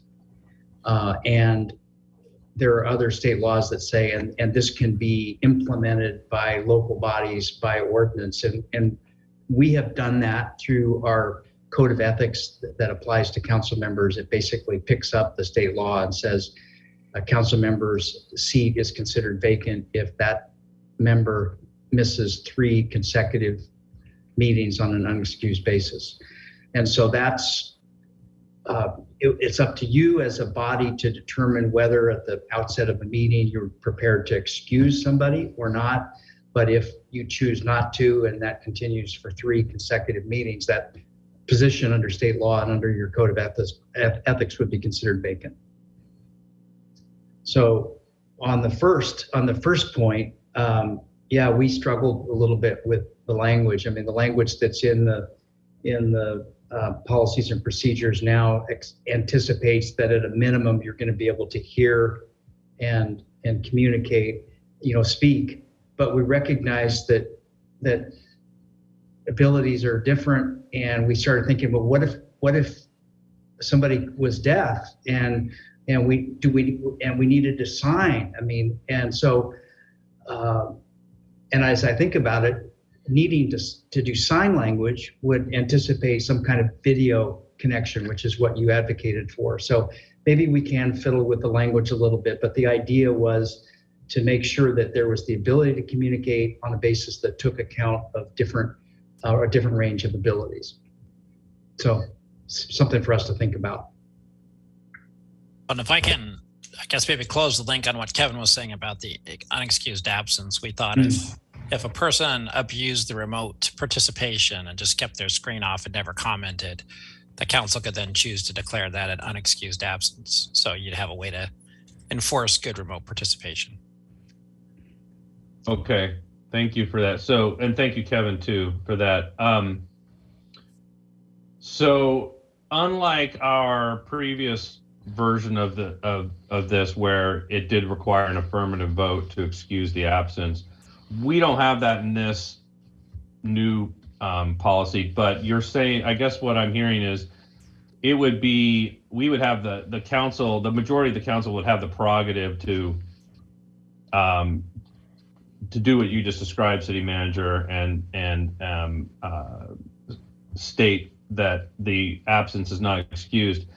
And we don't feel that that needs to be built into this policy, this new policy. As you and the city manager speak, Councilmember Black, I'm thinking that we might want to add a sentence to this policy. And because in the future, if somebody's participating remotely pursuant to an amended policy, the mayor wouldn't be calling a roll after asking for a council member to be excused. I mean, they'd be present, and that wouldn't happen. So I guess as you guys speak, I think it makes sense to consider adding a sentence to the policy that would give the council the prerogative to conclude that participation remotely was unexcused based on the level of participation of the council member.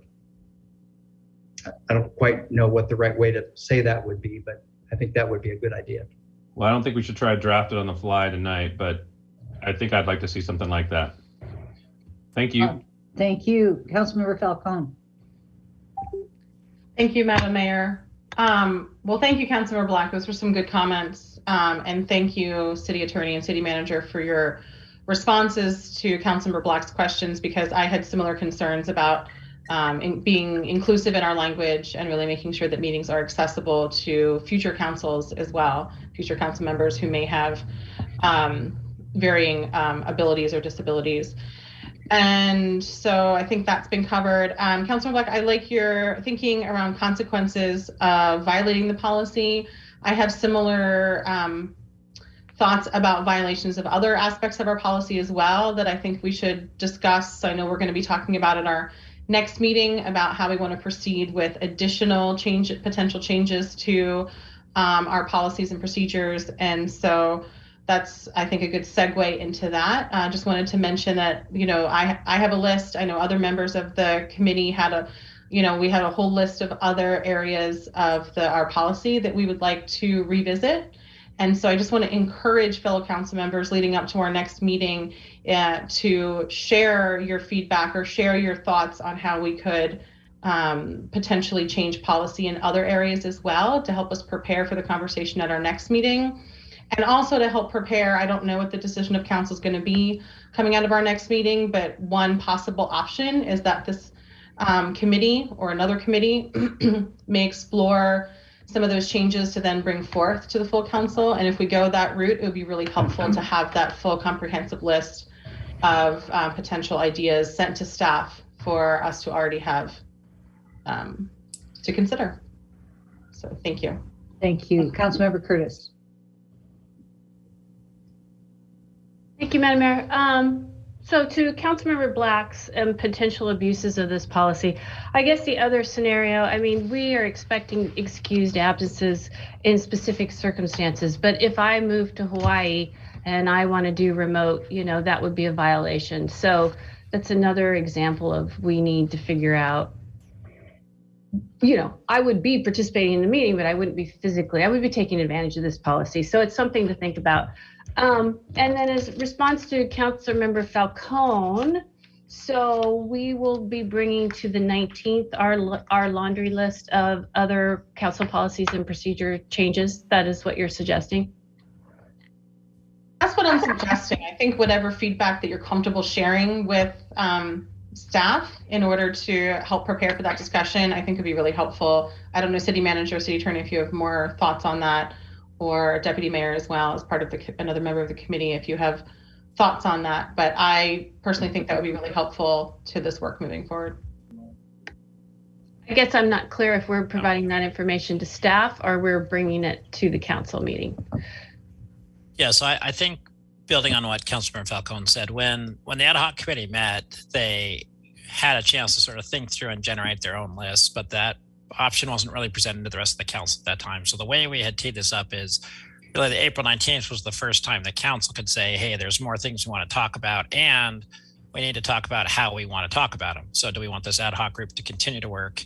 Do we want a different ad hoc group, or do we want to retreat or something? So I think what would be helpful, as Councilmember Falcone's suggestion is if the council agrees, if say over the next 3 or 4 days, as council members thought of a short list or maybe a long list, if you wanted to send them to us, we could maybe compile them for the memo, and we could say, here's a list of things council might want to be considering.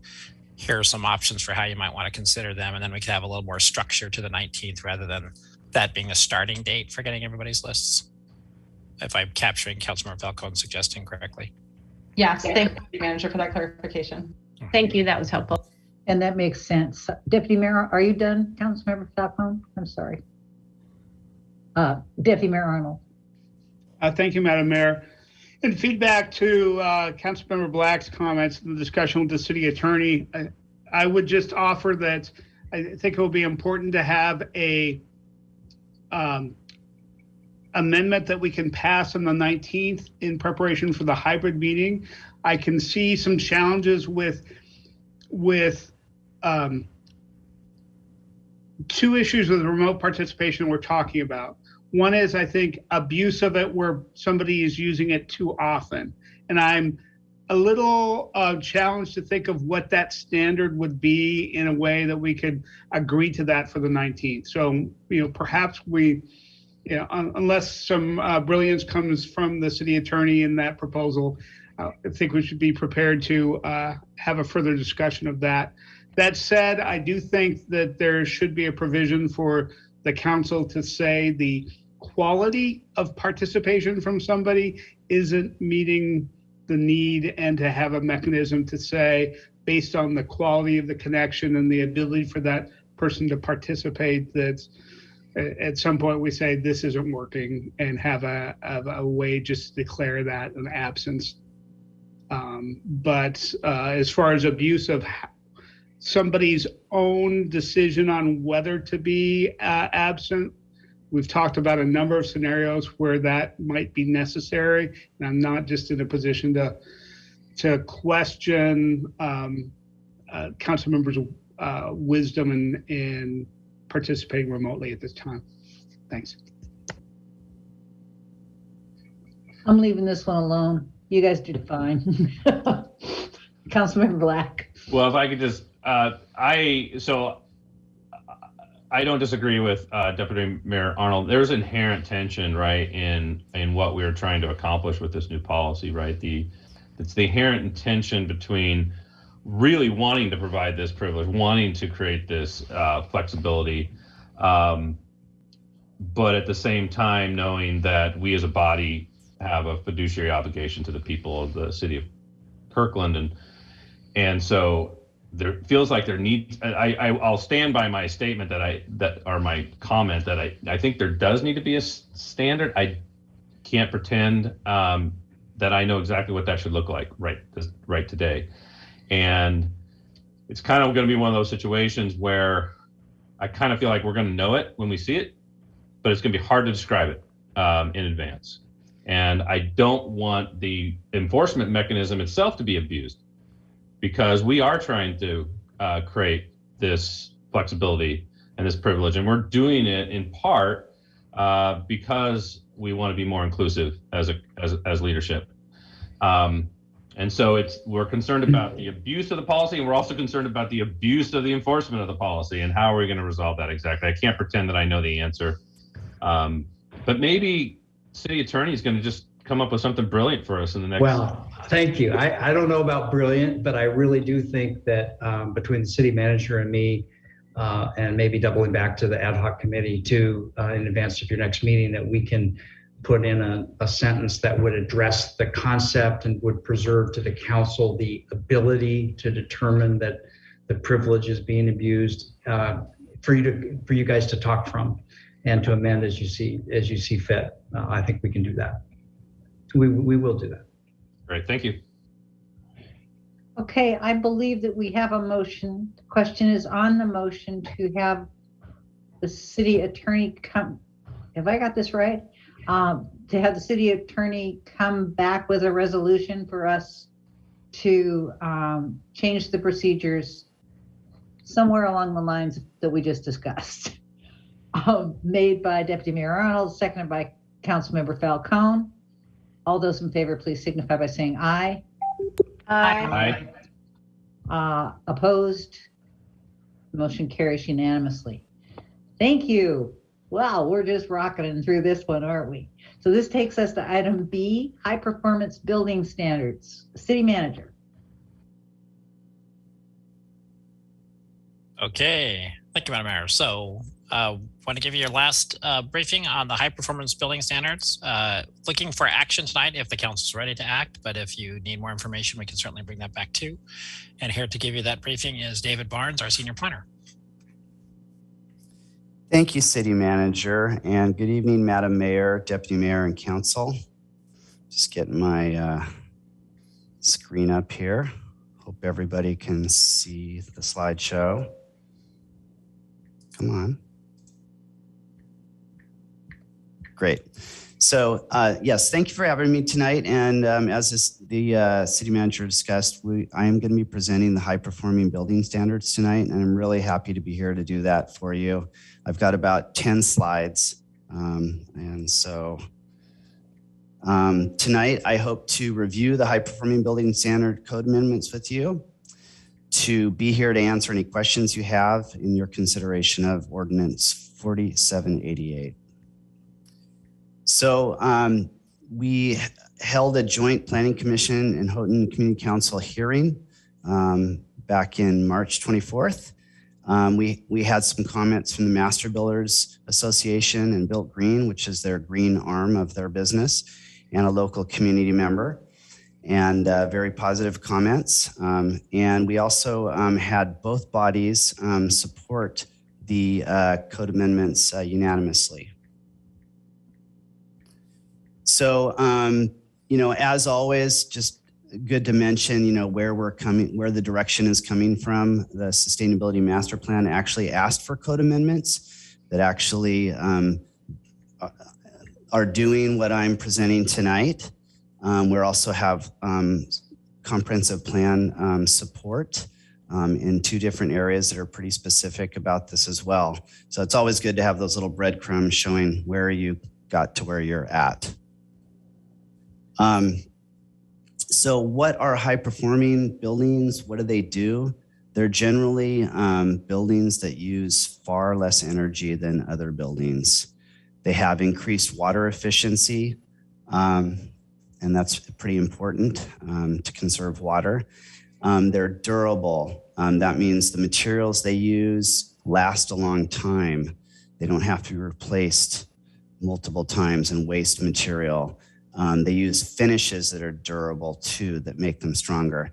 And they use lower carbon materials, such as certain mixes of concretes that are now not like the specialty items anymore. It's just a matter of specifying it. So those things, such as durable materials and finishes and the like, also produce higher indoor air quality.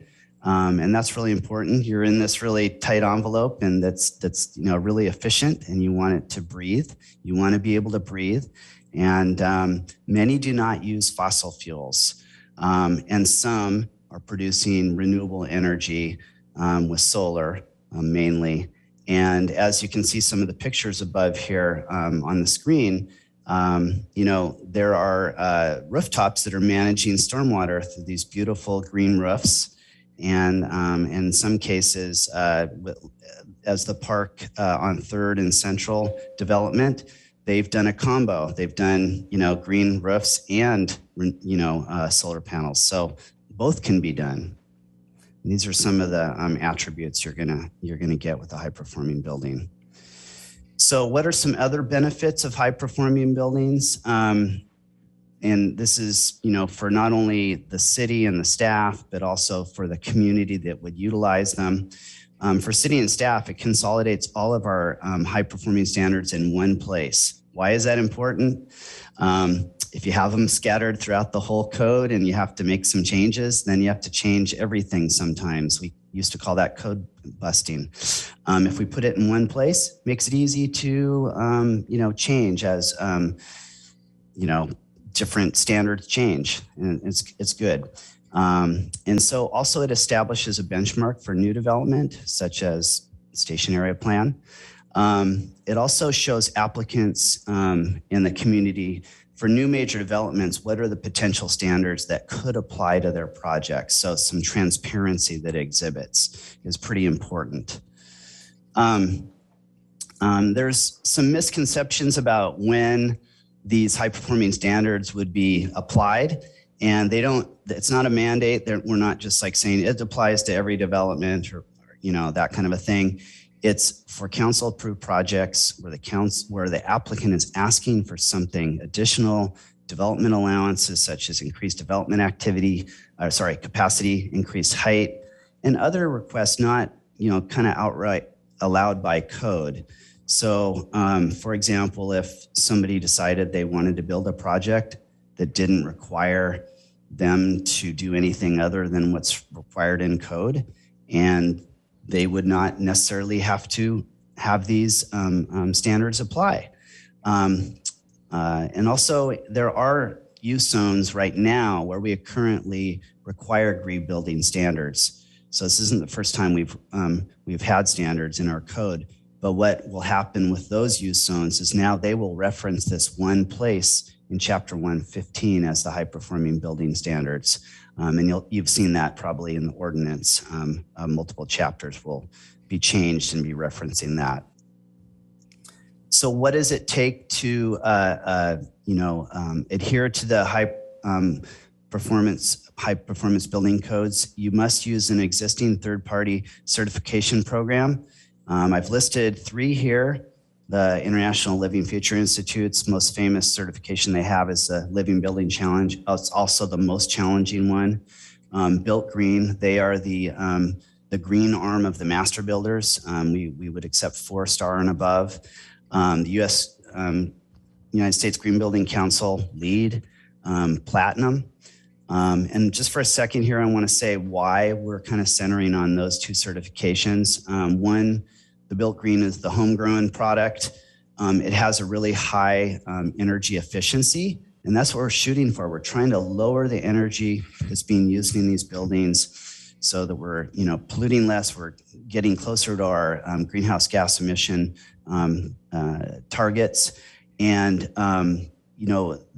you're going to get with a Built Green 4-star or a LEED Platinum building in the order of anywhere from 12 to 20% above a code-built building. And code-built buildings are not nothing anymore because the energy codes are ratcheting up every cycle. But that's why we kind of picked these 2 here. We also, want to retain flexibility that we could have alternative certifications. Passive House would be one. For example, the city of Shoreline uses Passive House, but they require it be combined with SAM and SAFE because it's not kind of as a holistic certification as the Built Green and the LEED certification. So you're not going to get a lot of different other aspects, but the Passive House performs extremely well in relation to energy use intensity or energy use of a building. So we would retain that flexibility to use alternative certifications in the future as they come. So we've also, on top of that, added some additional performance standards, and these are very similar to some like in Seattle and other places. So we would require that the development shall attain the maximum prescribed density. We would also require that the applicant provide an embodied carbon assessment and set limits and reductions. And this is something that we're starting to see a lot of in the commercial building sector. And there's open source tools to help the developers do this. The city of Seattle requires it. We want developers to start thinking about not just what we call operational carbon. That's like the energy that you use in your building to make it run. It's what energy intensity did it take to make the materials that you're using to build these buildings.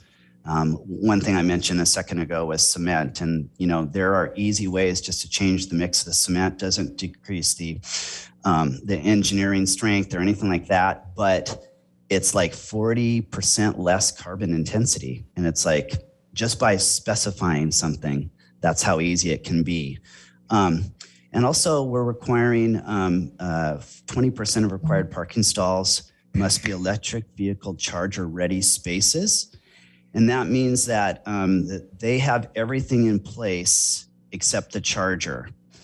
And so that in the future, we can, as needed, somebody could actually install chargers right where that conduit is.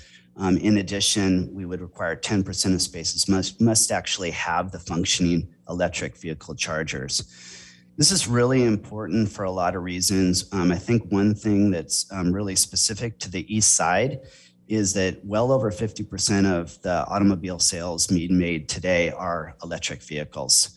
You can imagine in probably the next few years, it's going to be much higher. And then as we get closer to 2030, it's probably going to be close to 100%. So it's really important to have that flexibility and have the electric vehicle readiness and the charging stations available. And I'll note too that I made a revision to this past the hearing that we just had with the Planning Commission, and the Houghton Community Council that was responsive to their questions and also responsive to the master builders, and also aligns with the SMP. We actually called out these specific percentages in the SMP. You'd think of all the people that I would know that.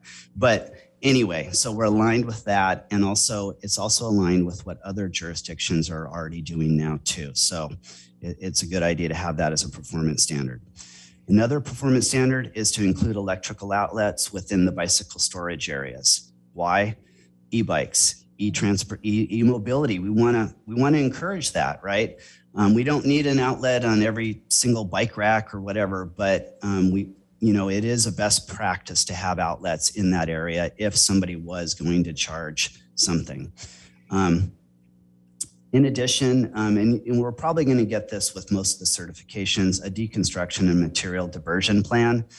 And, material diversion, I think you probably are familiar with, like, okay, this is recycling paper, this is recycling wood, this is recycling metal. Deconstruction plan is there's already a building on the site and we're not going to use it. We're going to do another development. They can make a plan to deconstruct it and show us how they're not going to waste that material. If it's usable. If it's not, then they have to do something else. They wouldn't have to deconstruct it and reuse it. We also want them to achieve a 20% reduction in water use. That can easily be done with water fixtures, water sense fixtures, and most of LEED and Built Green actually already require that.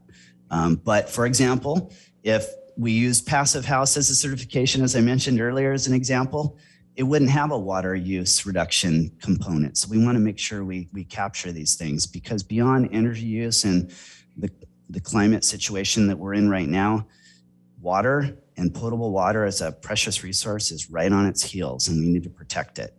And last but not least is demonstrating that buildings are all electric, and with an exception for commercial cooking on that. And so that means that the space heating, the water heating, and the cooking are all electric. It's being done in other jurisdictions. It's being required in other jurisdictions. And quite frankly, many developers have figured out how to do it efficiently. I do want to make one comment about the exception for the commercial cooking, and that is that we can allow an exception for that, but we're not letting them completely off the hook in that we would require an electrical outlet behind where that gas range or whatever it is, so that in the future, when they do move on to an induction cooktop, which I kind of show in one of the pictures below, that they can just make the conversion. They don't have to rip through walls and do all these really expensive things later, and cost more money. So. Okay, David, let's call on Councilmember Curtis. Yes. Thank you, David. I just needed a clarification on the commercial cooking, because my assumption is we're talking about restaurants, caterers, food manufacturing. So it's commercial uses, but what is to prevent me from putting a commercial stove in my penthouse residence? So I'm wondering if we're being clear enough that we're talking about commercial food production uses as opposed to commercial cooking, because it makes me think of the type of stove.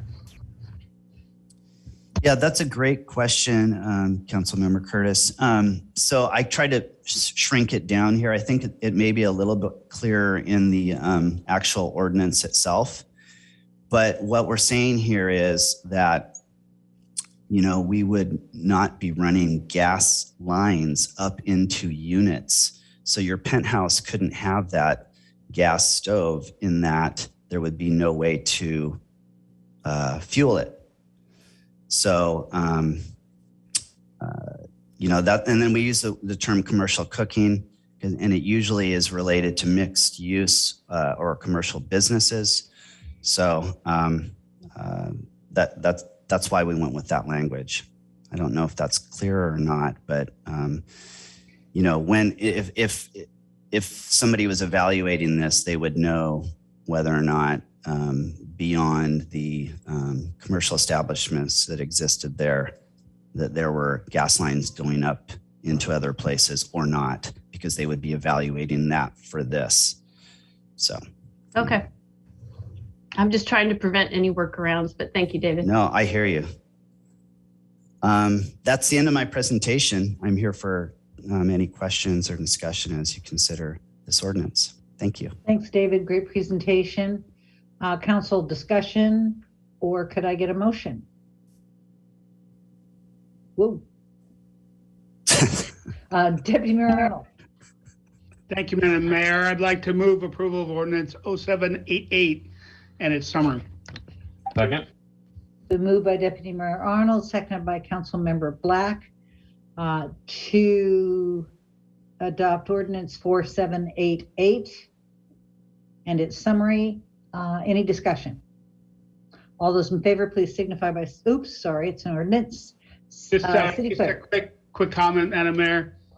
Thank you, David, for all your work. The fact that this went through the Planning Commission and the Houghton Community Council unanimously, the level of detail that you did, just went through in your presentation to answer our questions.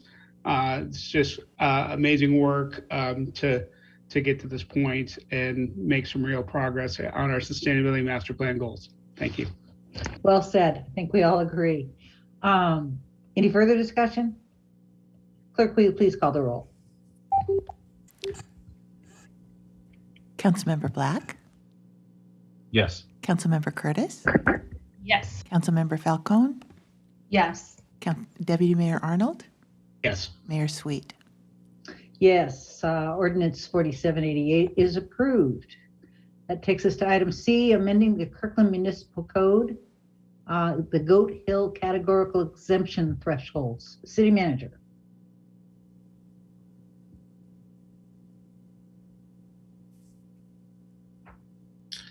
Sorry, I haven't been remote. So thank you, Madam Mayor.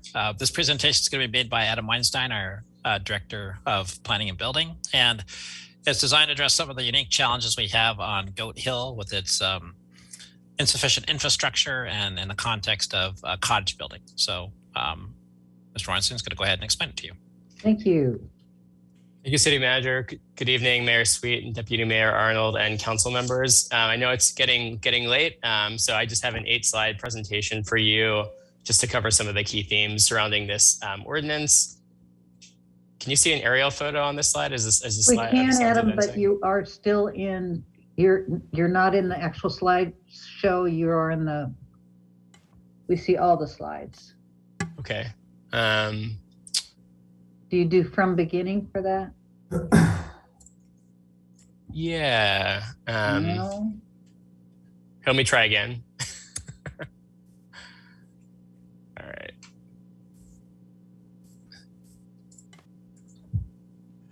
Share. Can you, is it right now? No. No. Okay. I might need to ask the city attorney for help. Let's see here. We should all learn this.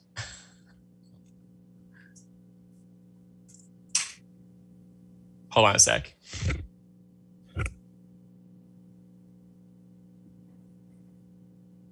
Councilmember Nixon has joined us. Councilmember Nixon, can you tell Adam what he needs to do? Well, if he opens it back, I mean, I clicking from beginning should have put it in slideshow mode.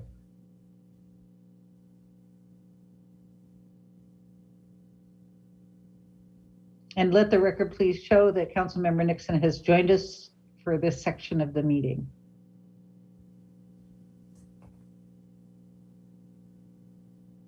Huh.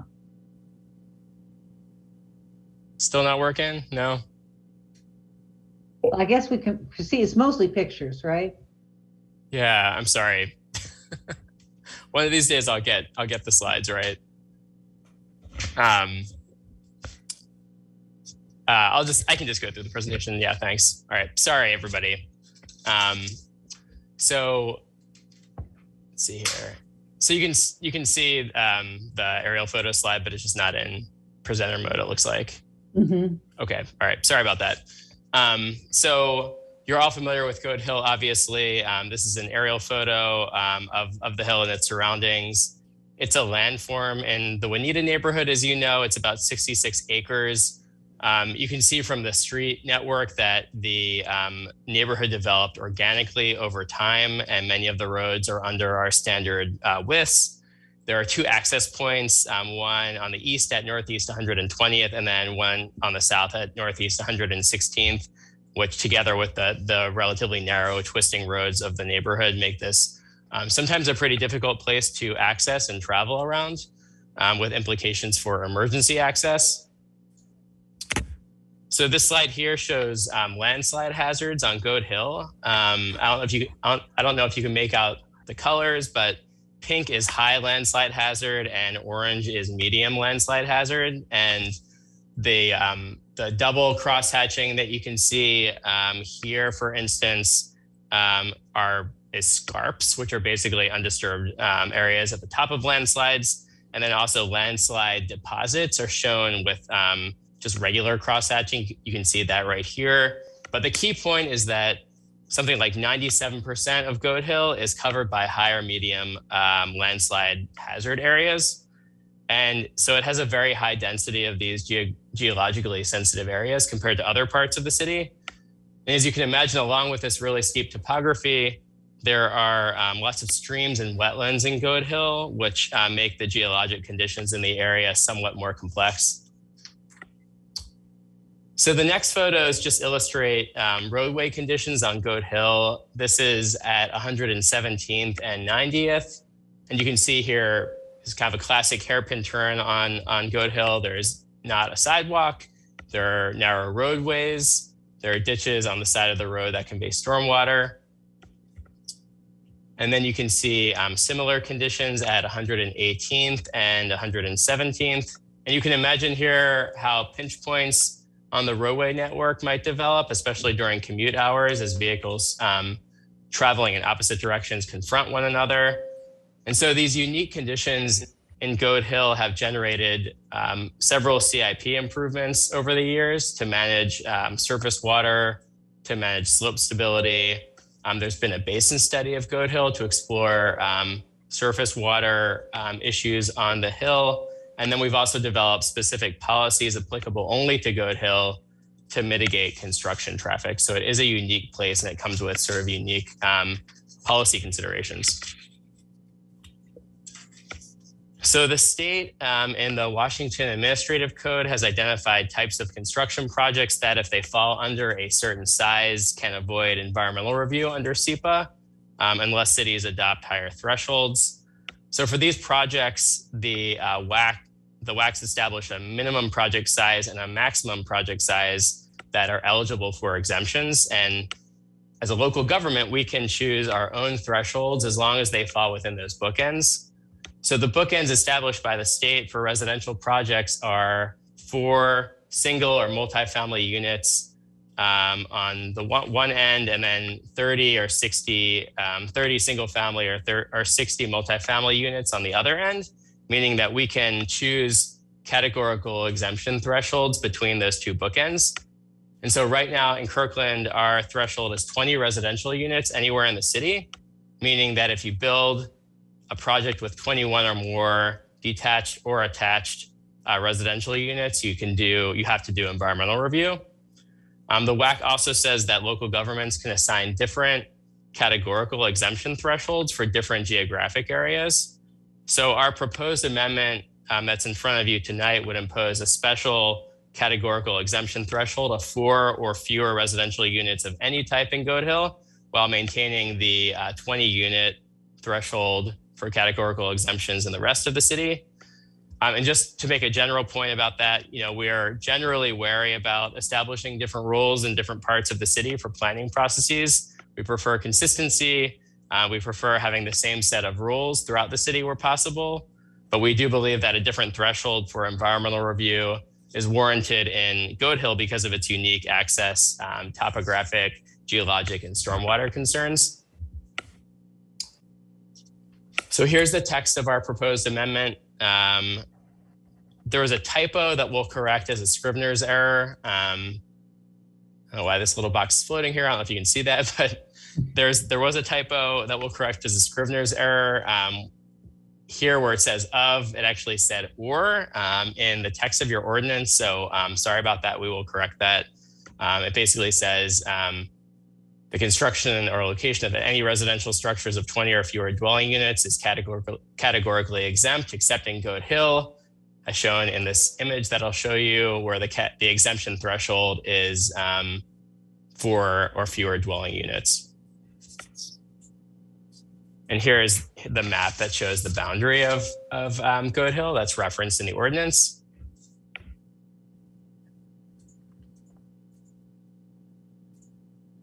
And here's the last slide. So in summary, we think these amendments would generate some additional costs for some development applicants in the form of fees for SEPA review, the cost of doing the actual SEPA work, and then of course the cost of mitigation, especially if there's offsite mitigation required. But these are costs to ensure that development projects aren't making an adverse contribution to the constrained environmental conditions on the Hill. And so we feel like they're warranted. I would also note, and this was mentioned in the staff report, that the amendment is not likely to affect a large number of properties.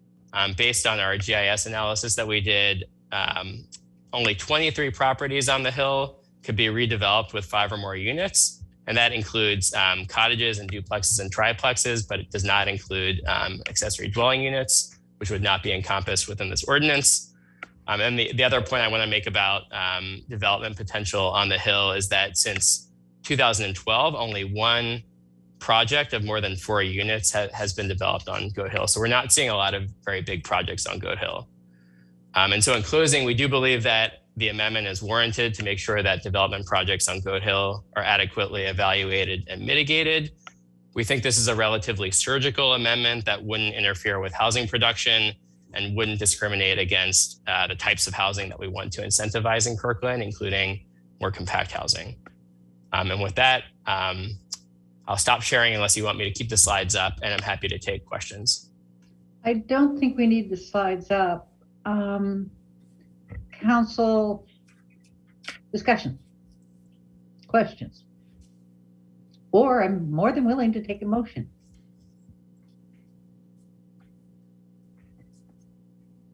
Can I get a motion approving ordinance 4791? So moved. Second.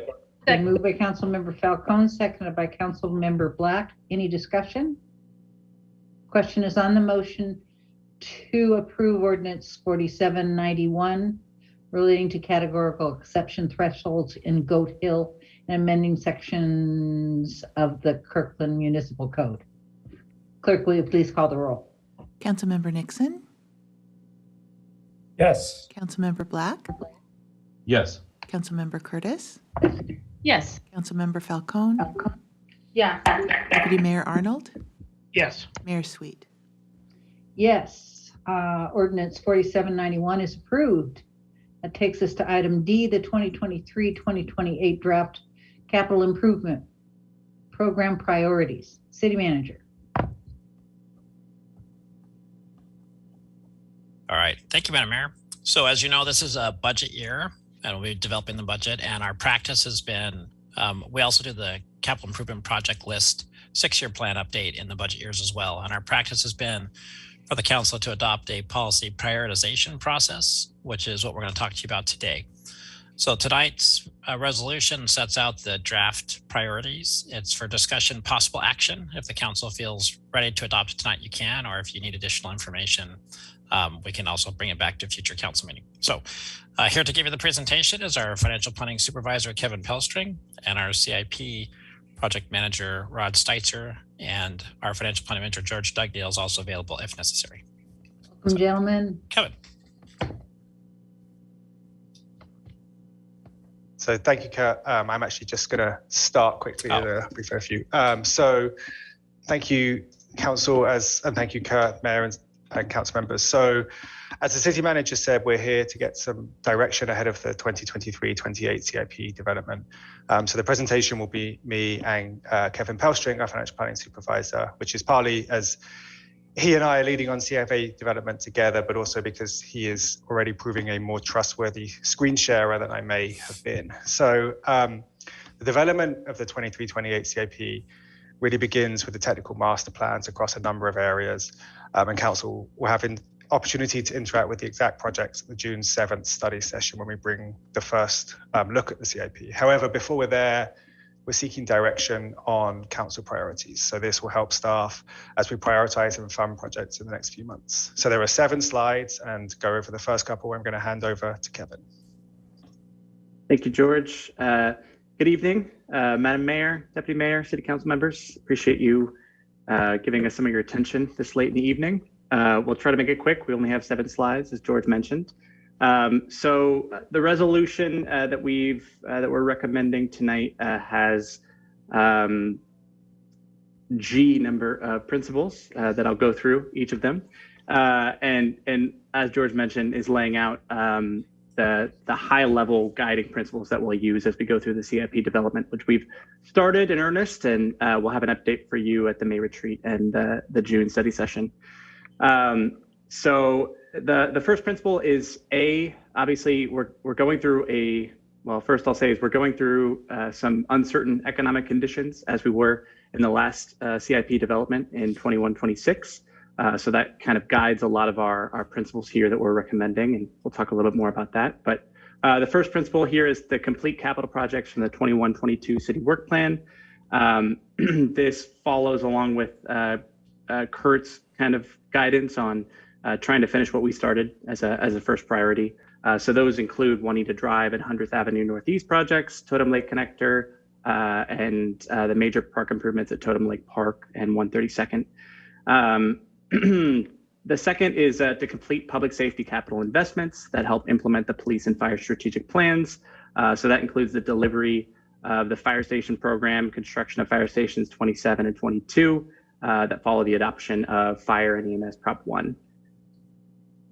The third is to identify and complete utility and transportation projects necessary to ensure the success of WashDOT and Sound Transit investments in I-405 in Kirkland, and support transit-oriented redevelopment incentivized by the Northeast 85th Street Station Area Plan.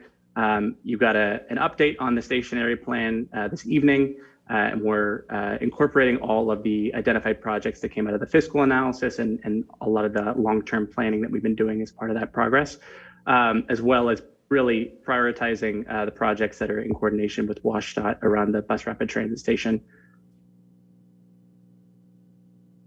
Principle D is to complete projects necessary to ensure adequate transportation concurrency investments, keep pace with development.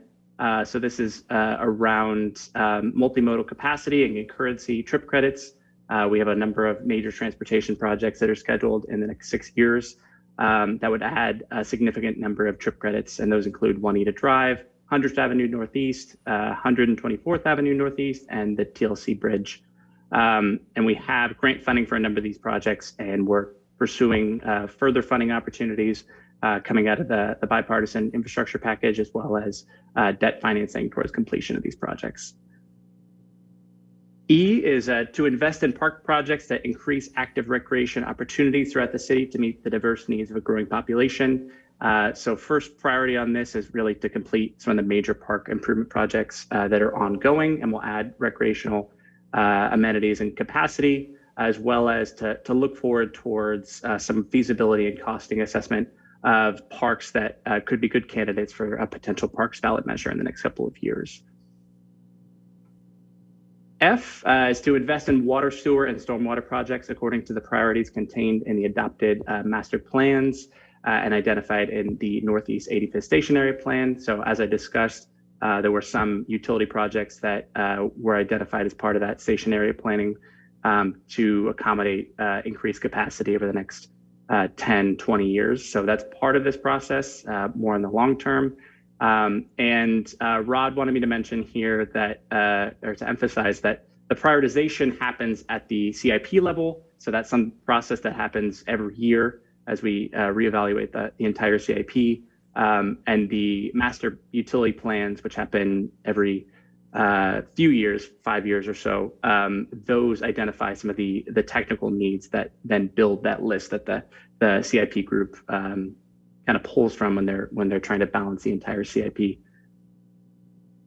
And then finally, G is to create measurable progress towards achieving the City Council's 11 goals. I believe there was a Scrivener's error in the resolution that will correct that said 10 goals, but stating that any CIP project will demonstrate how it advances the accomplishment of one or more of those city goals, and identifying and looking for additional funding to help seize on those opportunities.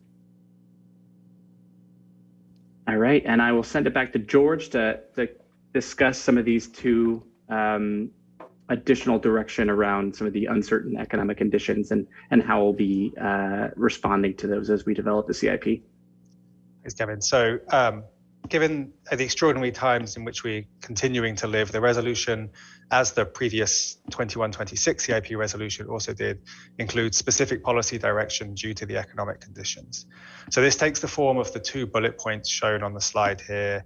And in the next 2 slides, we have some more detail about the current reality on the ground. So next slide, please, Kevin. So the information shown in this slide and the next slide is from the public works staff who are working with the capital projects and seeing this reality every day.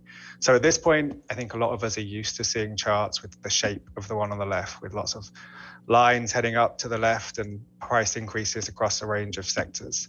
But what this really shows is just how broad-based the high inflation is. You can see it in lumber and plywood, every different kind of electrical and kind of different building materials. So as noted on the slide,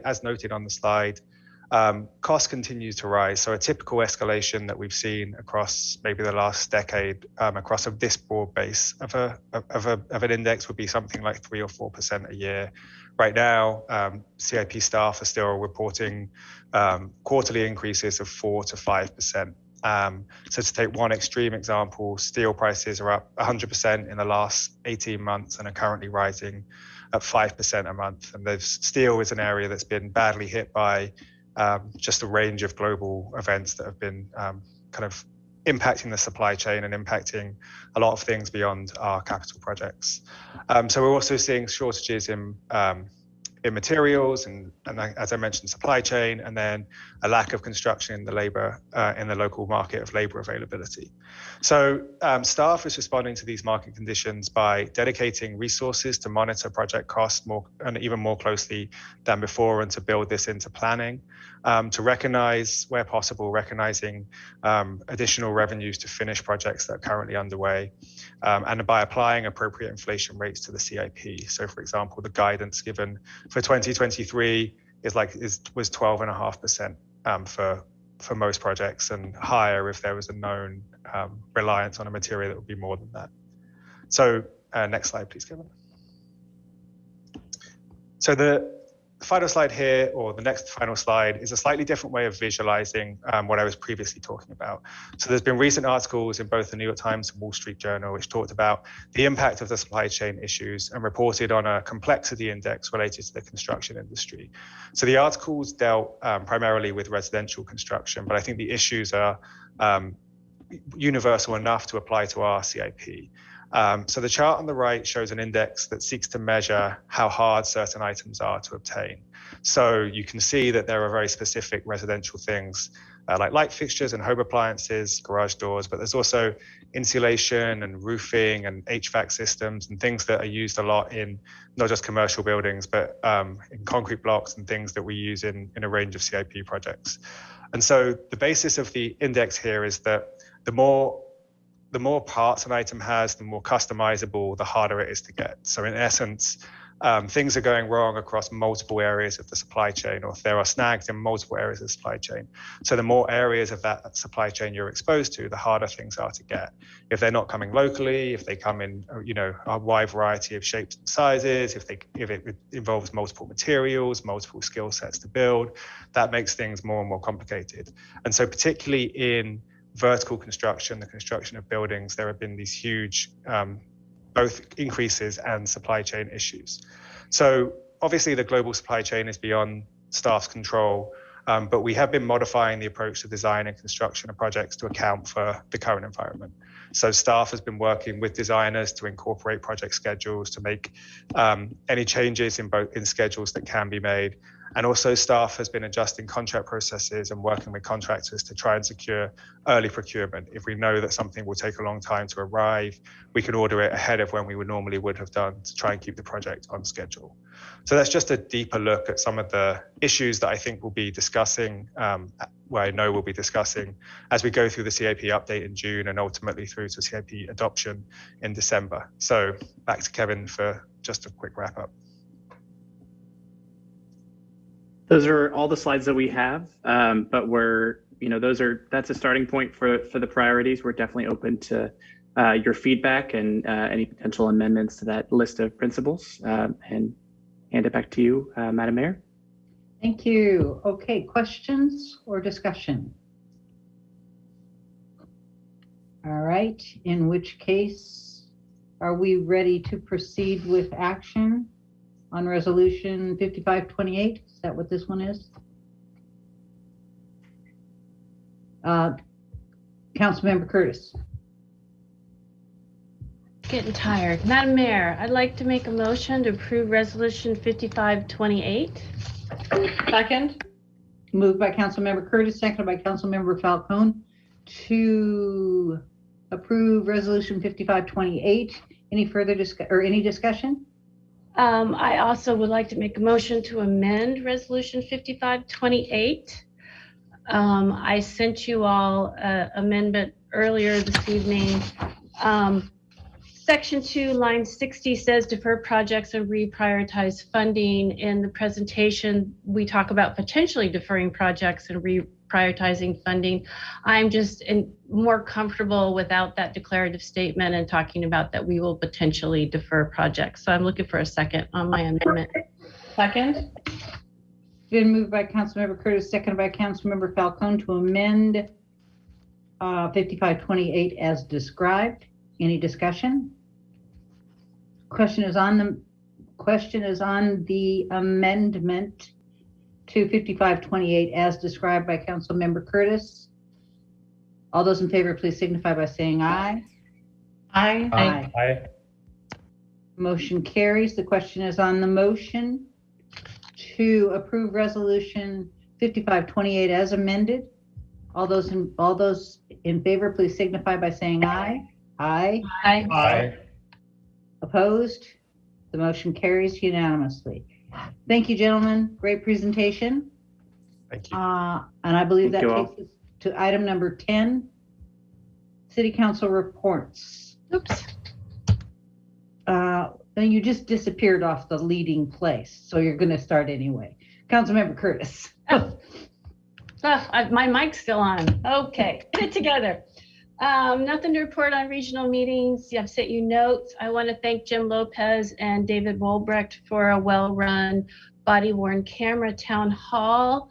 I also sincerely want to thank Kathy Anderson for her kind, thoughtful, professional work on board and commission recruitment and interviews. I know from personal experience, and I know you all do, that Kathy is a valuable and loved ambassador for the city of Kirkland. She makes this process so important for all of us and all of our applicants. And also thank you to all the people that applied. We are a very lucky city that you're willing to serve. And also a shout out to Doug Opheim. I hope I pronounced that correctly, because it was his first time managing a very complicated meeting. So good job. I do want to update you all on the relationship between us and Eastside Prep in regards to permanent supported housing in La Quinta. We continue to work with Eastside Prep leadership. The leadership team was not aware and not involved in the lawsuit. We will continue to work together in a productive and collaborative manner. Thank you. Thank you. That takes me to Councilmember Black. Thank you, Madam Mayor. I really have nothing to add to what Councilmember Curtis just said. Excellent. Deputy Mayor Arnold. Thank you, Madam Mayor. I'll note that the State Building Code Council has met for public hearings, technical advisory groups, and regular meetings in the next month. I anticipate that we're going to take action on a number of code amendments, including an update of the state's commercial building energy code at our next meeting on March 22nd. So it's great to hear all this high-performing building things all at once. It's great to have multiple topics, multiple meetings on the same topic. It definitely helps the workload. The other thing I'll note is the PSRC Transportation Policy Board is looking at amendments to the Regional Transportation Plan. We're looking to have that wrapped up by our April meeting to allow the Puget Sound Regional Council General Assembly to adopt the Regional Transportation Plan on May 26th. And that will allow the region to continue to be able to get federal funds. The big issues coming forward on amendments are issues that we've talked about a lot: safety, regional trails, climate, accessibility. And these are things that were on the TPB, are ably staffed by the folks at Sound Cities to help us work through all of the potential amendments. But wanted to give you a heads up because this will be something that as a city we'll be looking at the General Assembly. Thank you. Thank you. Councilmember Falcone.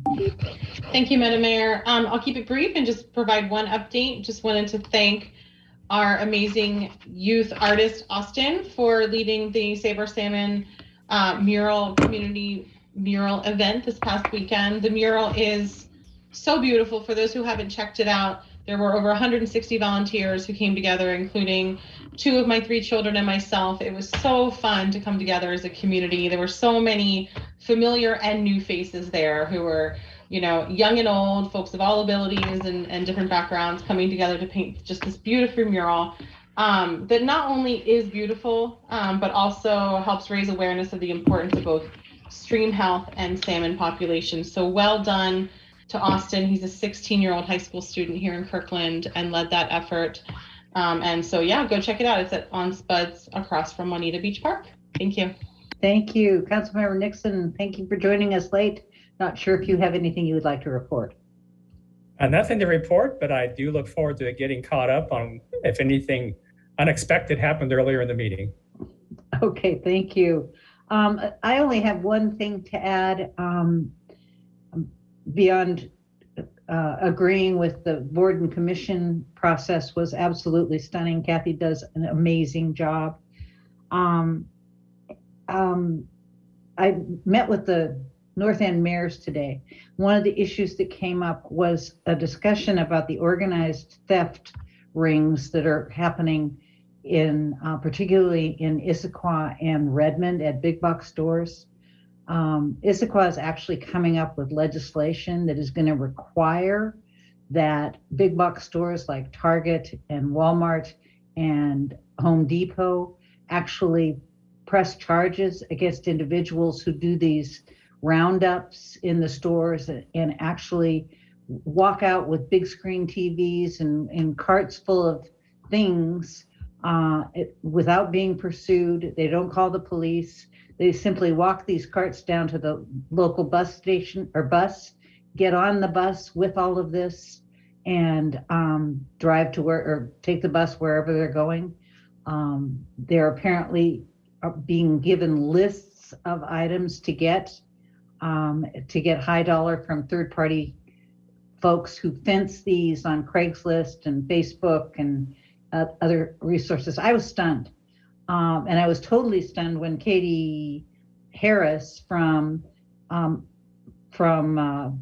Yarrow Point described being at Houghton Bartels and witnessing an example of this happening. Somebody walked out of Bartels with a full cart, had not paid for it, loaded it into her car and drove away. I don't know if that was reported or not, but it's a really scary situation. So, and then Larry told me that they apparently are attempting to deal with this, but came to an impasse because apparently Amazon is one of the agencies where a lot of this stuff lands for sale, and they are not willing at this point to release information about the individuals who are fencing it or whatever you would call it. Anyway, I think it's alarming I mentioned it to the city manager today, and I hope we can get some follow-up with regard to if we're experiencing anything like that. And that is it from me. City manager. Okay, thank you, Madam Mayor. So I have passed it on to the police chief, and she and I will be talking about it soon. I have two quick topics. The first is we're looking for council's approval to send a letter to WashDOT requesting that they fully fund rapid flashing beacons for all 8 sections of the 132nd ramp project and the traffic circles. So the letter was in the council packet. I did get a question from several council members about why did WashDOT fund 5 but not the other 3? So the reason for that is WashDOT is pretty new to the business of flashing beacons. They're obviously a statewide entity and they don't tend to fund the smaller stuff. So they adopted a policy a couple of years ago for the first time to do flashing beacons, but their policy says they'll only put in flashing beacons if there are 2 lanes or more. And the 3 crossings that they are not proposing to fund only have 1 lane. So in our conversations with WashDOT, they did agree to fund the 6th lane, which is the one that crosses the actual on-ramp onto 405, which we highlighted as the most dangerous. So that just leaves 2 remaining. And we're asking the council to support us sending a letter to WashDOT saying they should fund all of them. Happy to answer any questions. Questions, council? Support for sending the letter? I see Councilmember Nixon. Councilmember Curtis? Or no, I'm sorry, Councilmember Nixon first. Yeah, what's the possibility that if they won't pay for it, if we could use reserves to pay for them ourselves and just have them design it in and take care of the installation? Yeah, that is a possibility. So they have already agreed to fund the conduit installation for the 3 remaining in any scenario. The question is whether or not they'd pay for the final installation. But if they did not, we could for sure find a way to do that. Thank you, Councilmember We'll Curtis. keep that in our back pocket, right? Not offer it up front. Sounds good. Councilmember Curtis. A couple thoughts. One, I had the same thought, is that if they won't fund it, can we pay for it? The second, the other 2 comments were, yes, we should send it to all our legislators, so legislators, so that they can support us. And, I want to make sure the map is included in the letter because that's very helpful. Good point. We'll do okay. And your next item? I think we need a vote on the motion to authorize you to sign the letter. I move that we authorize the mayor to send this letter. Is that sufficient?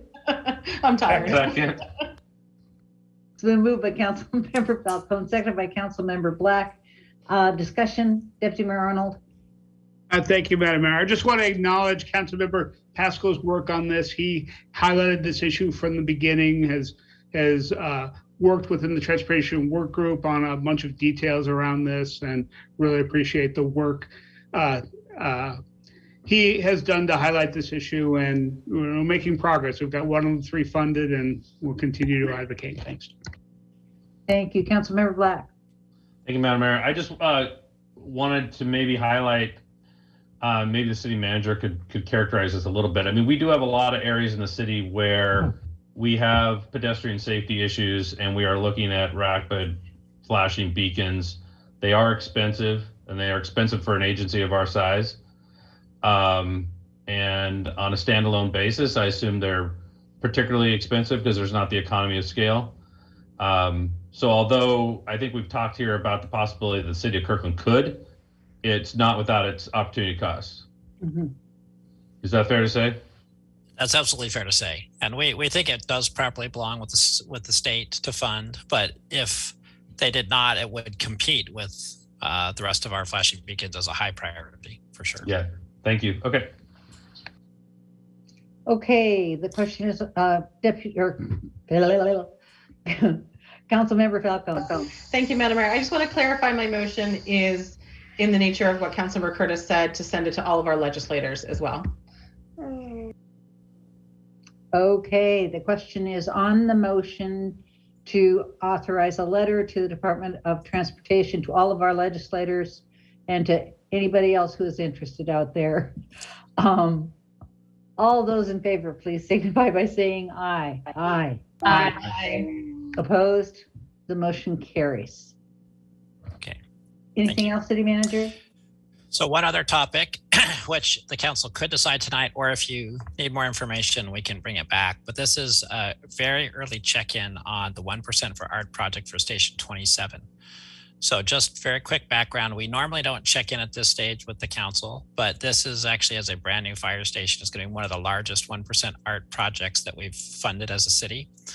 You might recall that you agreed in the past to fund the totality of all the art projects for the fire station renovations together. And the single biggest one is the Station 27 project. It's about $150,000 to $180,000 set aside for the fire station 27.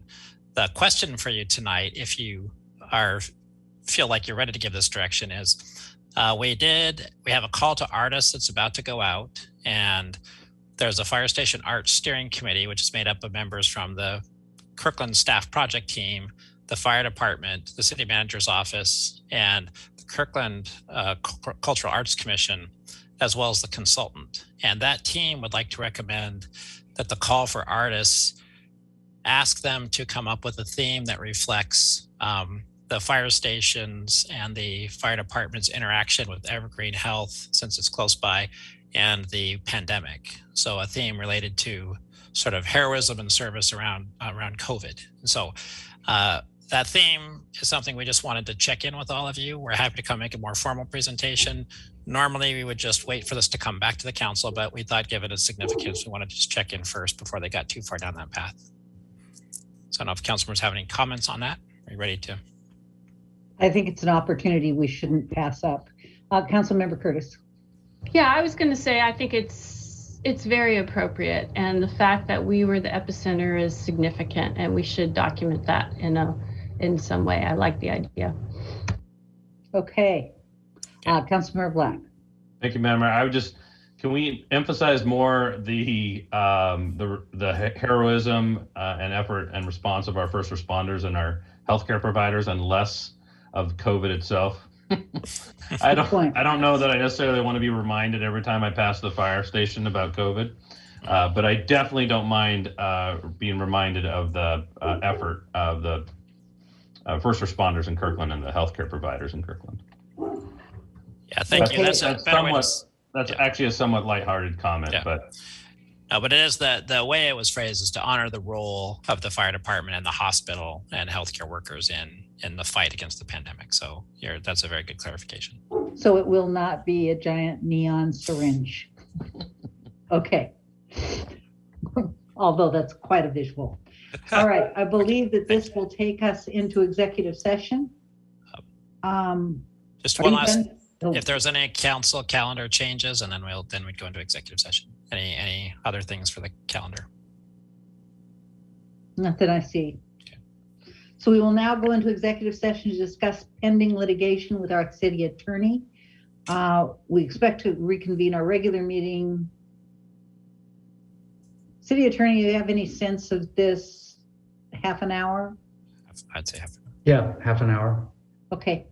And then only for the purposes of adjournment. So we'll be leaving this Zoom, am I correct? Correct. And going to the Zoom we got later on from Kathy. Yes. So. And then I'll note the time of adjournment for the city clerk, and we'll be excellent. Done. Okay. Then I'll see you all on the other side. Okay.